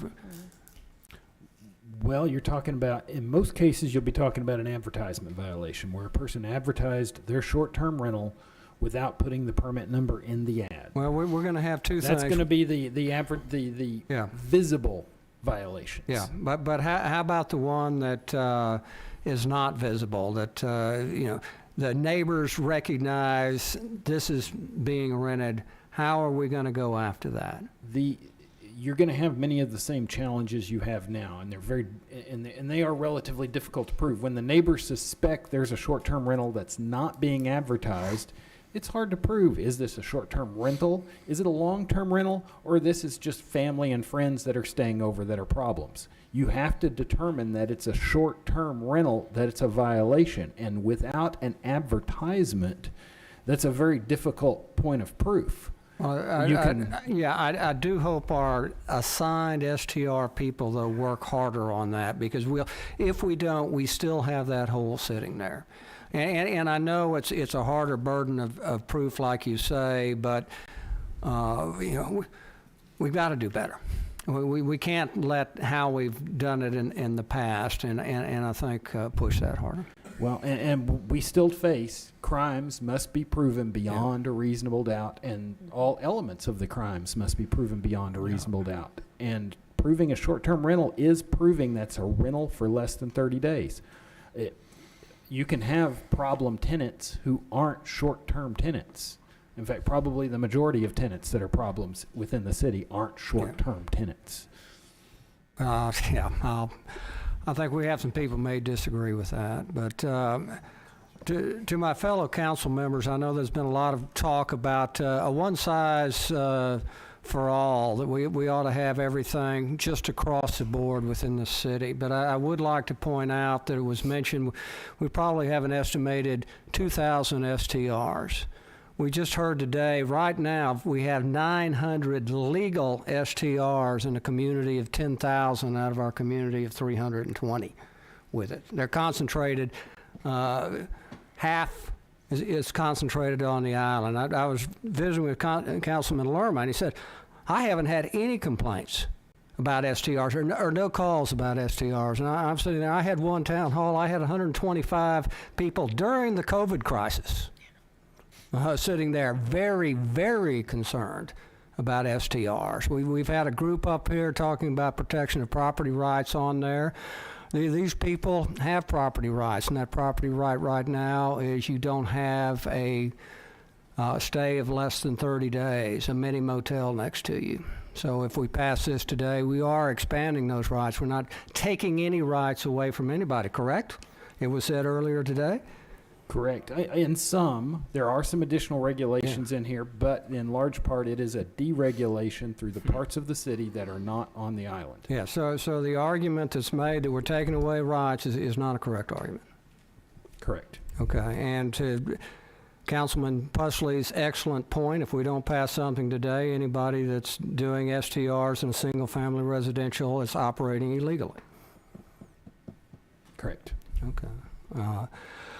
Yeah, like anything that this proposed ordinance, nobody likes it. That's really a pretty good thing with it. We've got a huge issue staring us in the face. It's been here for a long time, so I think that's a plus. Personally, it's been 6 years. I remember talking to Paulette Clugy about this. What can we do on there? You know, we've had this problem. The problem has been concentrated to the island with it, but it's been there on there. And I'm so glad that hopefully we'll have passage today that covers both sides on there. The residents that are negatively affected and the others that are trying to offer additional things. So I support it with it. I want to thank staff on the 6 months that you put on this. I know there's been a lot of work done on there.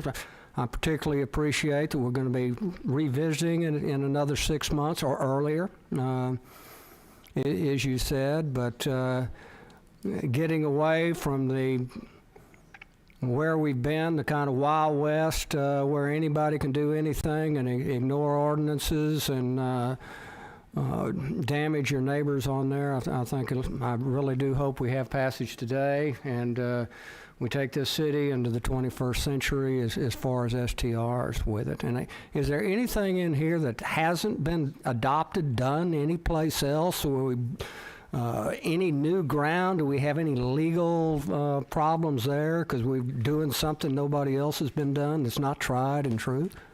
No, I mean, I'd love to say I created something brand new, innovative, but everything that's within our ordinance is something that we've seen others do.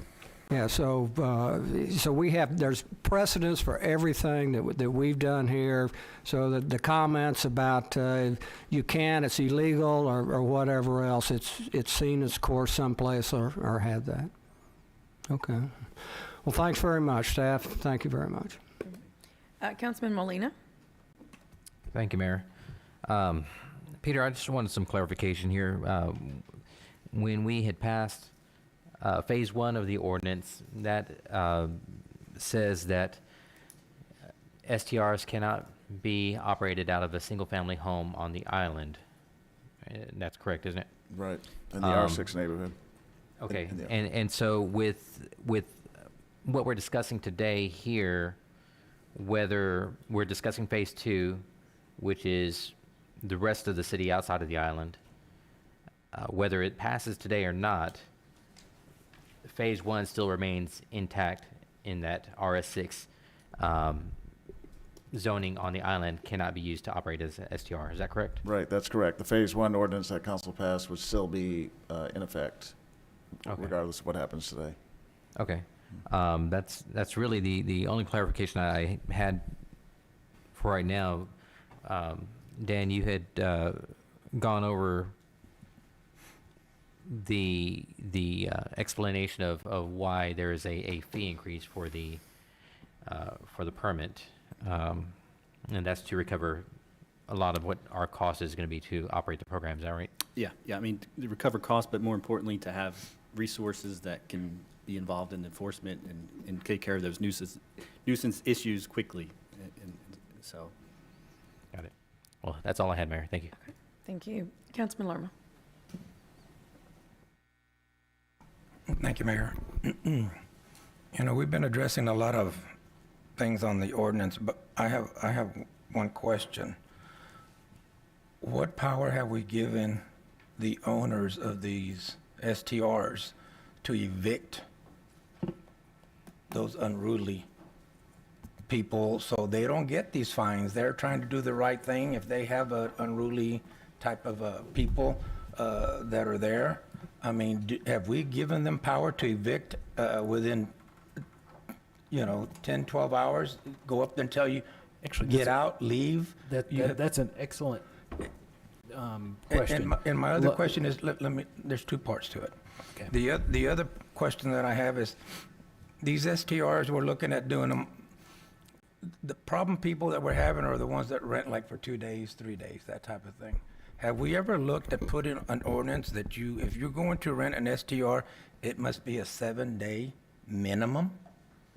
I think that would probably get rid of some of those unwanted type of guests that we want. Mr. Pusley brought this to my attention a couple of weeks back, because he actually rented an STR, I don't remember where, but he told me that minimum he had to rent it for 7 days, and he was only there for 4 days, but he still had to pay the 7 days.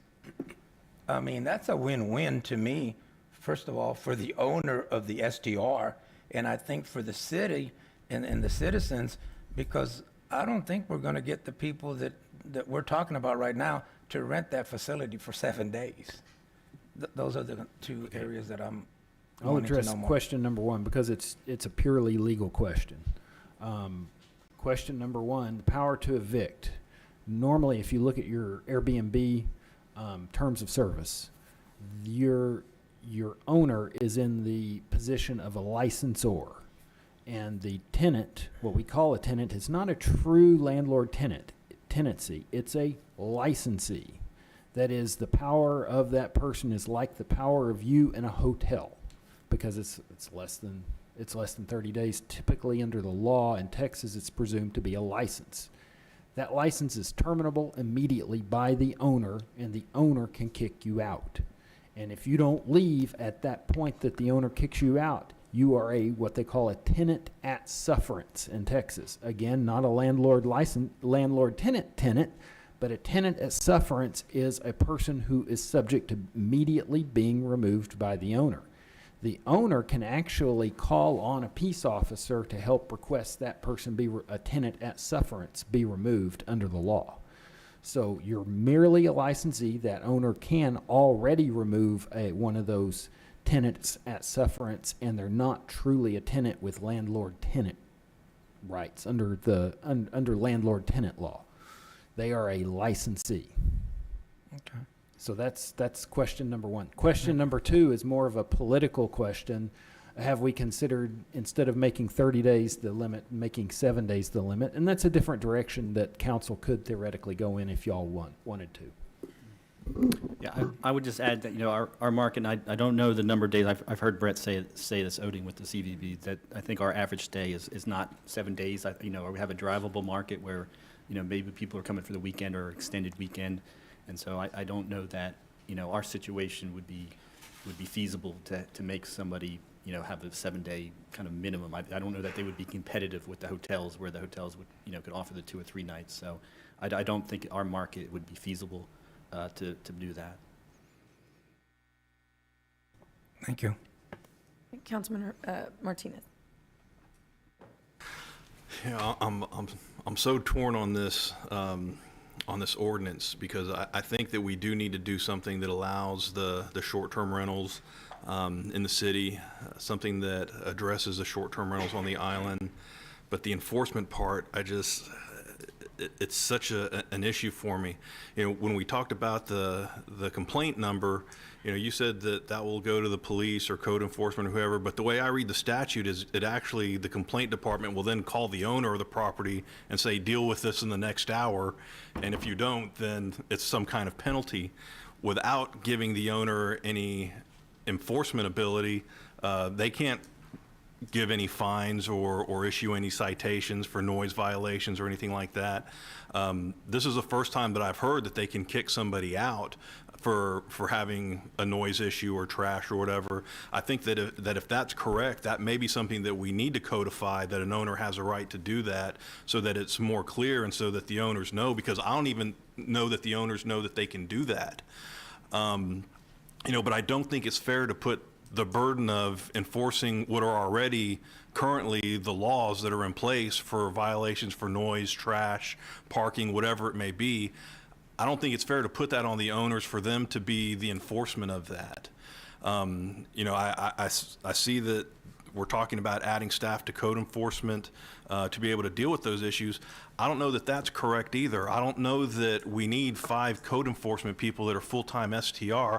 I just don't know that amount of work is there. If it's me, I would rather hire 3 more police officers that can then be policemen for every purpose, and also the police have more people to deal with the STR issues as they arise. I don't know that having people sitting around waiting for a call for a noise violation on an STR is the way to go with that. And then another thing that we've already addressed, the owner being fined for the conduct of the tenant. You know, I think that we can address that better. I think that ultimately, when you have a tenant that is abusing the privilege of renting, that the consequence has to be on them for mistreating the property or mistreating the privilege of doing it. And I understand that if an owner continuously has issues, that there should be consequences for that as well. And I think we have that. I think that is built into the system, but we don't have enough that addresses the nuisances as they come up. And I think that that's probably the most important part of the ordinance, is addressing and taking care of the issues that everybody's so mad about. You know, and that's whether it's in a short-term rental or somebody who's a full-time renter that lives on your street that's always causing problems. I think that those need to be addressed just as quickly and sternly as somebody who is there on a short-term basis. You know, I mean, there's just so many inconsistencies, ambiguities. I don't think it's the right process to say, well, it's better than nothing and we'll fix it in 6 months. I think we need to have something that is pretty good and pretty ready to go, because my fear is that we're going to have these restrictions, but when it comes to the enforcement part of it, I mean, it's going to be a mess because it's not very clear. There are a lot of ambiguities and things that need to be addressed. Also, when we got the report that talks about the legal, I guess, how things stand now in the state as far as court cases and things like that, you know, I do have concerns that some of the things that we're doing in here may not meet some of those standards.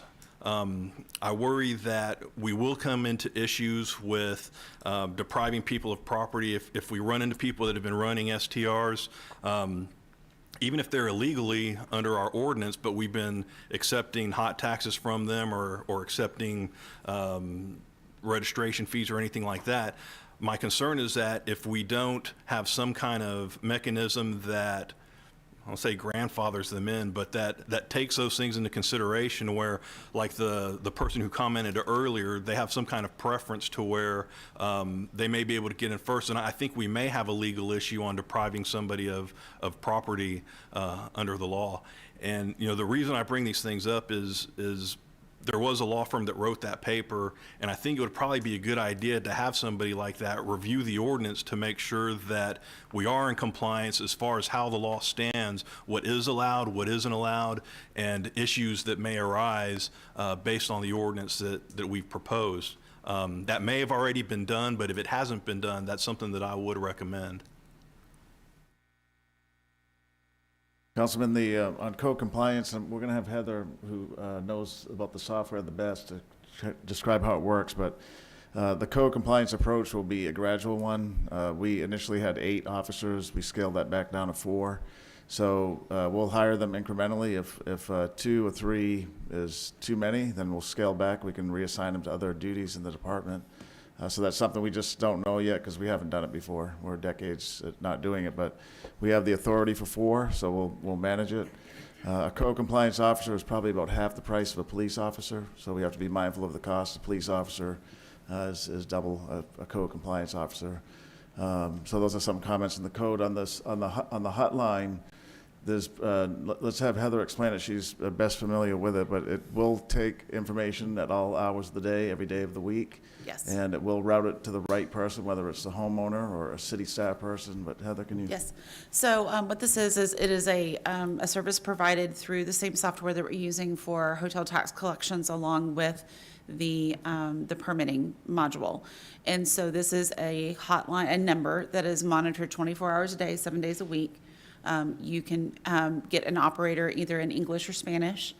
And what those operators will do will work off of scripts that will be provided by the city. So if this type of situation arises, these are the steps that will be taken.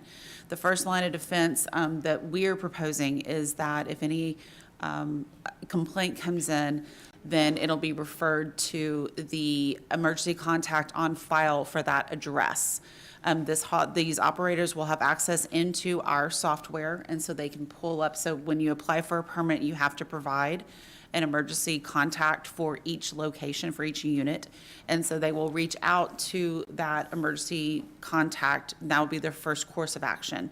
If it's, if it's not a life and death situation, like they will, and then from there, if it's not resolved, then they will have additional scripts that will work off of as a staff and with the guidance of council on how they needed to be, how they need to be handled from there.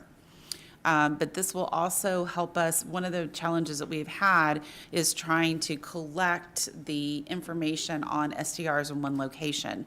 And so what we're proposing is that the 311 operators would have this and they would transfer people to this line. It wouldn't be as easy as if they call 911, we wouldn't be able to do that. But we can direct people, because sometimes we even receive these calls in finance because our information is out there for the hotel occupancy tax. And so this would give one repository for these type of complaints, so we can better understand what type of complaints are coming in and the volume of those complaints. Okay, Councilman, also just to point out, we said it earlier, but this does takes best practice ordinance material from across the country. We use a consultant out of the Dallas area that has helped many cities across the country. He brought material to us, plus we in our own research. So I wouldn't label this as it's the best we can do at the time. I think it's a very robust ordinance that's drafted after best practice ordinances out there, with a consultant that's worked for numerous large cities across the country, and it's been tailored to fit our city. But with any piece of new policy or legislation, we don't always get it exactly right. And so the thought of coming back to council is not a foreign one. It's something that's part of the process. Which one uses having a complaint center that reroutes it to the owners as best practices? Who uses that? The city we found was Henderson, Nevada. They have, what was it? Vegas? Is that what? Well, yeah, I mean, it's a suburb of Vegas, yes. That's one. But the software, Heather, your conversations with the software company, that's something they were familiar with or recommended? It was, so it's a newer service. They have found that, they do handle a lot of administration for STRs. And so they have found that this is something that is in demand to be able to have a hotline. And so it's something it is relatively new, but they are having good success with it. So are we expecting the owners then to go to the property and tell the people to quiet down or leave, or is that the expectation? That's one of the expectations. After all, the owner is the business owner, and they need, and we've heard it when we were doing our stakeholder meetings. A lot of the persons that were either for or against said that the owner who's leasing the property has to be aware of what's happening. It's their business dealing. It's not mine, not yours. But so the owner needs to be aware, astute, and if it requires them to go tell the tenants that, hey, it's too loud, or you have too many vehicles, or this trash should have been dumped, that's something we expect. If not, then we'll send code compliance and cite them. But don't we want to be able to cite the people that are committing the violation? I mean, if he shows up and they say, okay, we'll turn it down, he leaves, they turn it back up as soon as he leaves. Yeah, in that case we would, right. And the second time example, we would. They will be, the tenants will be subject to citation. By whom? The notification by the, let's say a police officer By the goes city. and cites it. See, it's a party. And it could be a short-term tenant or a non-short-term tenant. A person having a party and the police officers go and tell them to turn it down, then come back and cite them if they keep on having loud music. That's done all the time.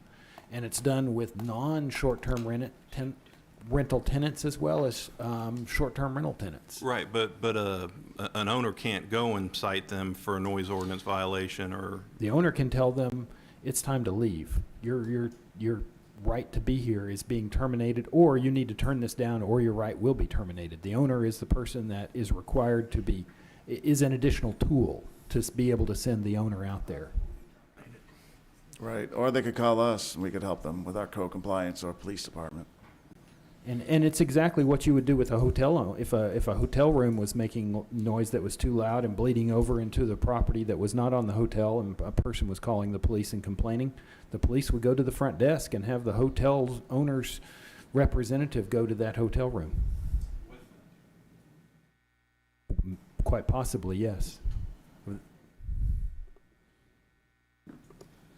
We can go. Our police, community policing, they'd go with the owner. It's meant to be an additional tool in the ordinance, not the only tool. Okay, Councilman Barrera?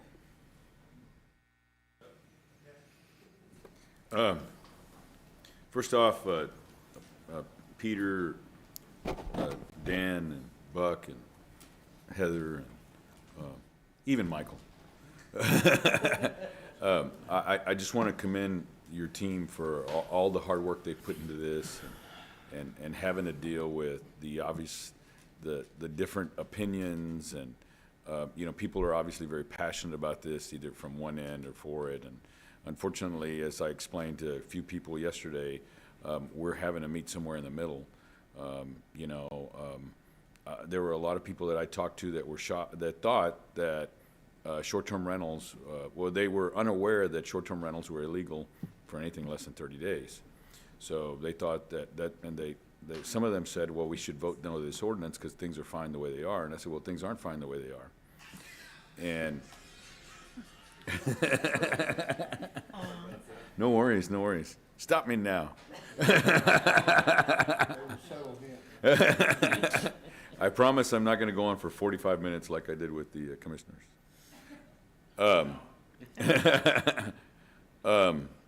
I guess a couple of things. So the application is $250. I just want to be clear on that now.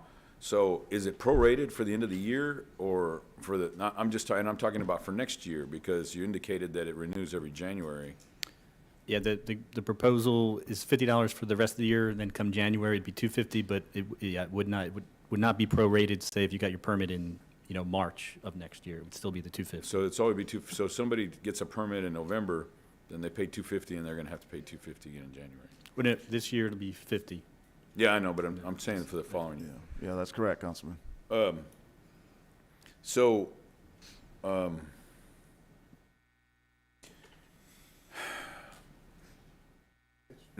$250 each year? Yeah, $250 each year. And one of the things, going again back to other property owners that indicated they had a problem with a fine, is like I said, well, we have to charge a fee to administer because it's something outside of what we do.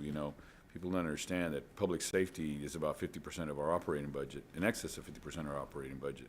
So for people to have peace of mind, there's not a murderer on every corner, or a robber or a drug dealer on every corner, but we have to be prepared for that. So that's the administration of doing so. Now, I guess one of the things is, and I've always said that, how do we resolve the nuisance problem? And I know we've talked about it here with the ability. I'm glad to hear about the ability to evict, and us to be able to have code enforcement available 24 hours a day, so that way they can assist people in evicting. I don't think there's going to be a ton of people calling up. There's not going to be an abundance of people that are having these parties, but we want to be able to provide assistance for those individuals that have a nuisance problem. Do we have, let's say, for example, best practices on our website for STR owners, such as, somebody could complain. I guess the situation even today is that, hey, they're making too much noise next door, right? So somebody calls and complains, and, police or code enforcement may or may not go out, and what have you. So then there's a complaint filed, or code enforcement goes out, and then at that time the noise has subsided, what have you, and then it happens again. I guess, do we have best practices that we could encourage or require STRs to have noise monitors on their property, so that way, and I think in another sense, it protects their interests, because you could have a neighbor next door that just complains about any noise, and then all of a sudden, as long as that operator or host has a noise monitor, so that way they can determine it. Have we thought about that, or has that been brought up? We have an objective noise measurement criteria in 31-3 of the city code that has a minimum decibel reading, but after 11 o'clock at night, between 11 at night and 8 a.m. the following day, on Sunday through Thursday, it's 60 decibels, which is actually relatively low. It's at the property line. So if you're measuring it inside the property, it wouldn't really be that useful, but it's an objective criteria. Well, all I'm saying is that there has to be some level of, at least number one, to protect the owner, and number two, so they have some indication that there's a problem and I better act before code enforcement is called or a neighbor calls. Right, yeah, Councilman, so Michael Dice may want to talk about this a little bit, but an owner certainly can install that at their own will. We don't have to, that would be a good business decision if they wanted to. We did not put it in the ordinance as a mandate. We felt that would be too onerous in terms of the construction. There would be yet another thing to have to monitor. Yeah. So we did not put it in this version of the ordinance, but we could encourage it. And I'm not sure if this is what you were saying, but we will put on our website kind of questions and answers. What do you do if there's a lot of noise? Here's the answer.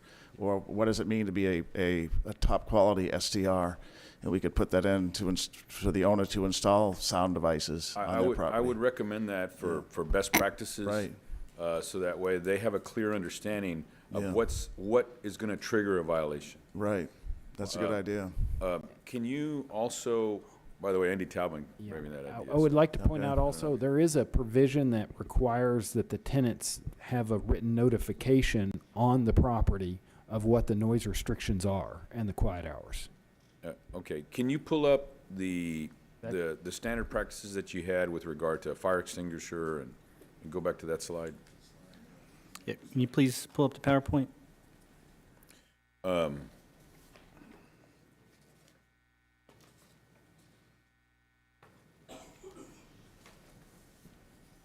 It was slide 10 when you... All right, well, we didn't even get to that, or did we? And I only mentioned a few, just kind of highlighting some of them, but it is within the ordinance. So I guess my point is that, is it a $500 fine for, can it be assessed for each infraction?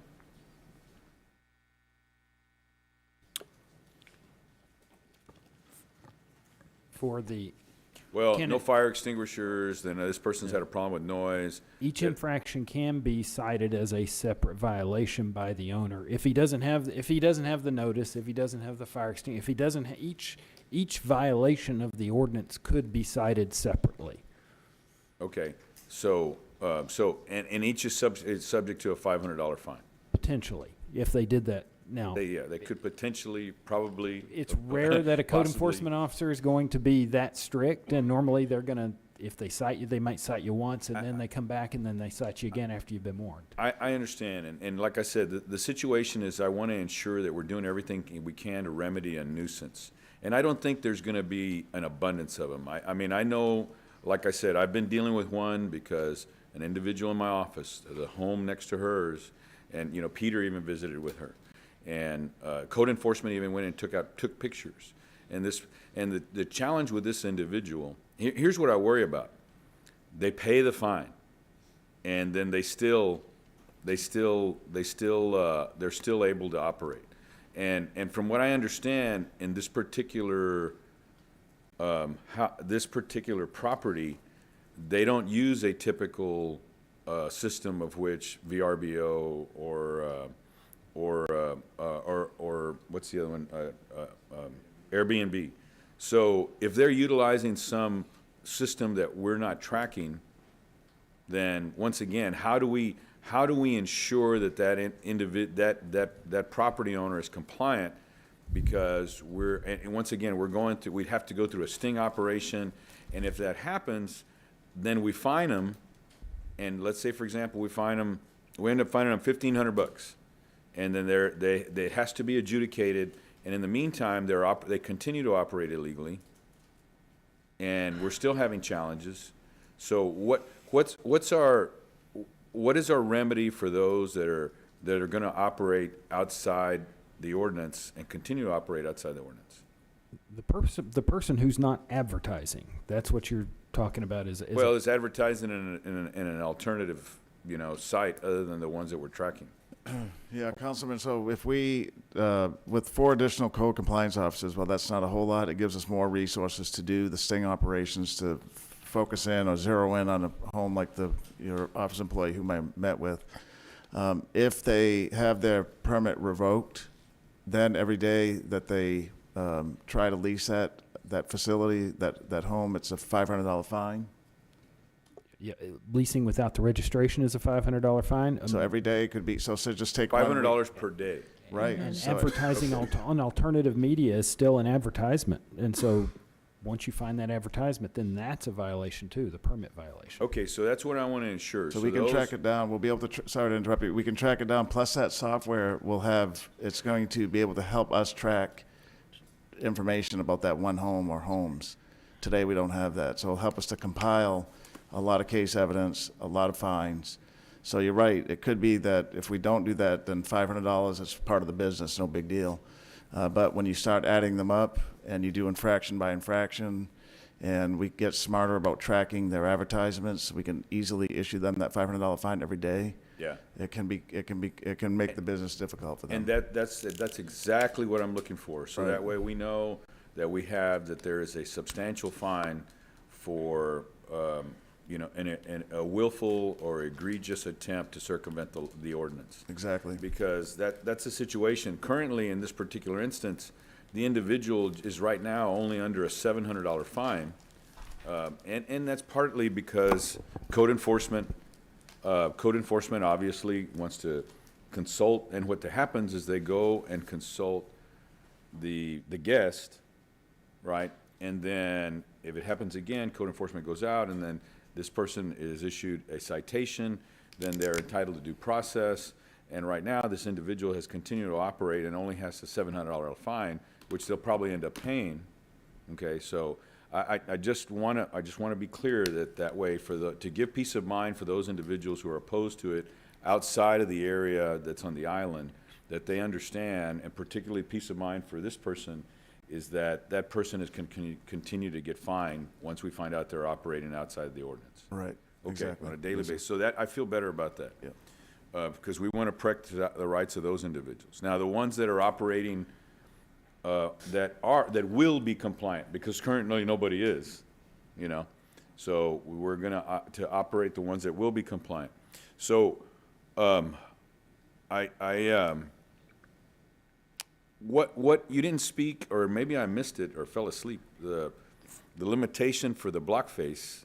I saw a slide up on it a while ago, and I'll admit, in the beginning I was opposed to the 15%, and we'll talk about that now. But my thing on the 15% is, number one, let's say, for example, we have a block face that currently exceeds the 15%. How are we going to manage that? They couldn't.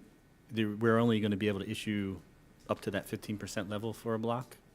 And so once again, we've got, let's say, for example, we're at 30 in a particular area that has operated without incident. So how are we going to pick the winner and the loser? Well, the first, this is just the single-family situation, the type 2 unit. Well, they would have to apply, of course, if the ordinance is adopted, and then it would, the first ones that would apply would get that percentage, and then those that would come in after that could be eligible to go through that appeal process to increase the density on that street. Okay, now, so then that individual now is going to be bore an extra $650 because of timing. I think there's something. I'm going to obviously support this ordinance that we have on the books now, but I think we really need to be conscientious for those individuals that have been operating without incident, and then all of a sudden it's going to be a matter of timing, and just because somebody is first come, first serve, then that individual is going to have to go to a process of $650. I think we need to come up with some type of system, and I'm sure this this has to have happened someplace else before, so that way we can accommodate those individuals that have operated without incident. Now, let's say, for example, it's at 25 or 30, and you've had one that we know we've had complaints on because of code enforcement, then that could easily knock one of those out. But the others that have been operating without incident, what do we plan to do? And it may not even happen. It may not. But I think we need to be prepared that in the event that it does, I think first come, first served doesn't seem like a reasonable accommodation. That will be part of our, I think, our review to see, monitor the number of appeals and situations like that are happening. Like I said, in San Antonio, they only had 20 over 3 years, but, you know, so we don't anticipate that this situation. What did you say in other communities? I'm starting to get, in San Antonio is really starting to, you know, why don't you pick a coastal community, Galveston, Clearwater, Florida, you know, someplace, as far as best practices? Let me suggest a justification for first come, first served. First come is going to be the person most eager to comply with the law and therefore quickest to our door. Well, that doesn't necessarily mean that. You might have a compliant business owner that may be, let's say, for example, somebody has indicated that we use this as our vacation home and we use it during that. They may not live here, but yet they've been a compliant property owner and being able to apply. You know, that's what I'm saying. I just think we need to be conscientious of that. Yeah, and in many cases, outside of the island, it's going to be very rare to hit that 15% because keep in mind, the type 1s are not subject to the 15%. It's only the type 2s, the more intensive, essentially the off-site owners. I'm playing the devil's advocate because typically we get the calls and then we call you. So I'm just asking that you be prepared, you know. So because obviously, and I think I've probably got, I don't know, maybe 50 pieces of correspondence in addition to the calls, and I think that's a lesser of some of my colleagues here. Okay, so that's important to me. Let me go back to my notes here. Limitation on block face, prorated fee, the fines for $500, I'm pleased with. Okay, and then at what point, I guess how often are you gonna come back and review to us? Or at least, can you I don't know, use your own, discretion of reporting to us, maybe perhaps in your city manager's comments, Right. of how many applications we've received, how many denials that we've had. Right. So that way we can so we can have confidence and convey to the public that we're going through this pragmatically, holistically, so that way we can ensure that we're being as fair to everybody as possible. Yeah, that's part of the plan, Councilman. So the 6 month, 1 year is the baseline, but things like city manager's report, memos issued to the council, we'll track it with you. That we know that this is, for the 9 voting members to city council, this is a big deal. This is big policy that has been kicked down the road for decades. Yeah. We applaud this mayor and this council for addressing it. So in doing that, we are going to work with you to give you information along the way. You'll see us, you'll hear from us, especially after July 11 when the registration opens. We've kind of given a soft deadline to have people registered by September 1 before we get aggressive with any type of fine. And it may even go beyond September 1, our education process. But you, the policy setters, will get good information from us, not just at the 6 month mark, but along the way. We'll let you know how many are registered, what we're seeing. Maybe that $650, a lot of people say that's too much. And so there may be adjustments we make in a consent agenda item along the way. This is about getting it right, learning as we progress forward, knowing that the council is tackling a significant community and quality of life issue for Corpus Christi. Okay, excellent. Okay, one, maybe 2 last things, because you triggered something I thought of in my head and I lost my train of thought. Okay, so could you, I know there was somebody that addressed with regard to the limitation with regard to the 15%. And I know, I guess somebody in public comment did a great job of addressing it, how it changes, once again, it changes and the young people in my office were actually the ones that brought to attention. And I think Michael brought it up as well. And in another community, that what happens is that once it becomes so prevalent that the opportunity for short-term rentals is is very attractive, then there's corporate-owned short-term rentals. And then all of a sudden, that the neighborhood becomes overrun, and there could be a school that all of a sudden becomes obsolete because it's in a certain neighborhood. So I just want to convey to those individuals, particularly with the realtors, that they recognize that we want to be able to maintain that it's a residential neighborhood, and in doing so, just because it's an area that's attractive, what have you, then we may be put into a situation where we're inviting corporate-owned STRs, and that's not the intent of that. Go ahead, you're going to say something, Miles? The type 2 versus type 1 is intended to directly incentivize the non-corporate owned Okay, STRs. okay. So the mom and pop operator is more likely to be the type 1, and therefore is more likely to, and is therefore exempt from the 15%. The corporate owner is definitely a type 2. Therefore, they're in the world of the 15% limitation. Yeah, and then is there, let's say, for example, it's all right, I can ask you this later, because I think it's something we can address later. Okay, well, you've answered a lot of my questions, and once again, I know it's been difficult, and I want to thank you for all the hard work. I know obviously people are very passionate about this, and they seem to feel sometimes that we've been one-sided, but as I've said, if anybody's ever gone to mediation, nobody walks away happy, you know, and it's just meeting through the middle of the road. And I think your team has done a real good job on this. Thank you. Thank you, Mayor. Okay, Councilman Hernandez. Thank you. Something that you'd mentioned about police officers in the middle of the night with our sound ordinance, how many police vehicles have a decibel meter in them? I think the chief's not here, so we'll have to get you that answer, Councilman. Well, I've asked the question, none of them. Oh, yeah? No good. Well, okay. Well, we won't have to ask the chief then. The decibel meter, how many police vehicles have a decibel meter in them? Now, I know code enforcement has them, but not all of them. So, I mean, I don't know how we're going to enforce that portion of it. I don't think there's any code enforcement officers that work after 6 p.m. Well, with this, with the 4-team code compliance officer group that we're going to add, they would work non-conventional hours, so they'd be working after 6 p.m. Is that in this ordinance? It doesn't have to be. It's just what I tell them to do. All right. Yeah. It hadn't been the tradition. Right. No, we already talked to We're Linda. 9 to She's 5 here. kind of thing. Our new neighborhood services director, Linda, and I had a conversation yesterday, so it'll be a new model for this unit where they'll be working weekends, evening hours. It'll be, yeah. Okay, also, I have to agree with Councilman Lorma that there is no removal language. It's just kind of an understanding by, I guess, judicial practices or judicial rulings. Well, it's hard to turn that into a judicial standard because it's determined by a matter of contract between the owner and the tenant, or the licensee, to be more precise. Now, those contracts with Airbnb are supplied by Airbnb itself, but we don't know what all the potential permutations of that might be.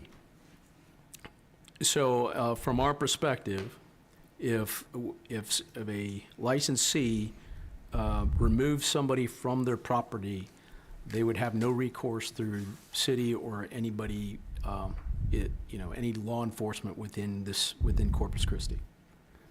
If the licensor says that person has no right to be on my property and they become what is called a tenant as sufferance, then they can utilize a peace officer to assist them in removing that person from their property. Just like, any of y'all might be, if you have somebody in your property, you want to get that's just not leaving, like a trespasser. Do our police officers know that they can do that? Peace officers are trained. That's not in the ordinance. That's not in the ordinance because it's generally applicable law. It's not the 5-42 requirement. That's what I'm saying is that we probably need training associated with that, because I don't think that our run-of-the-mill police officers know that right now. Councilman, I think I'm thinking they we're probably assuming do. Stuff, right? Right, but they go through a year and a half worth of training, so they probably cover that. But we'll have Chief Markle. He's not here right now. Talk to us the next council meeting about that. Okay. Again, and I'll have to agree with Councilman Martinez on this one, the wording on the due process and the violations is very, it's mush. It's terribly written. You know, there's a lot of discretion provided to, you know, your Director of Development Services and you as yourself, Peter, that, you know, that it really is not very clear. And, you know, And that you're right. There is a lot of discretion given, and that's the case throughout all walks of life. Whenever a police officer interacts with a person, usually any traffic stop involves a police officer stopping somebody for generally multiple traffic violations, and 50 to 60% of traffic stops end up being mere inquiries where the person is released without a citation. So that discretion is utilized by peace officers throughout all walks of life. well, that's the peace officer making the discretion, right? In terms of whether the violation occurred or not. But this, in terms of a violation, can be lots of different things. And it doesn't have to be a citation. Yes, but it's in the same nature as a citation. I mean, it's a violation. A citation is given for probable cause of all elements of a violation. So technically, of the law. based on this ordinance, you can give a violation to somebody without citing them. Theoretically, you could. Now, extending that, can you fine them without a citation? No. Because according to this, you can give them a violation, and a violation requires, it comes with a fine. It's under 5-47. The sole power there is revocation of the permit. It's designed so that if you have a permit and you're repeatedly abusing your power with the permit, then there's a process for the department head to be able to revoke that permit. That's all he can do. So the It's not a fine. operator must live in constant fear of somebody arbitrarily removing their permit.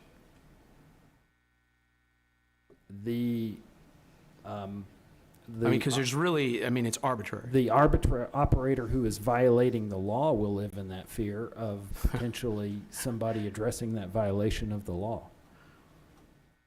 There's plenty of examples of where somebody will complain about their neighbor just because they don't like them, right? And you can, and it could be a constant complaint. The Director of Development Services says, I don't want to deal with this anymore. Let's get rid of them. Pull their permit. Our code enforcement officers have the burden of dealing with those neighbor-type complaints and balancing those regularly. Okay, but this is not just the code enforcement. This is the Director of Development Services. Okay, we're going in circles. So he here. deals with those issues regularly. Miles, you have a great way of making everything legal. Sorry. Okay. Probably. Okay, so, and I understand a city can do whatever the hell they want until a judge tells us something different. I get it. Okay, so going back to this thing on the carve out for the island, is that strictly just RS6? Yeah, it's the single-family zoned areas. And No, yeah, I'm specifically saying, is that strictly RS6 or is there other zoning in that area? it's just the, Currently, the restriction on short-term rentals only applies to single-family homes in single-family zones that are not otherwise specially zoned. So it includes RS6, but it includes some other residential zones, but not the PUDs.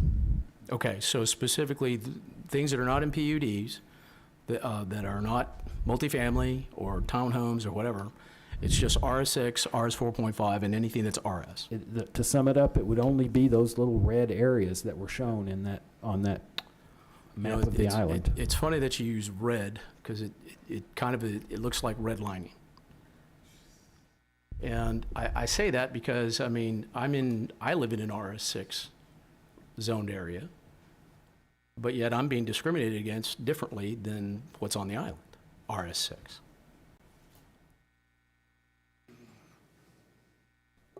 If I have a neighbor that has a short-term rental, I really don't have the same rights as somebody on the island.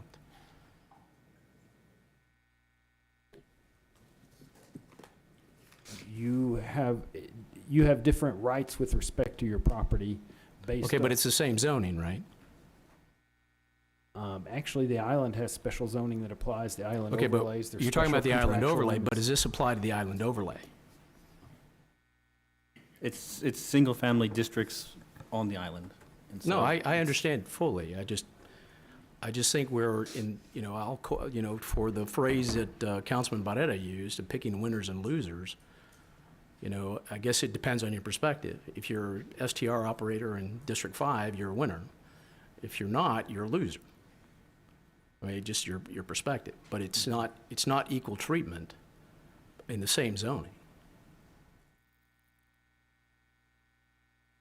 Now, I don't need an answer because I've already heard what you said about it in terms of, we have discretion to treat people differently in zoning regardless, like I said, we as a city can do whatever the heck we want until a judge tells us differently. However, just as a political point of view, I've always said that we should not be picking winners and losers, but we should make sure that there's an equal playing ground for everybody to compete equally and to be treated equally. And this does not comply with that ideology. Well, that's an ideology answer, but the legal answer is that as long as we are not discriminating based on a protected class, then we may distinguish between the various classes of people that we create on any rational basis.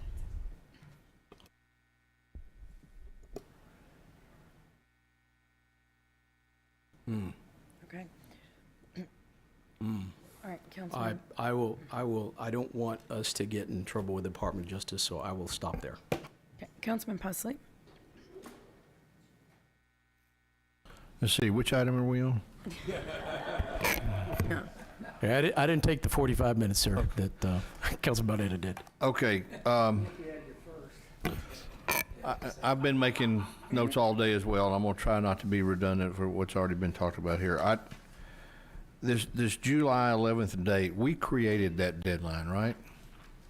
Yes, sir. Okay. So we can change that deadline if we so choose. Yes, you can. Okay. Check.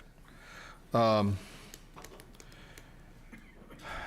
guess the one thing I will be a little redundant about is the enforcement piece of this. And Peter, I've shared with you many times that my basic concern, the island is easy. I mean, we could take care of these guys. We should have taken care of them 2 hours ago and let them go home. But that's the easy part. The part that's complex is what we do with the rest of the city.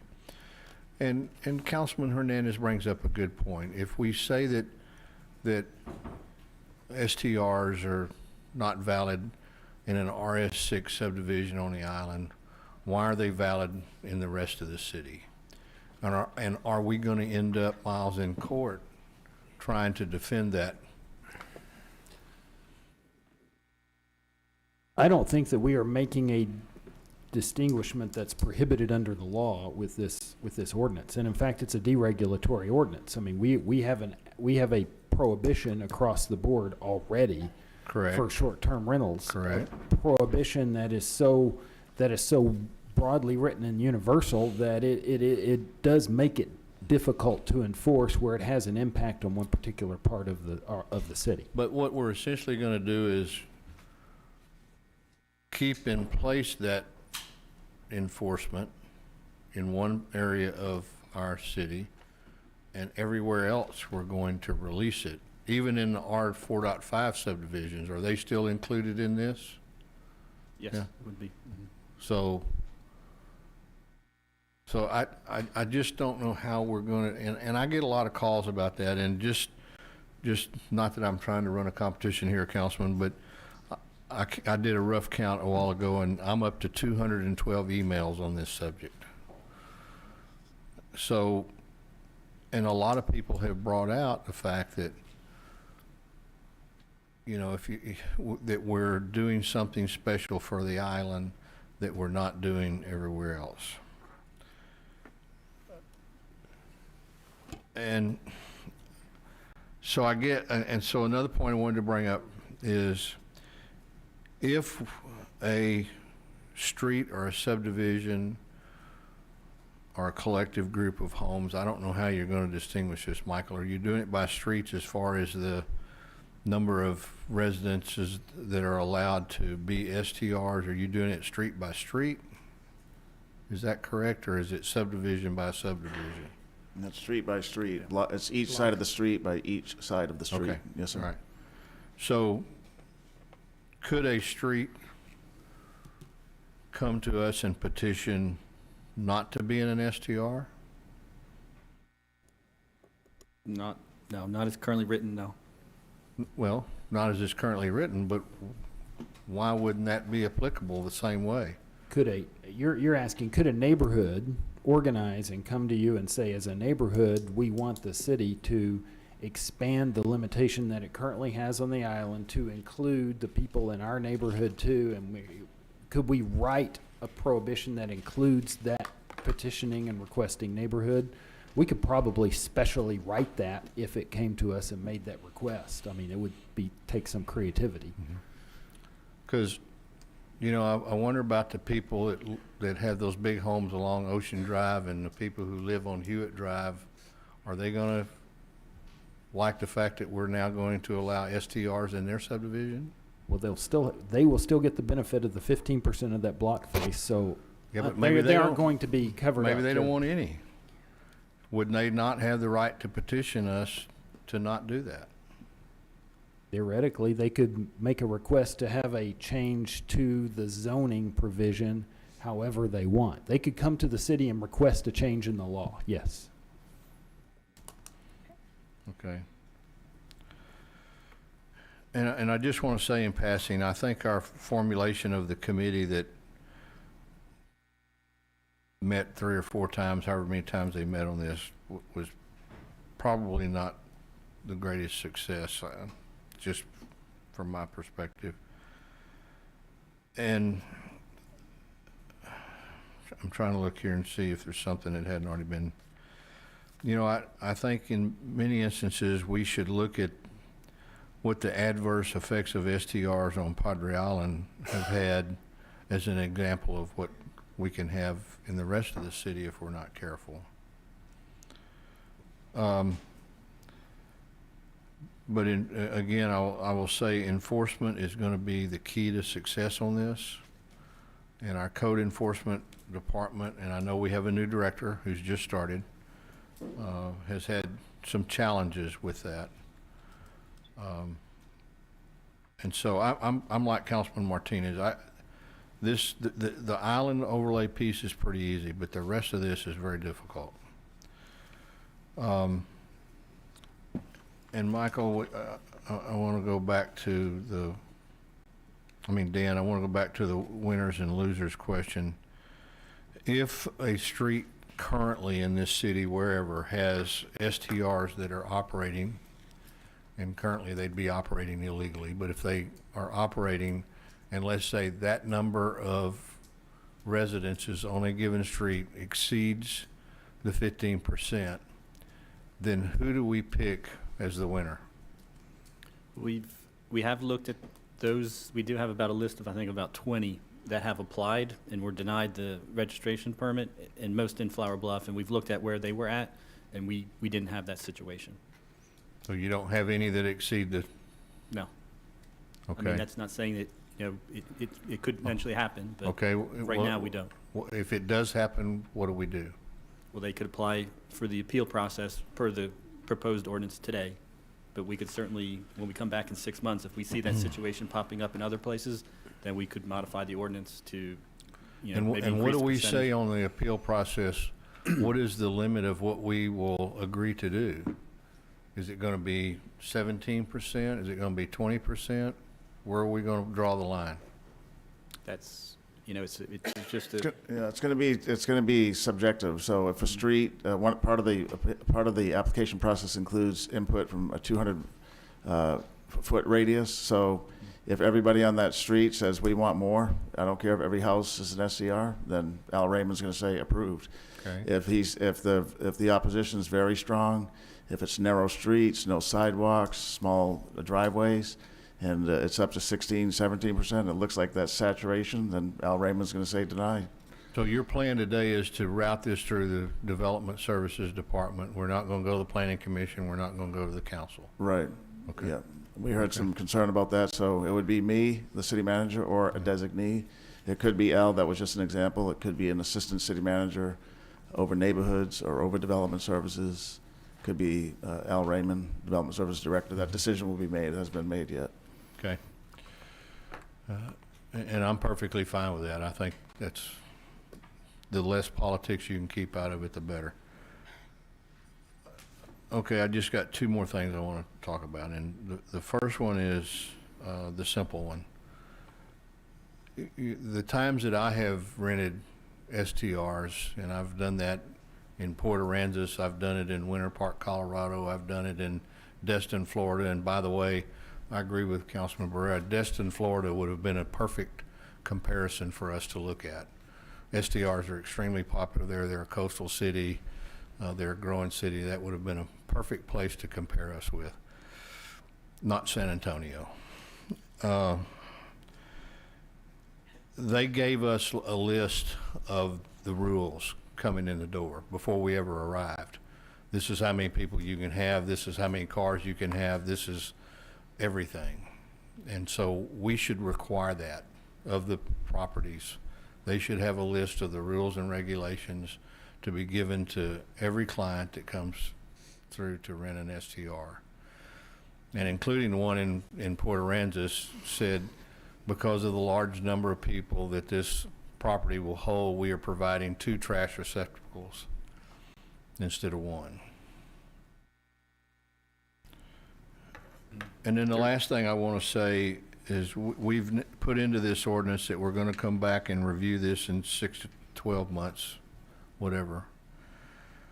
But I'm just going to tell you, after reading this legal document or document that Miles provided to us with all of the cases going on, once we let the horse out of the barn, it's going to be really hard to put him back in.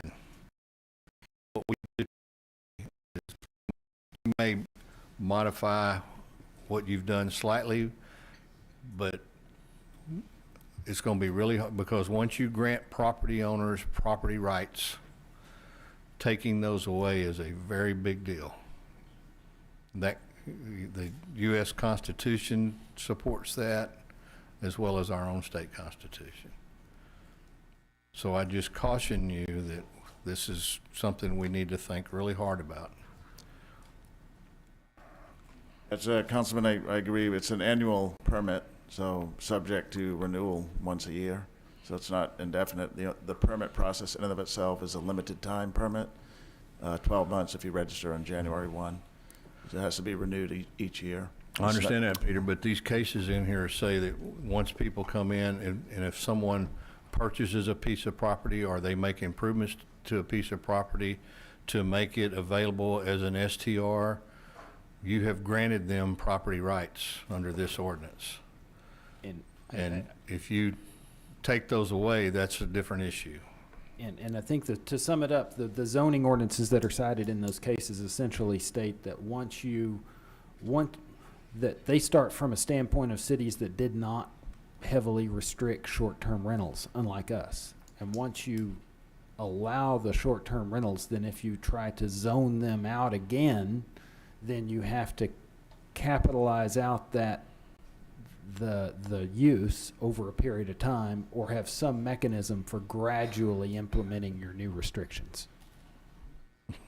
You can't just outlaw them, and that is essentially, well, that's traditional zoning law, which is you can't just downzone existing uses. Well, we're fixing to do that with this policy. Well, I mean, when I bought my house, which is in an RS6 subdivision, I assumed that came with certain protections that the city had provided to me through that zoning. Now, if we approve this policy today, you have removed some of those guarantees that I was provided in that zoning. Right? To the vis-a-vis your neighbors would now have, like any any reduction in zoning, any more flexibility that neighbors get in the zoning ordinance potentially does that. So you're right, the neighbors, up to 15% of your neighbors could become type 2 short-term operators, if they aren't already. That's correct. And so you have impacted my property because you've changed the zoning from what it was originally. That, and not all impacts are compensable. I mean, that's simply a principle of the law, not. I love it when I stump lawyers. It just makes my whole day.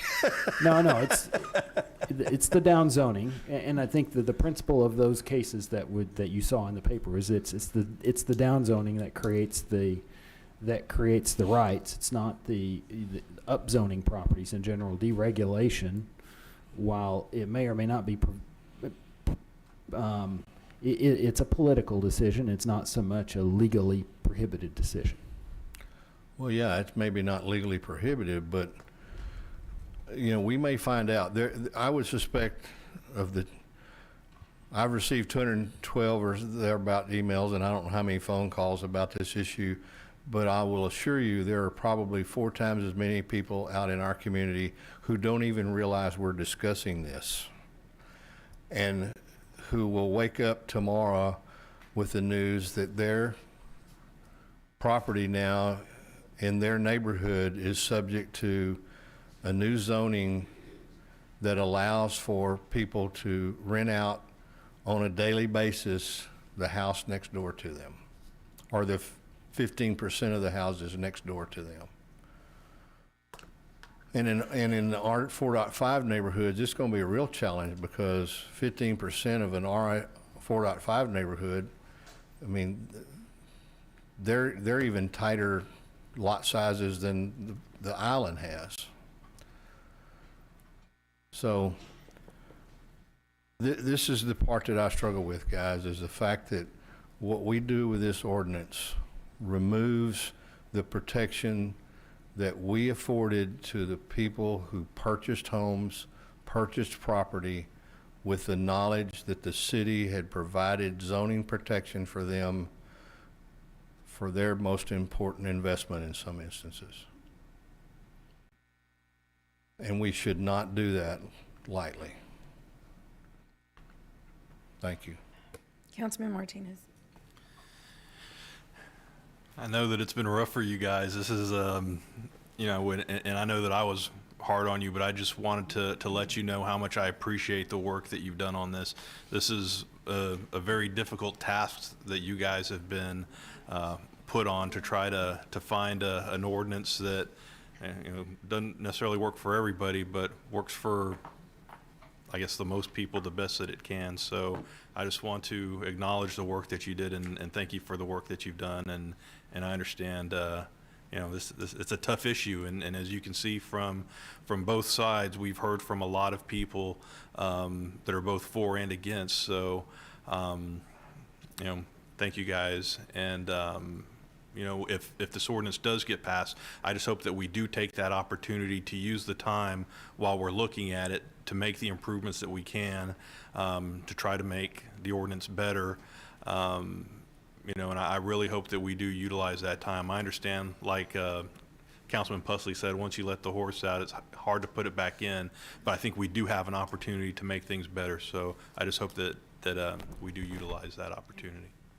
Thank you. Okay, so I am not repeating everything y'all heard. I think they're valid points. We're going to open public comment.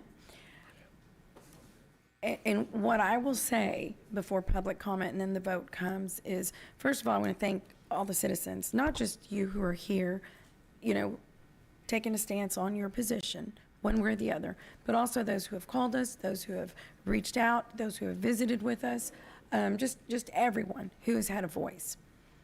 We have 5 council districts, which means every person here, along with 3 at large, represent everyone out there. And I would encourage every council member to stay in contact with their districts. Because a part of this, yes, Councilman Pusley, people may wake up and not know wait, what just happened? But the other part of that is they rely on this council because people in District 1 voted for a representative, and so on through 5 districts and then 3 at large. So we have to do our best to make certain we're connected with our districts to let them know what's happening. I can't answer why, everybody just kind of rails on the island. Well, the island has a voice, and that's because you come together to put it together. Whether it's for, well, it's both, right? It's for and against. And so, our responsibility here is to lay, in this particular situation, is to lay a foundation. And it is not going to be one-sided, obviously, or the other. It has to be a hybrid. And I want to just remind everyone, this is not the be-all, end-all. This is where it begins. So if we've got to come back here in 1 month, guess what we're doing? We are coming back here in 1 month. If it's 3 months, then it's 3. If it's 6, it's 6. But this is not the end all. Today, we're providing a positive framework that will guide us into creating a policy that works for Corpus Christi. Peter comes from San Antonio. San Antonio is miles, light years ahead of us. I don't mind that you use San Antonio, but sure, use other places, but you don't always use San Antonio. But if that's where you spent 20 years that we brag about why we hired you, why are you going to use somebody else's best practices? You do in addition. I'm saying we do focus on San Antonio because you've done it there. You've worked with development services there who have done everything we follow in many aspects of becoming a city that is not backwards. And the person that called here, and I will not mention his name, but I hope he's listening, who had the audacity to say we are backwards, that is offensive. Because this council and the council before that, and you just go back, 100 councils. Every 2 years, a council is making some sort of progress.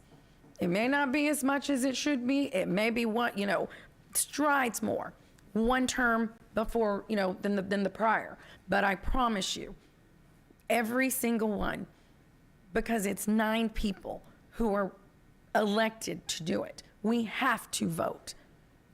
And we have to take a stance. So backwards is not the right comment to make. And it's, again, offensive. If we do nothing, that is backwards. It would be like not having zoning in this city. And I don't think I have to tell you guys, look up the road. There are places right now who have major issues with zoning. They can't put that genie back in the bottle. I don't even know how you deal with that. That can't happen here. So what we're doing today, and I looked at this myself, 4 to 5, I think it's 5 cities above us.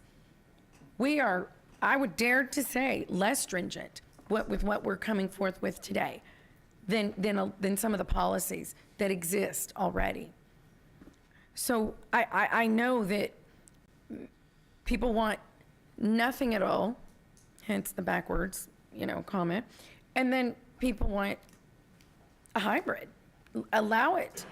But what we can't have is nothing, because nothing is not, it doesn't make sense to have nothing. When you have nothing, you end up like some of these cities who their zoning is absolutely crazy. And you can't undo it then. So let's start slow. Let's come together and say, okay, this could have started at 30%. And I totally understand those of you that are saying, no, it's not fair. We should be able to do what we want. I'm a homeowner. I totally understand. Then there's the other side who say, this is my greatest investment. I can't deal with it. I'm 80 years old and I've got a home next to me. Y'all know the story. So my point is I am looking at this as a positive way to begin what this city should have. And I don't know that Greg said this earlier or not, but the Islands Area Development Plan calls for just this. They put this in there, within that community. And so we have to respect that as well, just like we respect it for every other area development plan that we have. And if we don't have one, we're working on them. They're in the process. And we bring people together we don't make those. They're responsible for going out to their districts and saying, what do you want? So I want to see this as, I do see this as a positive. I appreciate this is the point of the discussion. Bring forth what we're concerned with.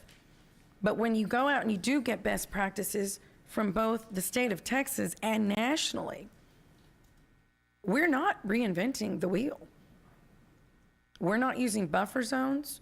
We're not using districts around, certain areas or certain facilities in town. We're not low on the percentage. Back to San Antonio, they're 12.5%. We're trying to create something that is balanced. And from here on, it's not over. We want to hear from the realtors. We want to hear from our residents to know, how is it going? Where is this going? Is it working here or there or not? So everything we're doing, again, we're doing with your input, and we will continue to do that. And your district representatives will be, I hope, proactively reaching out to their districts to say, okay, well, what do you think? I mean, if you don't have people that really, it doesn't matter in a certain area of town, because it probably maybe won't be prone. In other words, STRs won't be prone, so be it, okay. But the ones that do, we need to make sure we know and we're in contact with, and that's why you have district representatives. So I'll just end with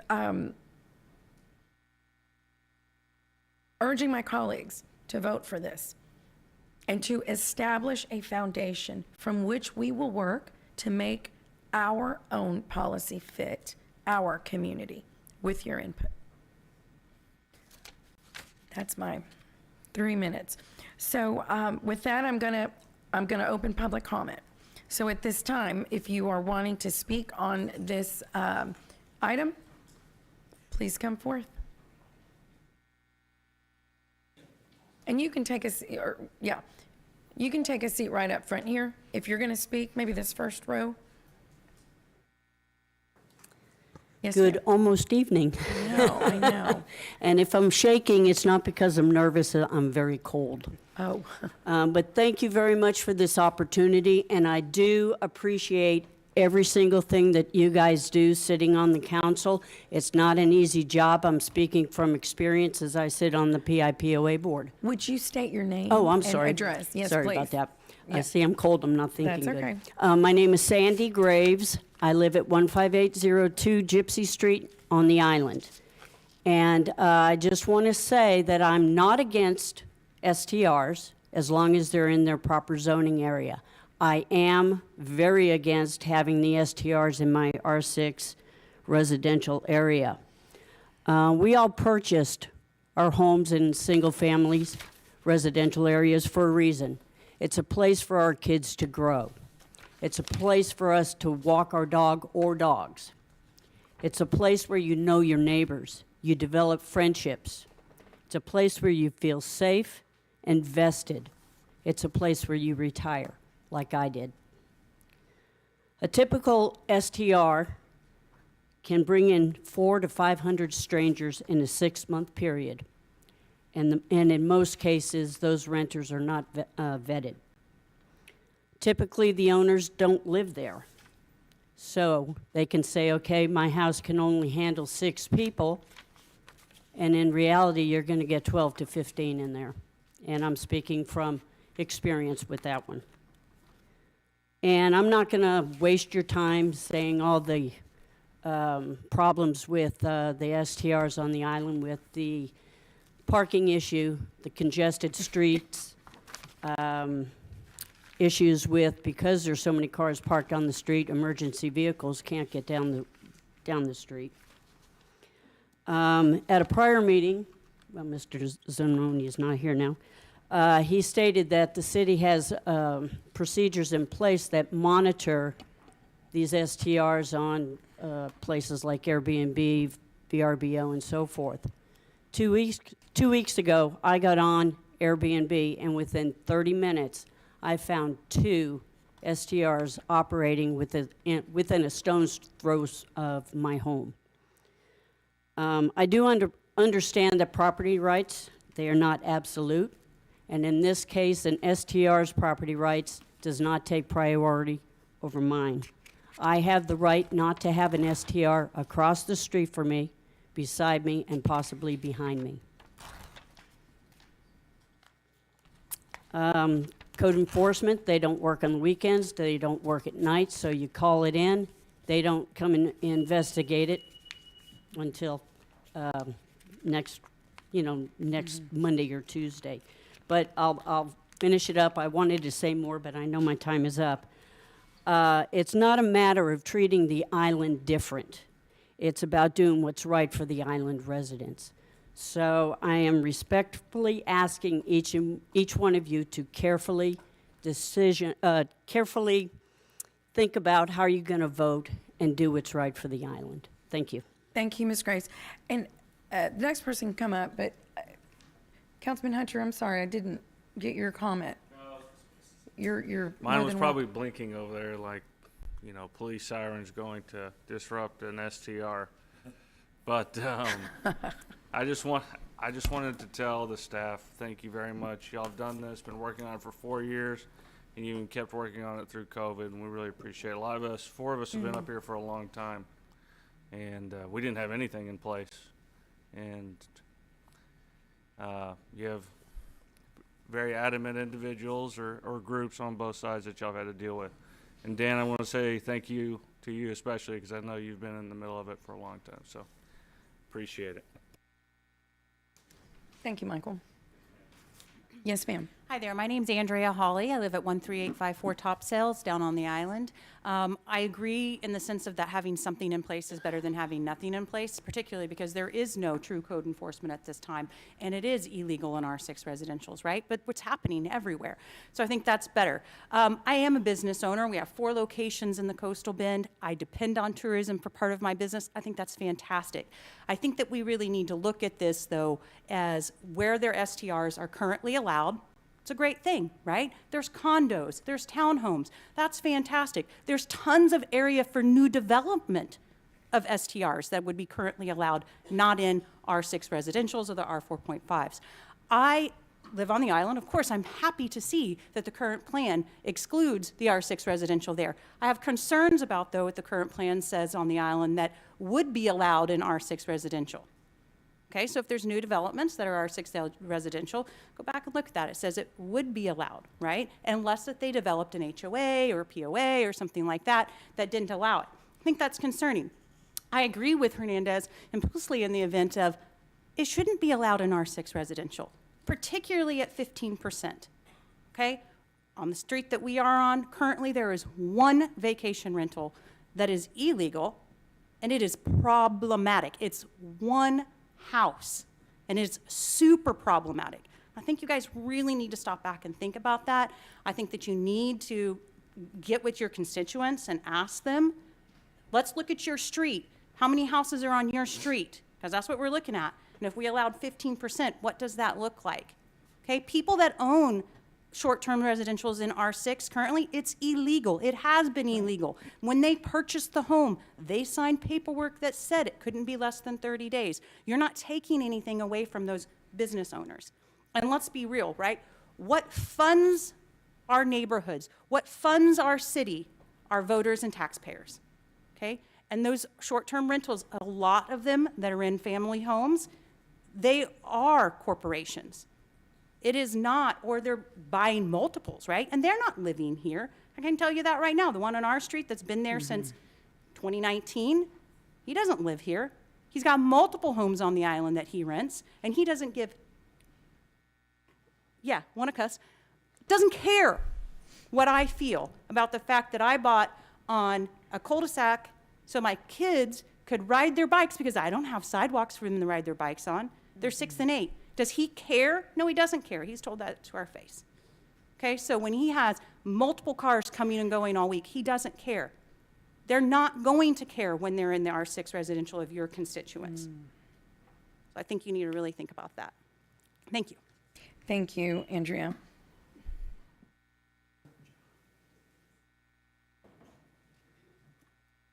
So I felt a lot better about it before I listened to you all. My name is Polly. I live at 137383 Fathoms on the island. And I did sit on that super committee.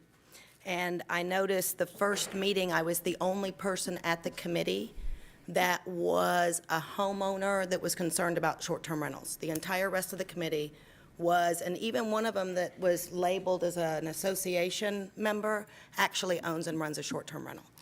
So the entire committee was pro short-term rental, and Mr. Zanoni attended that meeting and described those that were concerned about short-term rentals as negative energy. So from the outset, we had an extreme push towards short-term rentals. And you know what's backwards?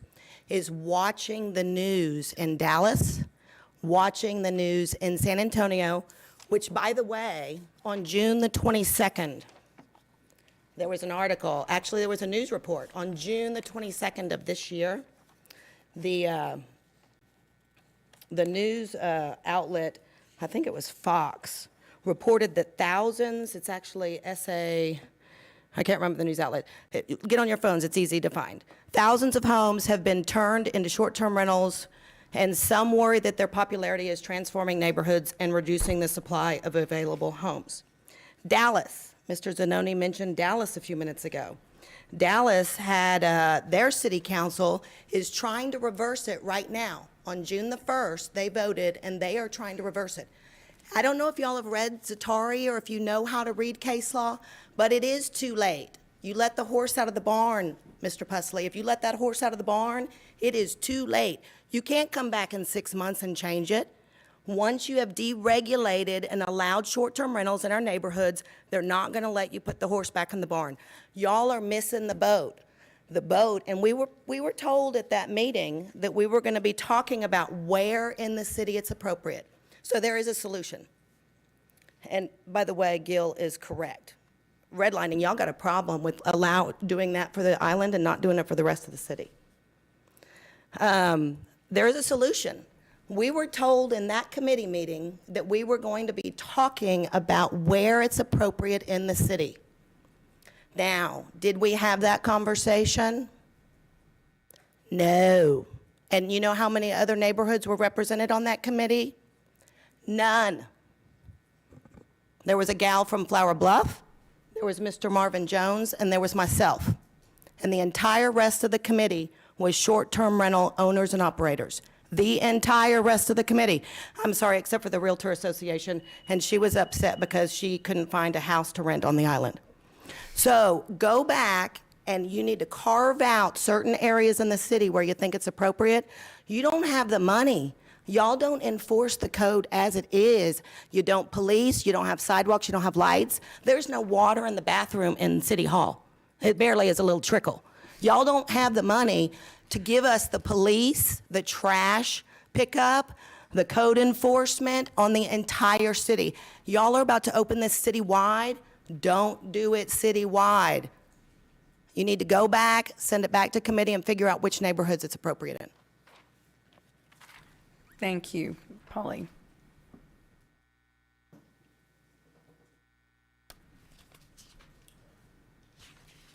Madam Mayor, City Council members, my name is Jay Green. I live at 15733 Finisterre Street on the island. We moved into the island in March 2020. I'm a retired federal agent, Air Force veteran. moved to Texas, moved back to Texas, take a job as a criminal investigator with the state. When my beautiful wife, April, found the house that she loved on the island, told me we were buying it, we were overjoyed. Great community. Maybe a year into it, house sold across the street was a long-term rental, sold to a young couple. They introduced themselves to us. We thought we'd have new neighbors. And very quickly thereafter, it was clear that it became a short-term rental. And probably in the course of 5 months, there was probably 150 different people in and out of there throughout the summer of 2021. Some nights were quiet, some nights weren't. Some days there were, 10 cars on the street. That was narrow and you can't park there. That was about the same time that the city picked up this issue, at least from our standpoint, and we became engaged with it. We're very thankful for everyone's time and thoughtfulness on the ordinance. As far as the island being a carve-out, I really appreciated the map that you guys put up there. And while the single-family residential area on North Padre Island would not under the ordinance be subject to short-term rentals, there is a disproportionate number, though, of duplexes and condominiums on the island that are very compactly located and close to the residential neighborhood. My point in saying that is we have a lot of short-term rental on the island as it stands now, legal short-term rental. And so I don't think that the island necessarily is scoring a win here over the rest of the city. I agree with the mayor. I think this is a step in the right direction. The ordinance gives more resources to the city to investigate this, try to enforce it and see how that might work. We're for it. We're thankful that you guys recognize the strength of the voice that the island has, and we appreciate it. Thank you, Mr. Green. Yes, ma'am. Hi there, Patty Baker, 15341 Tortuga Court. I wasn't going to speak, and so if I do shake, it is because I'm nervous. I did take a few notes because a few things just kind of hit me. I'm disappointed, and I think the whole process to me has been a little bit, and I do appreciate all the time taken by everybody, but I feel like it's not ready. I feel like this is not ready to be passed yet. There are so many different things. The stakeholders committee was heavily weighted with the STR supporters. We didn't have enough representative for us that are against it to even give, I think, a fair direction for this. There are still too many maybes, I think, at this point. That 15%, again, is it going to spill over? How are you going to pick that odd man out? Are there going to be lawsuits? Why can he rent and I can't? That just, to me, opens a whole lot of can of worms on this. I don't think it's ready. The owners, they talked about calling the owners. The owners don't live here. They live out of the county, out of state. You're not going to get a hold of the owners. And then the enforcement. You can't enforce now. How is the enforcement going to change?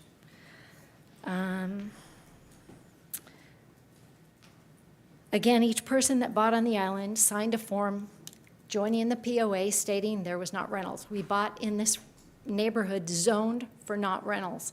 So I do feel like the carpet's getting ripped out from under our feet by saying, well, now maybe we are going to have some.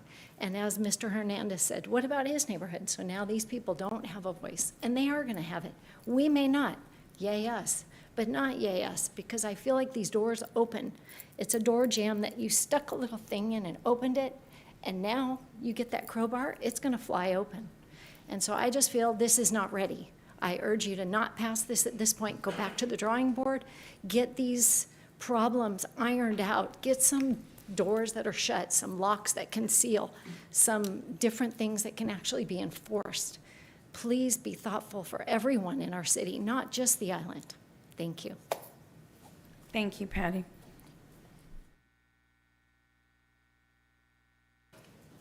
Good evening. I'm Karen Carden, 6838 Aswan Drive, and I am the nice Karen. I came in January, and I visited with you. And I just want to thank you for moving the city forward, considering passing this ordinance. I am an owner, and I do live here in the city. My guests are able to call me anytime if there's an issue. My neighbors They can call me if there is an issue. I have the most wonderful people that come and rent short term. I have military, I have graduations, funerals, unfortunately, but the people come here and they love to stay in our homes, and we treat them with respect. They treat my home with respect. I have had 0 complaints from anybody. But I do want you to know that there are owners out there. We do take care of our properties. We do employ housekeepers, yard people, and we keep the homes that are beautiful because we do want to have return guests. And if you get one of those negative ones, it's not good. So we really do try and keep everything up so we get those 5-star ratings. And I just want to thank you. I want to thank you for your hard work. And if you guys saw the article today that Airbnb has banned parties. We do not have parties. And if we have any kind of question about that, then, you know, all it takes is a phone call and I'll be right there, because I do not mind telling them, I will be that mean Karen. I'm sorry, I can. But I thank you. I thank you for your hard work, and I really appreciate us moving forward and trying to take care of the city and our tourists that want to come here and enjoy our city. Thank you. Thank you, Karen.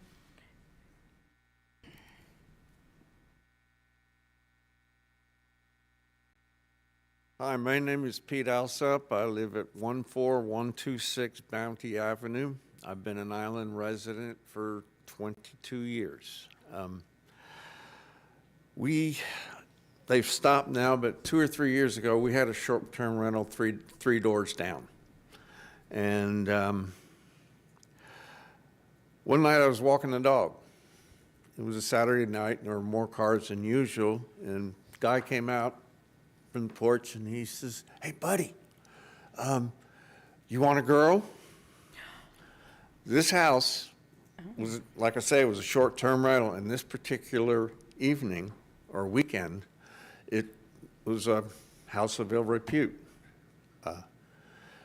We called, the police didn't come, and we just had to live with that and other things like that for quite some time. Thank God they're not here now. Thank you. Yes, sir. Thank you.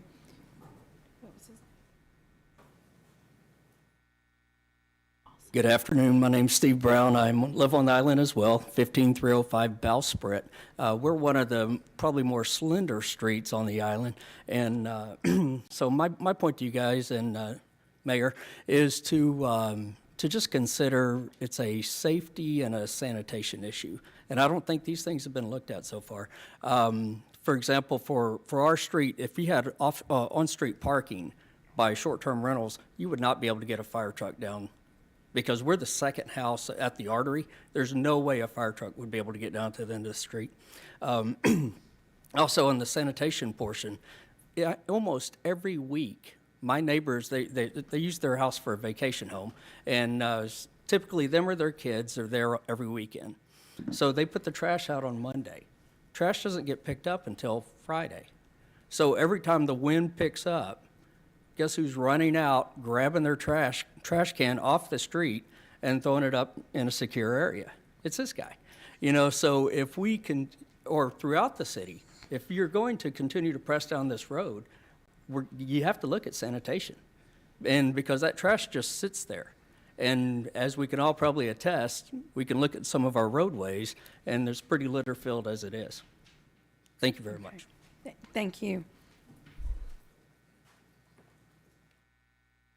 Hi. My name is Bob Corbett. I live at 13530 Carlos Fifth Court. And the island wins either way here, right? I mean, if you don't vote for this resolution, we don't have short-term rentals in R6. If you do vote for it, the way it's structured now, we don't have, you can't do STRs in R6. I guess my concern is, will the rest of the city really start to hate us on the island because we have this special consideration? Like Mike said, you know, I mean, you get 15%. They could be on both sides of you and across the street. You know, it doesn't say it's got to be spread out evenly, you know, every third or fourth house. So, I mean, that's my concern. that at some point, at a 6-month review or a 12-month review, we'll say, look, we can't have this exception anymore on the island. This city is really angry over this exception. And then you would be forced to open up the island to STRs as well in R6. And like somebody else said, we have plenty of places to short-term rent now. We have tons of condominiums out there. So, no, that's all I got. All right. Thanks. Thank you, Bob. Hi, my name is Deborah Fricker, and I live on the island at 14918 Aquaria Street. A year and a half ago, my mother-in-law also decided to retire on the island on the street directly behind us off of Schooner, 14949 Schooner Street. And within 6 months, she had to sell her property and leave because the home that was directly behind her home, nothing ever happened. Complaints went in and day out. Law enforcement came, citations were written, owners were notified, and nothing ever happened other than the owner built a 15-foot fence between her property and his, hoping that that would get rid of the noise. Unfortunately, it didn't. She sold her property and she left the island. What I'm more concerned about is that my husband and I came to the island because just like this gentleman here, we worked really hard for the last 30 years of our lives in the military and in public service as an EMT and a paramedic and a flight medic on a helicopter to retire to an island that we felt that was safe, not only for our family, for our children, and for our grandkids. I am a homeowner and a property owner, and I was informed that these rentals were not going to be allowed in our area. My biggest concern at this time is, however, this city is allowing all these more populations of hotels, condos, more STRs to come to the island without the proper infrastructure to be placed on the island. And that includes more water, more sewage, the fire department and police department. The island is not equipped for that, and it's not prepared to do that yet. And I encourage you to pause this for a moment and think what you're doing. The population is going to exceed what is on the island and what we are capable of handling. Enforcement officers are already inundated. Police officers should not be responding to noise disturbances, okay? They have other more important things to do, helping save people's lives. They don't need to come to the island 12 or 15 times a night for noise ordinances. I really appreciate the fact that in your proposal, they've enforced a 24-hour, 7 days a week hotline. Is that person going to be placed on the island? Are they going to have a car to respond to every single one of these complaints? No, I guarantee you it's going to be a line that's going to go to San Antonio, somewhere nowhere near here. They're going to call the owner who lives in another state. The owner's not going to be able to get a hold of the person who owns the property, and therefore law enforcement is out on the island taking care of a stupid issue that can be resolved very easily with something other in place. So please, try to put something else in place and get us more infrastructure on the island before you continue to move on with populating the island with more people. Thank you.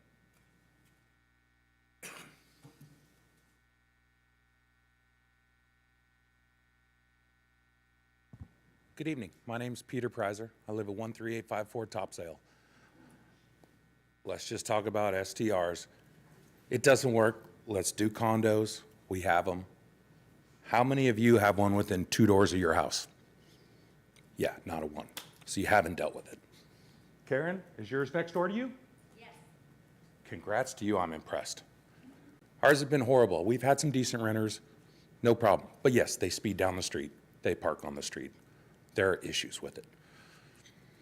We all signed the paperwork. We all said we wouldn't rent for less than 30 days. And here we are. Like I said, condos, apartments, work it there first before you start doing neighborhoods. And I do have a problem. If you're not going to exclude us, you're going to be in lawsuits from the city, all R6. You're not going to be able to get out of that. I mean, I live on the island, but you can't treat us different. I know we're the tax base, but it's not right, and it won't work. Please don't vote yes to this.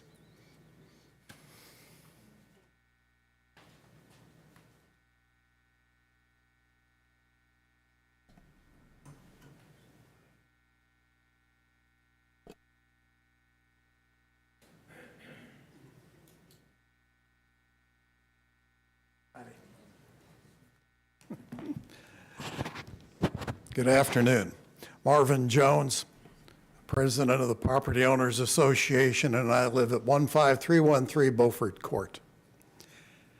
This short-term rental issue has been going on so long, I've gotten old.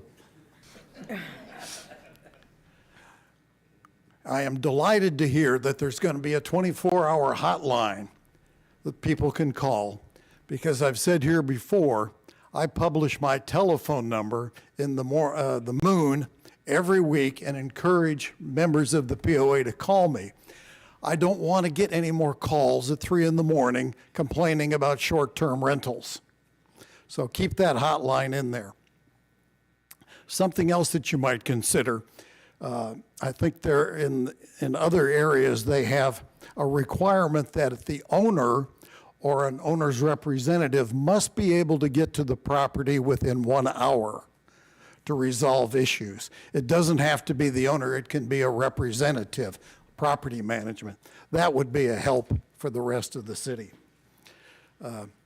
Earlier today, the Real Estate Association made a presentation here. I believe her name is Elke Gonzalez. Elke and I sat down and had lunch one day to try to resolve our differences of opinion over the short-term rental issue. Very nice lady, good to talk with. The entire conversation was based on talking points that she had gotten from Austin, the statewide real estate association, who is lobbying for the realtors to make more commission money and to have more fees for rental management, okay? Property rights was the big selling point. People that own property next to a short-term rental have property rights as well. They have the right, and those of us that have been to law school may or may not remember this because we're probably been out of school a few years, but quiet enjoyment of your property is a property right. That is something that we all need to consider when looking at short-term rentals, okay? We do not want them at the island.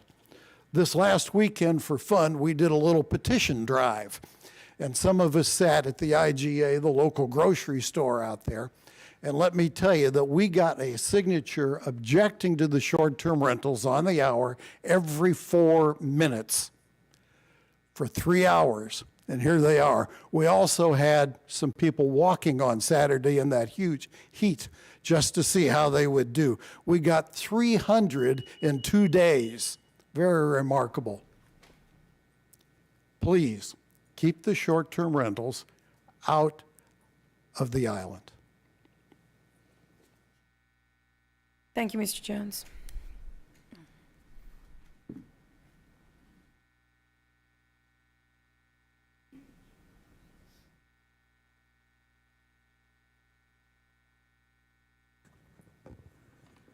Hi, my name is Sharon Mason, and I live on the island at 13842 Topsail. Next to me is a short-term rental that he pretends it's a long-term. He has it written on his website for that VRBO, but it's not. And my husband and I took a screenshot of April, May, June, and July. And so is it 5 days, 7 days, 6 days, 3 days? So I sent that information to code enforcement, hoping that someone could go out and confirm that it's short-term rental. When it's a 3-day, they can't get there in time because they get in at 4 and leave by 11, and no one's on duty. It may change if we add more code enforcement. But I'm real concerned what's going to happen if, no matter what way you go, that you have an owner. It's the same owner that her mother lived by, and he is out of New Braunfels. Recently, there was a party, and the people on Captain's Row turned it in before we did. We followed it up, not knowing, because I don't even know them, and they said it had already been called in. That was at 11 o'clock at night. The police couldn't get there till midnight. And I understand they have more important things and real life-threatening issues to take care of. So we couldn't go to bed. I had recently called or spoken with the owner, and I said to him, I think of myself as being a patient person, but how would you like it if you can't use your backyard, you can't use your deck, you can't even go to bed because of the noise and the parties and other incidents? And he said, I live in New Braunfels, out in the country. He said, it's never going to happen. He said, it's your fault for buying a house on the island, and everyone knows it's a place to have a party. So, now, yeah, nice person, right? And he owns 2 of them. And he still, when the new ordinance went into effect, all he does is he changes the website to say 30 days, but I have a calendar is saying different. Then he takes the calendar down, then he puts it back up. He's very sneaky. I'm really concerned because right now, we can't get code enforcement to go out and address it. I gave him the calendar, I printed it out. We did have Rosie out there once, no one was there, and subsequent from that, we had a supervisor that was in charge, now we have an acting director, and then she's still checking with the legal department to see how to proceed. Anyway, I'm very, very concerned for all of us that live there that have to put up with the parties, and et cetera. Thank you. Thank you very much. Is there anyone else? Come on down.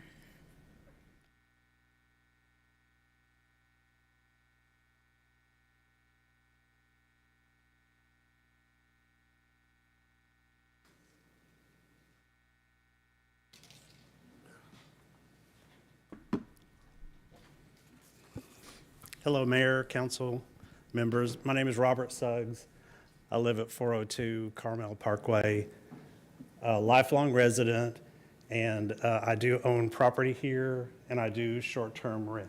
And I take great pride in welcoming our visitors and providing a very positive experience as they visit our city.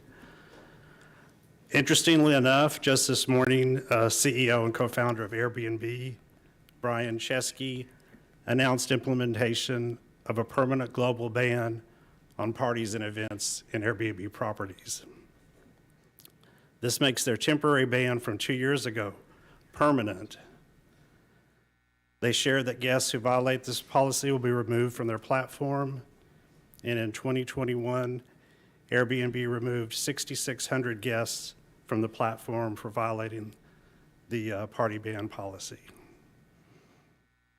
This ban won't solve the problem completely, but it shows Airbnb's active commitment to combat a problem we all face and what has ultimately brought us here today. Is the ordinance before you perfect? No. Does it make everyone happy? No. It makes one group very happy, and it makes STR operators in the city mostly happy as we get to continue hosting legally now. I personally think the ordinance as presented should take effect citywide, especially since city staff has painstakingly created a system to report, handle, and resolve nuisance houses and disruptive guests. I see this ordinance as a step in the right direction as far as regulation goes. But I feel strongly we're doing our visitors a disservice by not allowing them to short-term rent a house on the island. And much deeper, we're violating property owners' rights to rent their property as they desire. You're allowing a small group of residents to make a very important decision for a lot of folks. I hope you will consider opening up the island neighborhoods for short-term rentals as you're allowing in the rest of the city, should you pass this ordinance. Thank you. Thank you, Mr. Suggs. Is there anyone else?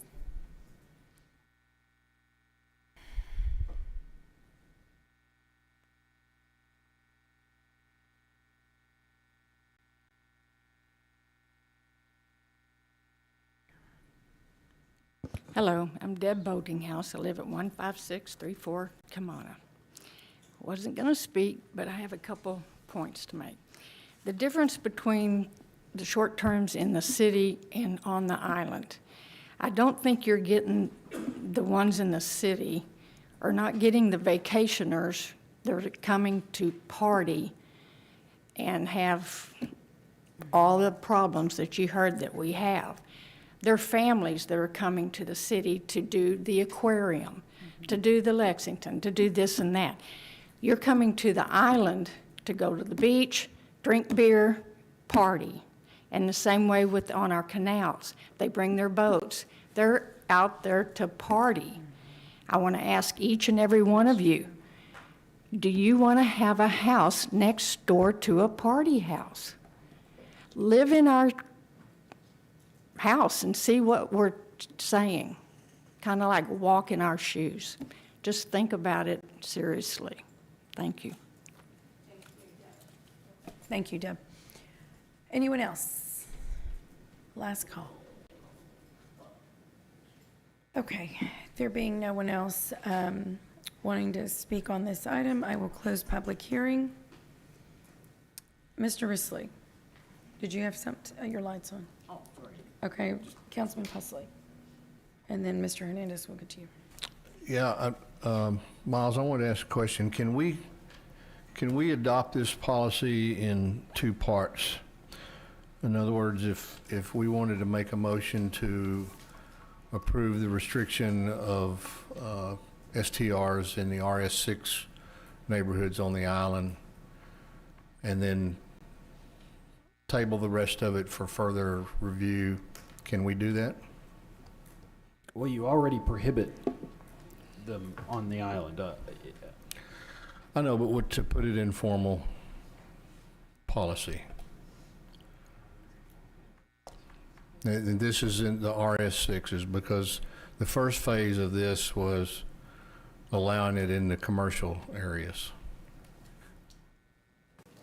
Yeah, the phases have already been implemented. The phases will go into effect regardless. I'm trying to figure out exactly what you're wanting to do with the ordinance itself. So you're wanting to allow it in the RS6 or allow it in the RS6 everywhere, or not on the island, or what is your?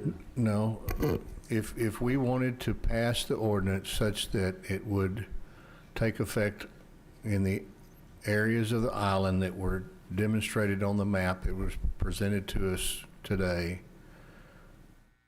that basically limits STRs or prohibits STRs in the RS6 neighborhoods, but permits them in the other areas of the island, as was shown on the map also. I can address that. The everything that we showed in green is already permitted to do that. And so they're either in commercial or multifamily zones. So all of the projects today in that green can do it. Okay. So, Then can I make a motion to just pass the ordinance that you have presented for the areas on the island exhibited on that map that are RS6 neighborhoods? I'm not necessarily following that question. Right now, everything on the island is basically in place. You don't have to do anything right now. They're already required to register. Okay. And so They're all of already- the legally zoned properties on the island that are Okay, operating. well, I understand that, Dan, but, and again, I want to say, like everybody else has, that I appreciate all the hard work y'all put into this. I know it's been a tough road. I said that the other day about something else y'all had done, and I got an email from somebody who said, "How dare you thank the staff for doing their job?" But you also have in this policy a number of commitments to the community about how you're going to address the enforcement that doesn't exist today, correct? Yeah, I mean, an enforcement plan, yes. still needs to Hotline be- number, all that stuff. So that's what I'm talking about. Can we adopt that policy for the island? Because it just seems to me like the rest of, and I think the lady with the no STRs t-shirt, I'm sorry, I can't remember your name, I apologize. Made a very good point. There's a lot of holes in this yet that we need to look at. And the committee that was supposed to have met and brought us recommendations, I don't have any faith and never have had any faith that committee was allowed to do its job. And the staff, the city manager and staff picked the members of that committee. The council had zero input into that. Yeah, we did. No, I didn't. We didn't, did you get to appoint a member? I think Greg did. We talked about it here. Well, Greg did, but I didn't. So who gets to represent my end of town? Who gets to represent Councilman Barrera's end of town? We did have Peter, several. y'all might comment, because I don't think it was like Can that. you put up the PowerPoint? I have the list, and it was on, I think, we had Thomas Tiffin that represented, he was from the Northwest and the Wood River. Yeah, we requested input from the council on. Everybody gave them names. Yeah. I didn't. Slide 2 or 3, I think. I was never asked to provide a name. One more, please. Maybe you did it by district. Slide 7. No, we would have probably done a correspondence to the entire council asking for input, like a memo or something. Yeah, so we did, I mean, we had 6 representatives from various HOAs across the city. We had, of course, Polly that spoke from, she was with ISAC and the POA. How many times did y'all meet? 7. 7 times?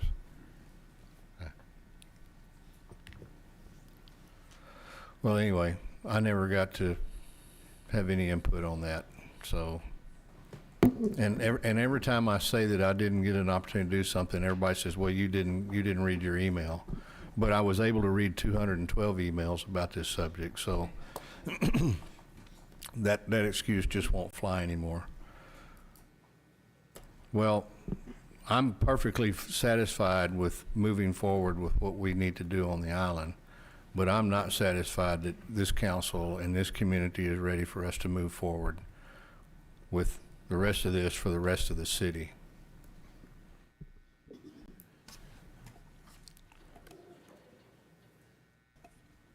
Councilman Hernandez? Yes, thank you, Mayor. You know, I have a lot of issues with some of the enforcement policies, the what a violation is, the appeals process.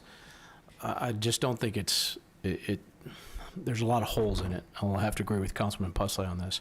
But what really think is going to happen is that if you're going to have separate rules for one area of town, somebody's going to file a lawsuit.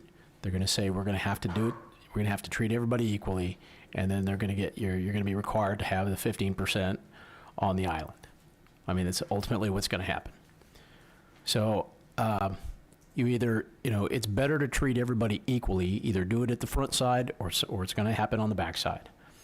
It's like I said, to me, it looks like redlining, and you really need to think about how this is and treating people equally. And whether we vote this down or vote it up, nothing changes on the island. But I think ultimately we'll be required to treat everybody equally. And whether it's a judge telling us to do it or we do it, I think it's going to be, the results are going to be the same. Thanks. Councilman Smith? Thank you. We've been working on this a long time. We started in phase 2 in January. Like Dan said, there's been 7 meetings on that. We discussed a couple of times in council who was on there with it.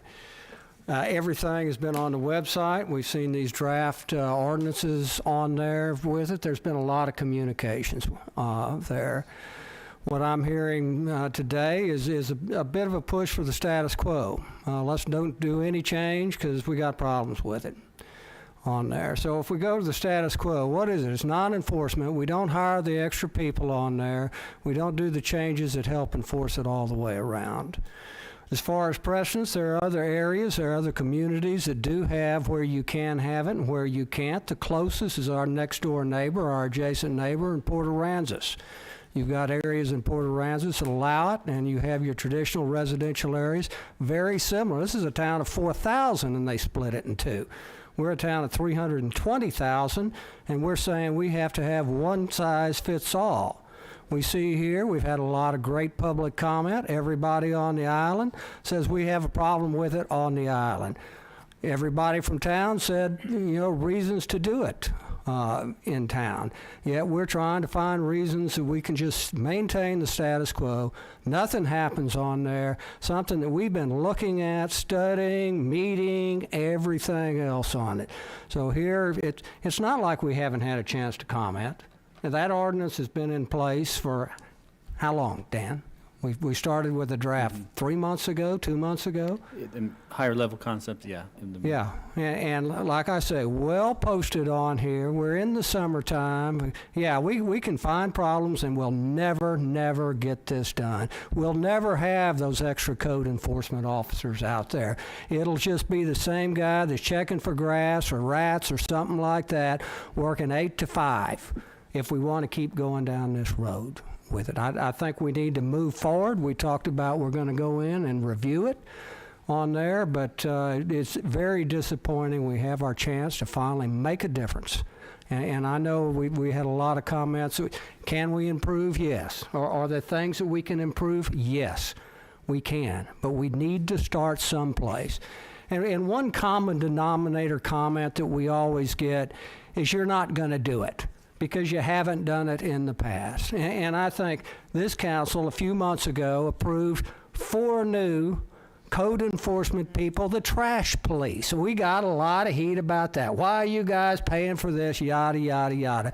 It was to keep garbage out of the recycle bins. Well, what happens? We initiated that. That's what they're doing. We've had substantial declines in the amount of trash that's going in recycles, which is saving everybody in this room money.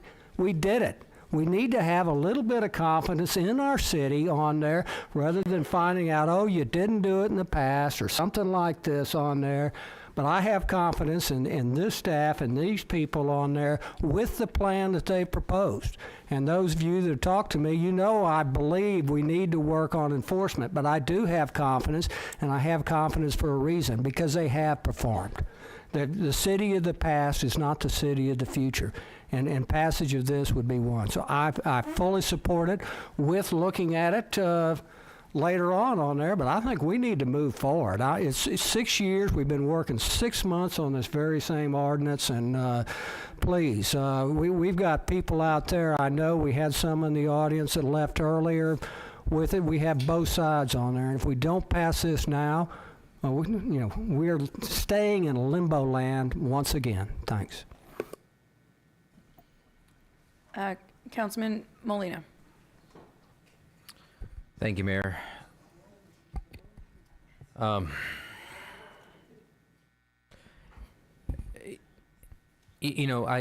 had a lot of people reach out to me also. I've had many of the people that live in District 2 reach out in support of this ordinance. And I'm sitting here listening to all the input. I've read all the emails. I'm listening to the people here and the people that have left messages with me. And what I'm understanding is that the issues that people are having with short-term rentals aren't necessarily city issues. They are issues between the platform, which would be your Airbnbs and VRBOs, and the hosts who, if you're a host, you agree to abide by certain policies set forth by the platform. And there's issues with bad guests. When you're a guest, you sign up to rent one of these places, you agree to abide by the policies set forth by the host. And if either the guest or the host violate those policies, then those need to be reported to the platform so that the platform can take action and either ban the host or guest from using the service further in the future. So as we move forward, Peter, you talked about establishing this hotline. Part of that needs to be that the hotline reaches out to the platform so that these issues, these recurring issues, can be addressed so that they don't become issues anymore. So I think that really needs to be part of the process here. Okay. Councilman Smith, I agree we need to do something here. And I'm wishing I had thought of this earlier, but if there is a chance to make recommendations for changes here in the future, what I recommend is that if you're going to operate an STR here in the city of Corpus Christi, that the STR either be owner occupied or that the owner lives here within the city of Corpus Christi, within the city limits. And I really think that if that becomes part of the policy, then we would see a dramatic reduction in these types of calls. So I really hope that there's a chance for that type of input or change for discussion later on. Right. But anyways, that's what I had to share. Thank you. Thank you, Councilman. Councilman Presley, is that a new light? Yeah, I just want to say, Councilman Smith, I appreciate your comments, and I appreciate the fact that you and the mayor have been dealing with this for 6 years or however long it is you've been on the council. But I've only been here a year and a half, and so this is all new for me. And I don't care what anybody says. I never received a communication about appointing anybody to that committee. And I'll let you have the IT department search my email, because I don't ever delete anything, because you're not supposed to find that. So I take great offense at that. But, Councilman Smith speaks for his district, and he does that very well. But I also am responsible for all the districts. I'm an at-large member, and I have a lot of people that have contacted me who are not comfortable about this and who are not comfortable with us moving forward. I think Councilman Molina makes a great point in how you restrict the ownership of these things. But I'm not even sure that's legal. But there's so many unanswered questions. And I'm telling you guys, once we pass this, you can say all you want. Once you grant these rights, you're not going to take them away. There would never be support to do that, and I think that would certainly end you up in court. So I appreciate what Councilman Smith has to say, but I hope he recognizes that there are other parts of the city who are concerned about this besides just the island.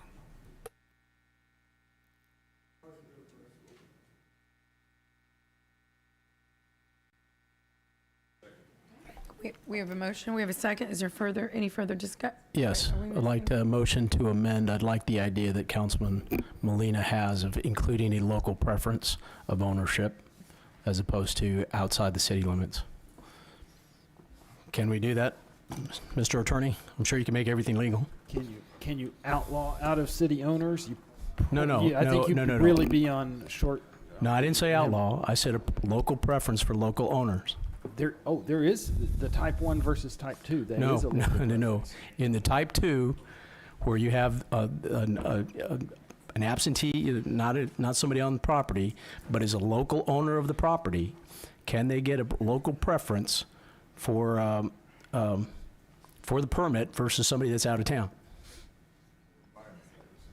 Right. Have a not a requirement, a preference.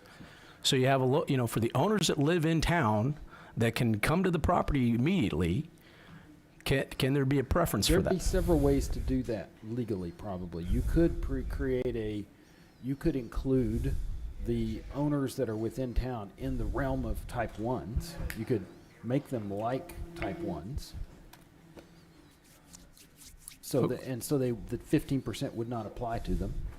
No, that's not what I'm looking for. Just a preference for for a type 2 to be a local owner as opposed to an out of city or out of state owner. Maybe, or you could maybe create you could lower the registration fee for an in-town owner on the. No, I don't want to do that. I mean, they got to pay for that the code they're- enforcement officers. See, if I'm hearing you correct, you're recommending that a local preference would have on the 15% percentage on a block face? No. Type 2 owner, a type 2 rental, the owner of the type 2 rental is a local resident. Not necessarily at the property, but a local resident that can address issues quickly. Well, there is a provision in the new proposed 5-42G that requires them to visit within 1 hour the property to resolve a complaint if it cannot be otherwise resolved. So that creates a type of local preference and that No, requirement to visit. it does not, but I'll withdraw my I'm trying to motion. figure out which type of preference you're You looking obviously can't make everything legal, so I withdraw my motion. What's that? We got a motion. Yeah. Okay, we have a motion and a second on the floor. Motion and a second. There's no further discussion. Go ahead and Okay, take there the was roll. no second to your motion, right, Mr.? I didn't hear one for Mr. Go ahead Hernandez, and so take the the other vote. motions. Was there a on the floor- second? I didn't hear one. I I'm sorry. withdrew it anyway, so it doesn't matter. Okay. All right, so there's a motion and a second on the floor to approve the ordinance as presented by staff. Yes. Okay. So are we going to do? Just call the roll. Call the roll. Okay. So Councilmember Smith, Aye. Molina, Aye. Barrera, Aye. Martinez, Aye. Hunter, Aye. Presley, Lerma, No. Hernandez, No. Mayor Guajardo. Aye. Okay, the ordinance passes. What was the vote? It was 7-2. Okay. Mayor, I would just like to note that each member of the council has Oh. 2 opportunities to speak for 10 minutes Oh, per item. so we violated that. I will be calling that next time. I love that little book. Thank you for reading that, Michael. Okay, we're moving on to Section L, individual consideration items, number 40. That's a motion authorizing the city manager to negotiate and execute a pilot program that includes a 10-year warranty and a participation agreement for roller compacted concrete roadway improvements for the Kings Landing subdivision with MPM Development LP. Dr. Young. Good evening, Madam Mayor and Council. We'll stand by for the presentation by IT, but do note that this is indeed an agreement, or this agenda item is a reference to an agreement that has been established between the city and MPM Limited Partnership for the Kings Landing subdivision. Next slide. So for reference, I have included maps before you that depicts the location of the Kings Landing subdivision. As you'll notice, in the south side of the city, which is commonly known as the London area. Next slide. This is a plat. Please note that we denoted 2 streets on the plat, specifically Dragon Street and Iron Throne Drive. These 2 streets were the drivers of the conversation that's been had between the city and MPM Limited Partnership, which has led to the Development Partnership Agreement. Next slide. In 2019, MPM submitted plans for a project titled the Kings Landing Subdivision. And in those plans included the development of 2 C1 collector streets. However, according to the city's Unified Transportation Plan, major roadways in that area were designated or planned to be developed as C3 collectors. With the understanding, the city went and asked MPM to oversize their planned C1 streets from C1 collectors to C3 collectors. And of course, this will come at an additional cost to the developer. Therefore, the city asked that the developer or MPM LP oversize the C1 streets to C3 streets, and the city agreed that they would develop an agreement with MPM to reimburse the developer for the additional cost. Next slide. So after sitting down with MPM, there was a developer participation agreement established between the city and MPM. The agreement included the request for MPM to oversize the planned streets at a reimbursement cost of $1,570,206. In addition, the agreement included plans to construct roadways not out of asphalt, but rather reinforced concrete in order to reduce maintenance costs and increase the longevity of those roadways. Unfortunately, the agreement expired in May 2022. However, after re-engaging council, it was agreed that the contract would be renewed, and that was accomplished on June 14, 2022. After the contract was renewed in June, the developer then came back to city staff and asked that the city consider replacing that agreement where there would be, instead of utilizing reinforced concrete, there would be an option for the developer to be able to use roller compacted concrete instead of reinforced concrete. Next slide.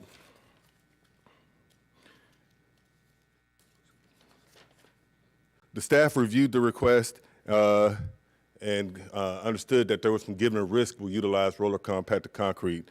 Given the fact that it has not been utilized or there isn't a precedent for roller compact concrete being utilized in the city or in major cities across the state of Texas, the staff had recommended that if we were going to move forward with approving an agreement or bringing before council an agreement for approval for the consideration of RCC option, that there would be some safeguards put in place to ensure that the city's interests were protected.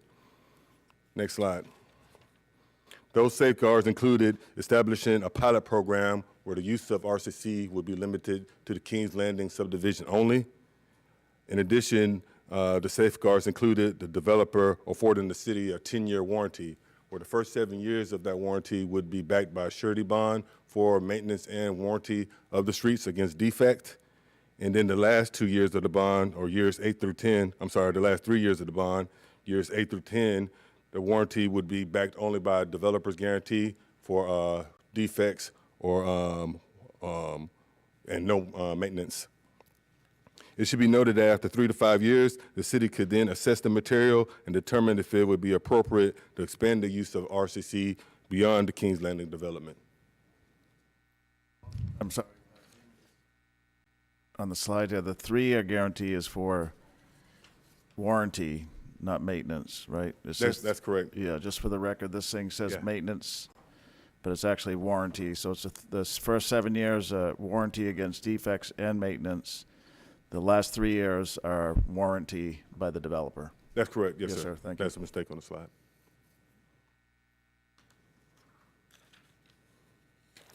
Next slide. So the city manager has reviewed the developer's request and the staff's recommendations. In response, the city manager is seeking authority to negotiate and execute a replacement agreement to utilize an RCC option. As the developer desires to lay the streets on or shortly after July 4th, 2022, this agreement would have to be executed before the next council meeting on July 19th, 2022. Therefore, it is the recommendation of the staff that the city manager be authorized to negotiate a replacement agreement to reimburse the developer up to $1,570,206 for the city's share of the cost to construct Iron Throne Drive and Dragon Street. The cost will be based on an updated analysis utilizing alternative construction materials and methods. Next slide. And we'll stand by for any questions from council. Can I just add, Neiman, that the 2 streets that Neiman mentioned would be 2. However, the entire subdivision, the developers expressed interest in using roller compacted concrete in the whole subdivision. And the pilot program would grant that if we approve the agreement, if the council delegates that authority to me. So in total, it's about 4.7, might as well say 5 miles. 5 miles of five lane miles. So 5, one single lane car miles of a street that would be constructed in the roller compacted concrete. Second. Mr. Smith, did you? Yeah. All in favor, say aye. Aye. Any opposed, say no. The motion carries.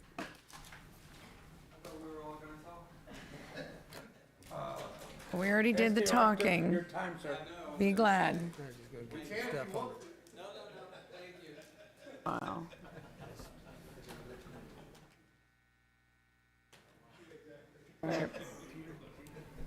Okay, item number 41 is an ordinance authorizing a month-to-month lease agreement with Al Dodds Aviation LLC for aviation office space, apron area, and vehicular parking area at the Corpus Christi International Airport. Hi, Kevin. Good evening. Have you been here this whole time? I am. Where did you come from? I was in the green room. I move for approval. Second. Yes. All in favor, say aye. Aye. Any opposed, say no. The motion passes. Item number 42 is an ordinance authorizing a month-to-month lease agreement with Ocean Air Center for aviation equipment Move to approve. maintenance space. All in favor, say aye. Aye. Any I wanted opposed, to hear say a no. presentation on this one. The motion carries. Who's going to do a very brief water storage tank because it's my 20th anniversary and I want to go out to eat. Motion to adjourn. 20 years. Second. We still make it 7 o'clock. It's 20 years, come on. Wow. I know. When you were 10, Oh, God. was he prosecuted for that? I was 18. I was 18. Yeah, Gabriel's going to go through this quickly, council members and the community. This is about turning on our 2 elevated storage tanks, another legacy reversal. They were built some time ago, but not being not put in Yeah, come on, service. Rand Morgan. So, Yes, sir. Come on. right. And So, we've spoken about 8, spoken with 8 of y'all too. Yeah. so.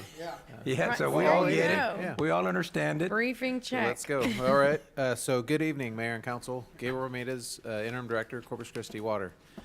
So today we'll be giving a presentation on an update on the Holly and Rand Morgan water towers. Next slide.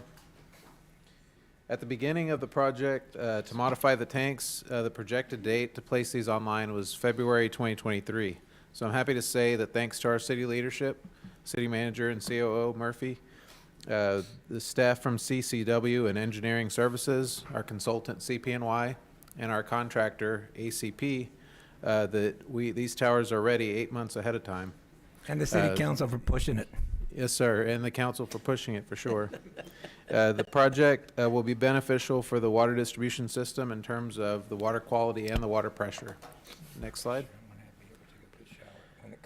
So the Texas Commission on Environmental Quality requires 100 gallons per connection of elevated storage to be in the water distribution system to be able to maintain water pressure and to fight fire flows. As part of this requirement, the city was required to build 4 new water towers, and Holly and Rand Morgan are the first 2 in this process, and they were completed in 2018. Next slide.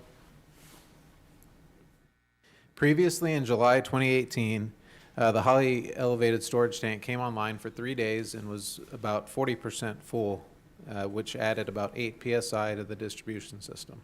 During those 3 days, we had 51 main breaks that occurred. We found some weak points, several throughout the system, and the Holly tank was taken out of service, and Rand Morgan elevated storage tank was never placed online. Next slide. We made a lot of improvements since 2018. So since 2018, the city has increased our water pipe replacement program from $5 million per year in 2017 and 2018 up to nearly $50 million this year, which includes the street repairs as well. Between 2019 and 2021, we've actually replaced nearly 250,000 linear feet of water pipe in that time frame at a cost of $46 million put into our water distribution system. So we've made a lot of significant improvements. But this is just the beginning. We have more to go over the next several years. Next slide. More improvements that were done at the Holly and Rand Morgan tanks that we're finishing up now are modifications, which include pumps and pressure relief valves to control the pressure coming out of these water towers into the distribution system. And inside here, this is a picture of inside the Holly tank with the modifications that were done, adding pumps and the pressure relief valve. Next slide. Starting next week, the Holly elevated storage tank is going to be disinfected, filled, and then tested. You have to do a bacteriological test to ensure that the water quality is where it needs to be.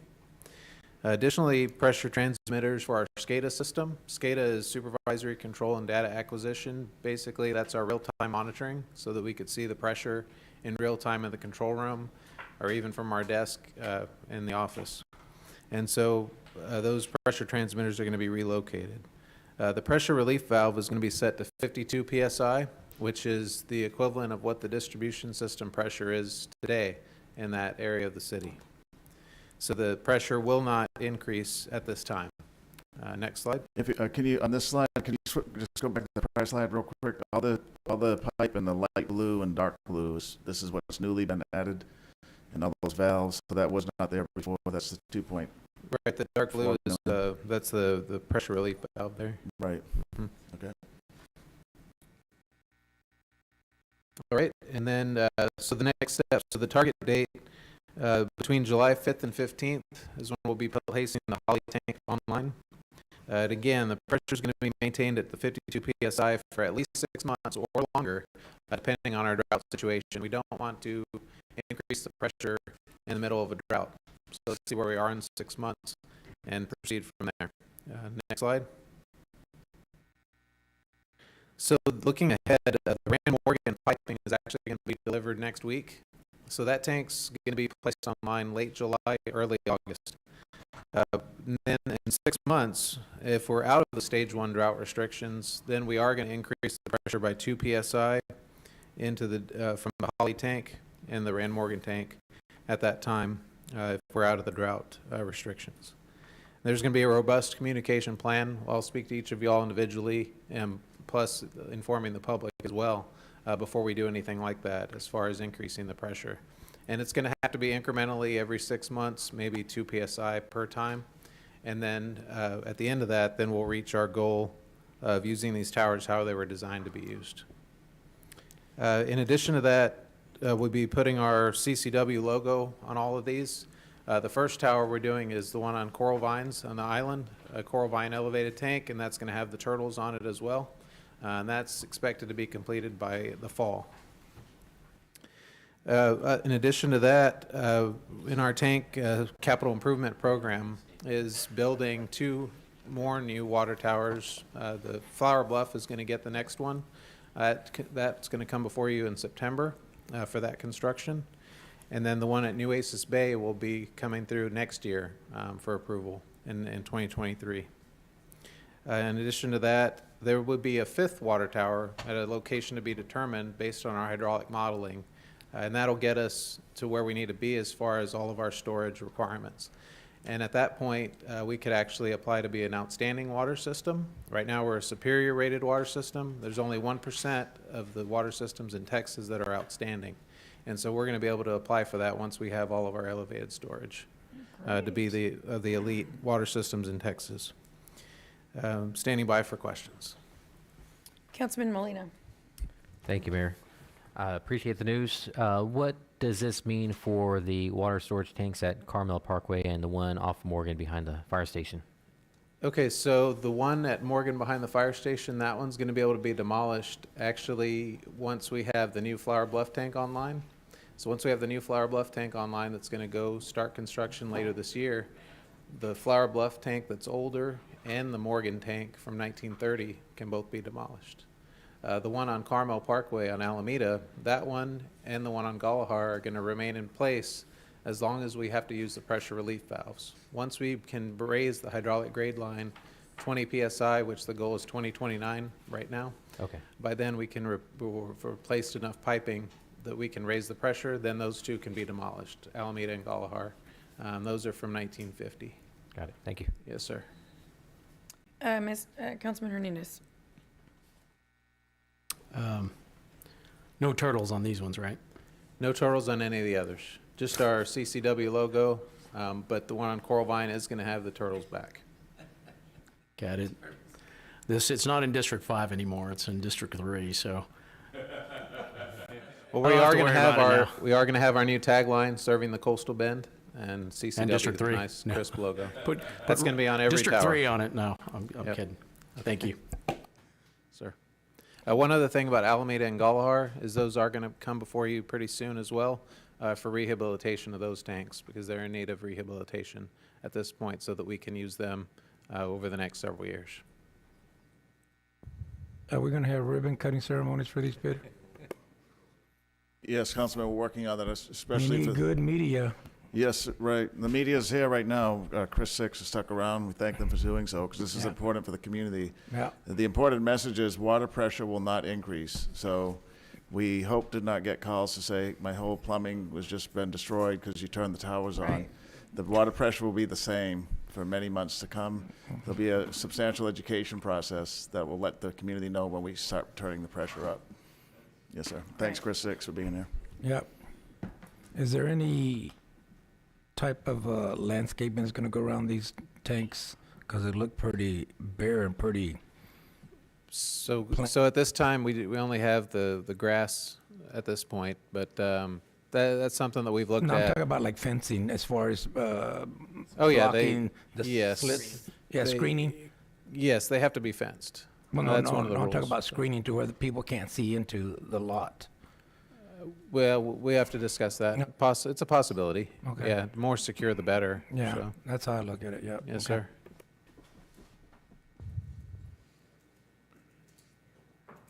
Oh, right. Yeah, okay, we're done. Thank you. All right, thank you all. Thank you, very Yeah, y'all have a good. good Thank night. you, Gabe, for that. Okay, with that, oh, look what happened. I adjourn this meeting.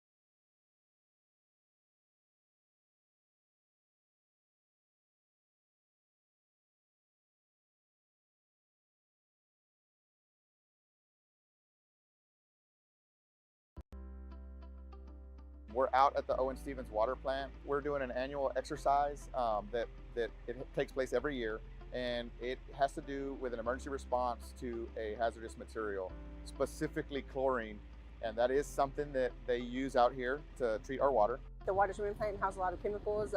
One of the highest concerns whenever it comes to hazard is chlorine. We're always doing continuous training with our plant staff, but it also helps to benefit because if there is an actual event, the Corpus Christi Fire Department is our initial emergency response team.